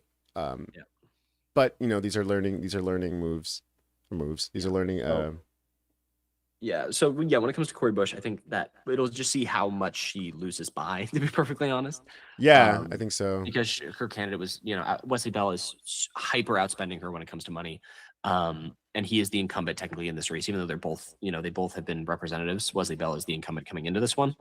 So there's also that advantage that he has in this situation. But when it comes to that race, at least at first, when we first looked at it, it was like a blowout for Wesley Bell. And ever since that moment, I think Cori Bush has definitely gained like numbers a little bit. So it's gotten tighter, but it's not as much of a blowout. But, Corey's team, at least about McMorrow. No, McMorrow hits rise up. She's going to, she's coming back. All right. Hey, you see one thing? You see one thing? Cori Bush has already been declared the loser. Can't say the same thing about Mallory McMorrow. Mallory McMorrow is still in this race. It has not been called. Too early to call. That's what I'm saying. That's here at the U.S. Democratic Socialists broadcast. We do not call it until it is over. Yeah. What time? We're looking at a slightly tightening lead here, guys. Speaking of calling it over, it's 8:42 over here. It's almost 9 p.m. over here. What are we feeling about? What are we feeling? You guys want to? We can call it in 15 minutes. We can call it at the hour. 9 o'clock Western time. We may wrap it up here a little bit. But we'll keep on moving, see if there's any more dumps coming, just because this race does look like it's going to go overnight. Unfortunately, as much as we would love to, I'm not going to stay overnight. is that sort of, what am I saying? The rule counting, the vote counting is true for Donovan as well, right? As far as the election Donovan, day. We'll see. I feel like Donovan might be able to be called tonight if another big dump like that comes in, especially if it's that percentage, for Donovan. What was it? It was that was like 20% all at once. Yeah, that was like a big jump, and he was able to get a lot of those votes. So it really depends about where the dumps come from and whatever it may be, and what time. So we may see Donovan tonight. Be on the lookout for that. But I mean, hopefully, hey, before we end, maybe if there's a big jump, we might be able to see some fun stuff there. But that'd be a perfect way to. When it comes to El Sayed, it's gonna take a lot of time. What's up, Alabama? So we'll see. Watching from Alabama, hell yeah, shout out. That's dope. We do have a projected winner with Mike Rogers. He will definitely be Mike Rogers, the projected winner. Running unopposed. Good job, Mike Rogers. Very good on you, buddy. Can we talk a second about how bad their candidates are this cycle? I do think they've given up. I think MAGA is completely, not MAGA, Republicans have completely given it up to MAGA. Like, it is shocking how they've stopped trying. Texas is a perfect example of that. You picked Ken Paxton over John Cornyn? Are you fucking kidding me? Like, what the hell were they thinking? And now Talarico's actually pulling ahead of Ken Paxton in Texas. Listen. Like, as a born and raised Texan, I'm never gonna say Texas will go 100% blue for sure. But this is the closest I have ever seen it. Yeah, I cannot imagine. Well, yeah, I was working on a video yesterday or a couple days ago talking about James Talarico, and I was looking at Beto's percentages back in 2018. He never pulled ahead of Cruz once. And now we have 3 polls in a row of Talarico ahead of Ken Paxton. Again, it's crazy. Not saying anything. Texas, very well. I don't like that is a wacky race that we cannot even think about calling right now, obviously. Right. But it is just so crazy to me that the GOP have given every opportunity for the Democrats to win that race. Yeah. 100%. Talarico is a very strong candidate with very good messaging, good discipline, good speaking abilities, great social media marketing, right? And at the same time, Ken Paxton has a mugshot. Ken Paxton is a ride or die MAGA when Trump is the least popular he's ever been. Ken Paxton is known by Republicans to be a piece of shit. Republicans don't like the guy, right? So like, what were they thinking by picking him? Like that's so crazy. Yeah, it's odd because I think they're kind of buying their own bullshit about Talarico too. Like I think they're kind of buying that like, oh, viewers see him as effeminate, or they don't care about like he's not winning people over. Like Christians would never vote for him. The bullshit that they tell themselves, they seem to be buying, but that's not accurate, right? Yeah, like, I don't think it's accurate at all. At all. Like I think a lot of people are first of all, the voucher situation, the Texas school situation is a much bigger powder keg than I think the state Republicans are really aware of, right? There's a lot of money in the current law, the reason why the things are the way they are, that no one is happy about. Like there's a lot of upset, pissed off MAGA moms who are and this is one of the things that I think is the most important part of one of these races. They're not going to vote for Democrats. They're just not going to vote. And I think that's way more powerful than people are like understanding, right? Like a demoralized MAGA is a blue Texas. Yep. And that's what we're looking for. We're looking for. Yeah. We've been talking about blue Texas, I feel like, for like 12 years now. It's been like, all right, this year, Beto, this year. But I mean, this year? But this year? I don't know. I'm a Talarico too. I think it's almost inevitable that Texas eventually there will be a statewide race that does go for a Democrat in Texas. It's bound to happen with the influx 100%. Of California people and different people and like a younger generation moving to Texas for all different reasons. It's going to happen. Whether it's this election with Talarico or not, it's definitely going to happen, whether it's now or in 2, 4, 6 years from now. It's inevitable, but just the GOP shooting themselves in the foot on this one by picking Ken Paxton and my just God. not even like contemplate. Like John Cornyn was right there, and obviously both candidates are going to be not the strongest in an off year when MAGA isn't popular. But to pick Ken Paxton, like it's like it's mind blowing. It's mind blowing. It's one of those things where it's again, it's like it's almost like Trump's cabinet level of mind blowing. You know what I mean? Where you're just picking like fucking. He would have put Hulk Hogan in his goddamn cabinet if he wasn't dead. You know what I'm saying? Like it's just mindless stupidity, and to the point where no one's pushing back on him. So like that's kind of starting to bleed down. Like even in these state runs, where like the real true reckoning has not hit them. Like it's going to hit them in November. It is going to hit so hard, and I cannot wait. Yeah, Lefty Linda's right. The last statewide Dem was in 1994 because it was before I was born. Like it's like literally, it's a new age. And someone's pointing out that obviously like Texas voted more for Donald Trump in 2024 than they did in 2020. And like on a presidential level, we'll see about Texas for a while. I don't know if that's going to go blue in the next cycle. It may, but we'll see about that. But the Hispanic vote in Texas has gone from being pro-Trump to being the most anti-Trump it has like ever been. Yeah, no, 100%. Because of obviously his horrific and barbaric draconian ICE policies, right? People don't like that. Abdul just gained at 0.1%. Just saw that tick up there. Let's go. But it's like they're making Texas this powder keg of potential for the Democrats. And if it goes to James Talerico, the level of cope and like screams and shouts of rigged and fake, it's gonna be unbelievable if it happens. Oh, it'll be crazy. It's gonna be 2020 levels because it's going to flip their whole world upside down. And it's truly going to be the last dying breath of the legal MAGA, right? Like Trump is going to try to get his ass on the fucking. They're going to try something, right? They're going to be. Yeah. I think what's probably going to happen is they're going to do like a shadow president bullshit where he's not technically on the ballot, like the way that they have Jared Kushner. Like, why the fuck is Jared Kushner doing all of our goddamn like you know what I mean? Even though he's literally no one, it'll be a similar thing, I think. But realistically, like they run into a huge problem in 2028, massive problem where like MAGA, this 10-year project, is going to have to reinvent themselves. And they're really, I mean, obviously everyone's putting themselves behind Marco Rubio or JD Vance, but either one of those people, neither one of them are really charismatic enough to sell the bullshit to the audience when they have other. They both have their perks, right? Marco has like the suit and tie kind of more buttoned up. I'm like an actual politician approach that I think people are kind of looking for right now with the craziness of the Republicans. And then JD has more of the like, I'm a people's guy. I'm a hillbilly elegy, like I'm the guy that is and also JD is totally hedging himself to being the anti-Iran war guy. Right, like he doesn't talk about it. He doesn't speak about it. He never talks about it. He's also he's trying to also pretend like he's the anti-Epstein guy. Have you seen that? His Epstein. Did you guys see his talk with Joe Rogan? This last interview where he was like, "Yo, we messed up the comms, but no, you're messing up you're messing it up now. What are you talking about?" He's trying, right? He's trying. He's trying so hard. Obviously, it's between those two. Like, I think we all know that, unless a third, the GOP might want to do like a bigger primary in 2028, which they will. There'll be more candidates than those two, but those two are the front runners. Whereas the Democrats just don't have anyone right now. Like there's like no one, really, amongst the Democratic Party. I just saw McMurrow go up 0.1%, so that's huge for all the McMurrow fans out there. Let's go. If anyone else is excited about that, as I am. A JD Vance, Erica Kirk ticket. Oh yeah, would probably. Big dump. You see that? No, he went up to 98 though, right? Or 49.8. Big jump just came in. But not much change percentage-wise, but just a bunch of votes just came in. Let's go.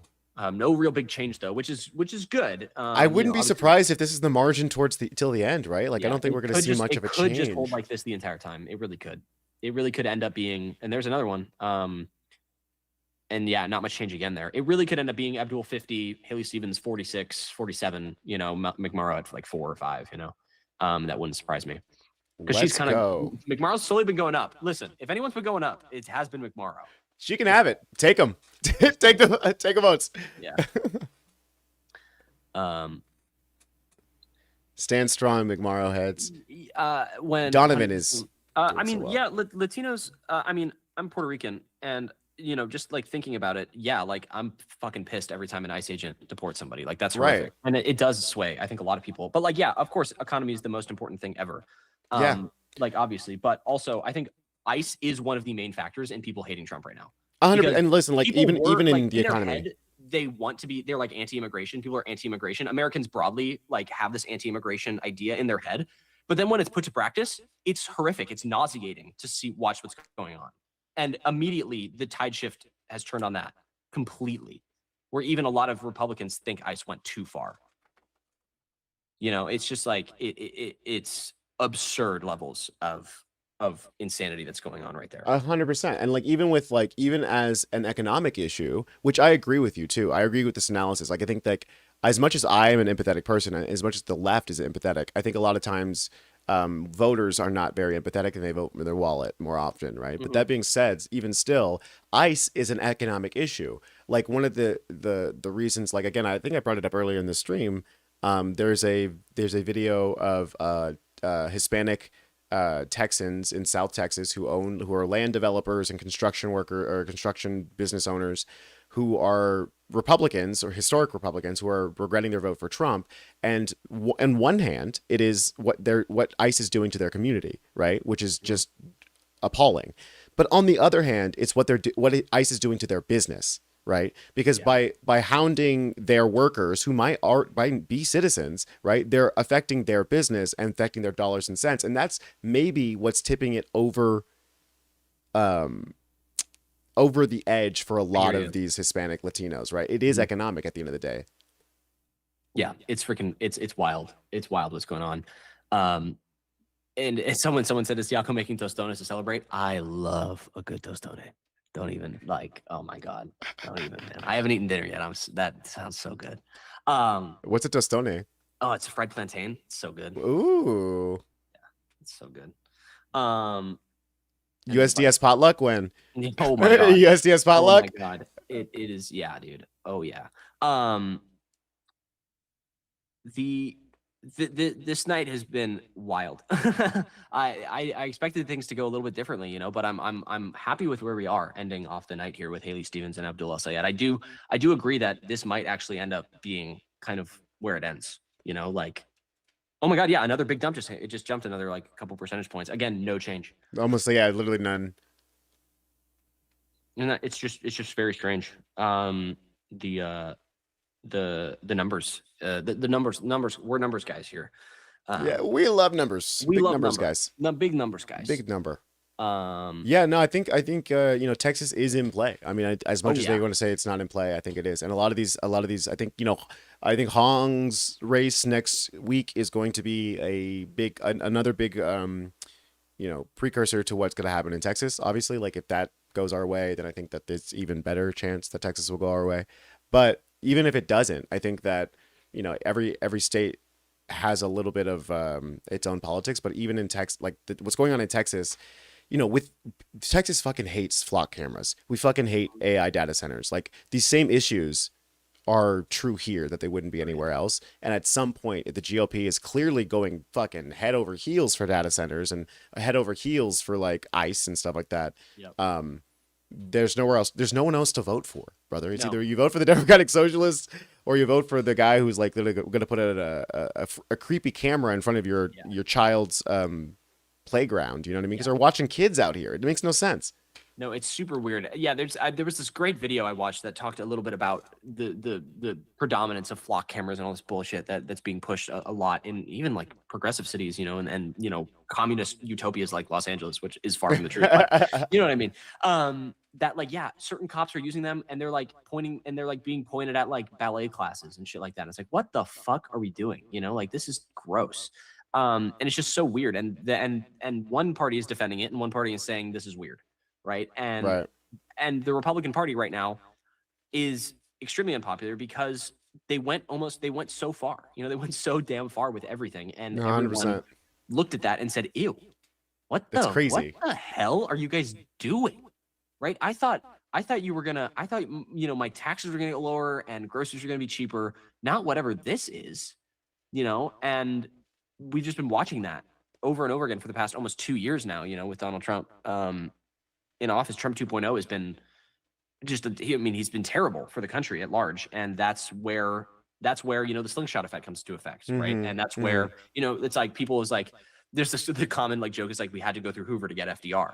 You know, We got to and go here through we are Trump to again. get President Mamdani. Like, it would just be, obviously it sucks, but a lot of voters don't pay attention to politics that much. So they just see, you know, there is this bounce back and forth. But what happens and what's important with progressives and democratic socialists and whatever coming into power is doing something with that power and actually making the change that needs to be done while you have the power. 100%. Like 100%. there's certain rights that we have that have exist, like Social Security, for instance.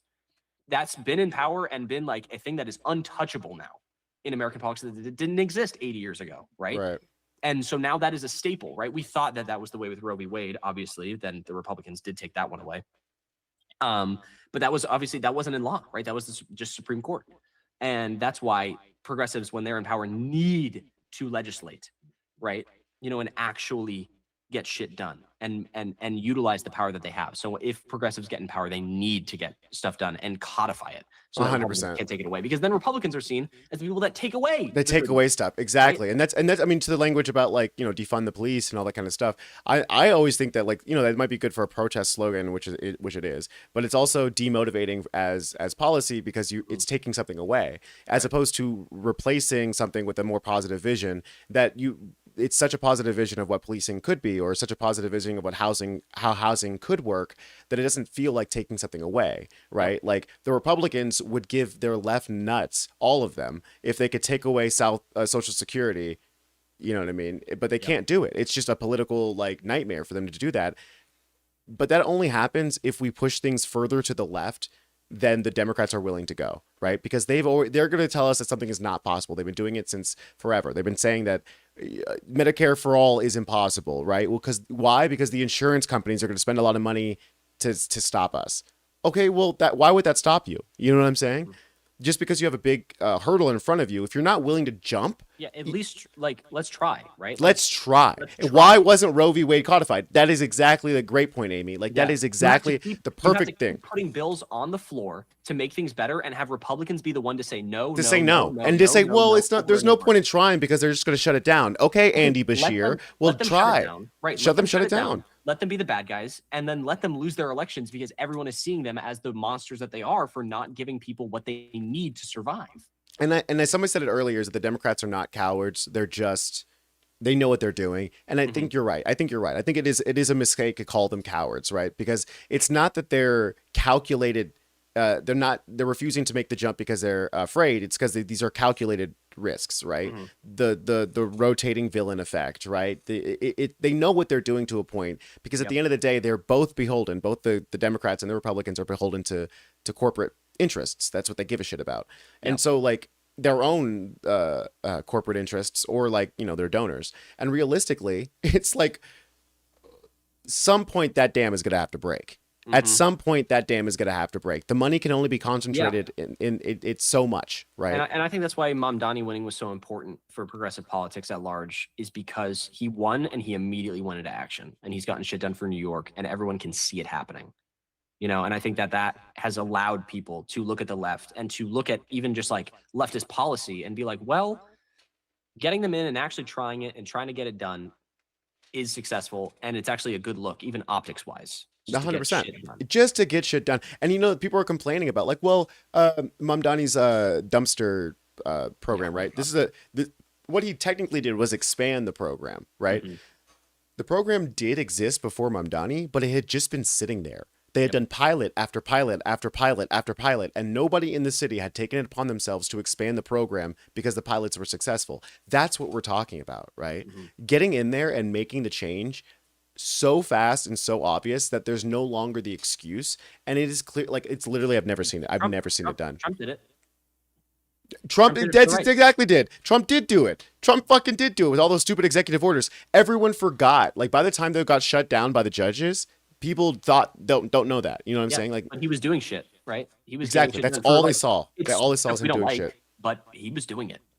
He's been, unfortunately, Trump has been one of the most impactful, influential presidents in modern time. Exactly. For worse. But you cannot say that he hasn't done stuff. And like, yeah, and to say that, to pretend for the establishment to pretend like politics hasn't changed forever now is just so again, it's not cowardly, it's calculated, right? It's one of those things. It's the same thing as like a venture capitalist buying up a bankrupt company and saying, you know what, instead of trying to actually turn this crap around, I'm just going to strip it for parts and leave with money, right? That's what's happening to the DNC right now. They know that that the neoliberal democratic movement is dead. They know, right? But so what they're going to try to do, instead of replacing themselves with ideological, descendants, they're just going to burn the whole thing down and walk away rich. Yep. So Exactly. you know what? Instead of letting them give our country to fucking fascists, we're actually fighting back. And do they fight the fascists, or do they fight us? They fight us. So what does that tell you about them? You know what I mean? Yep. It says a lot. And like, it's disgusting. Like, Haley Stevens, move. Move. Yeah. Move aside.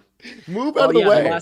We just got another little dump, and it was good for Al Sayed. I think he's up 0.2 points since the last time I paid attention to it. So it looks like it's going in the right direction. But yeah, I think it's going to go good. I think the rest of this race, it's going to stay right where it is, because it really has not changed for the past 3 hours. Yeah, it hasn't changed in 2 hours. I think it'll probably bounce around, but we'll have an update. I mean, obviously, you guys can check out the channel tomorrow. We'll have video about this for sure.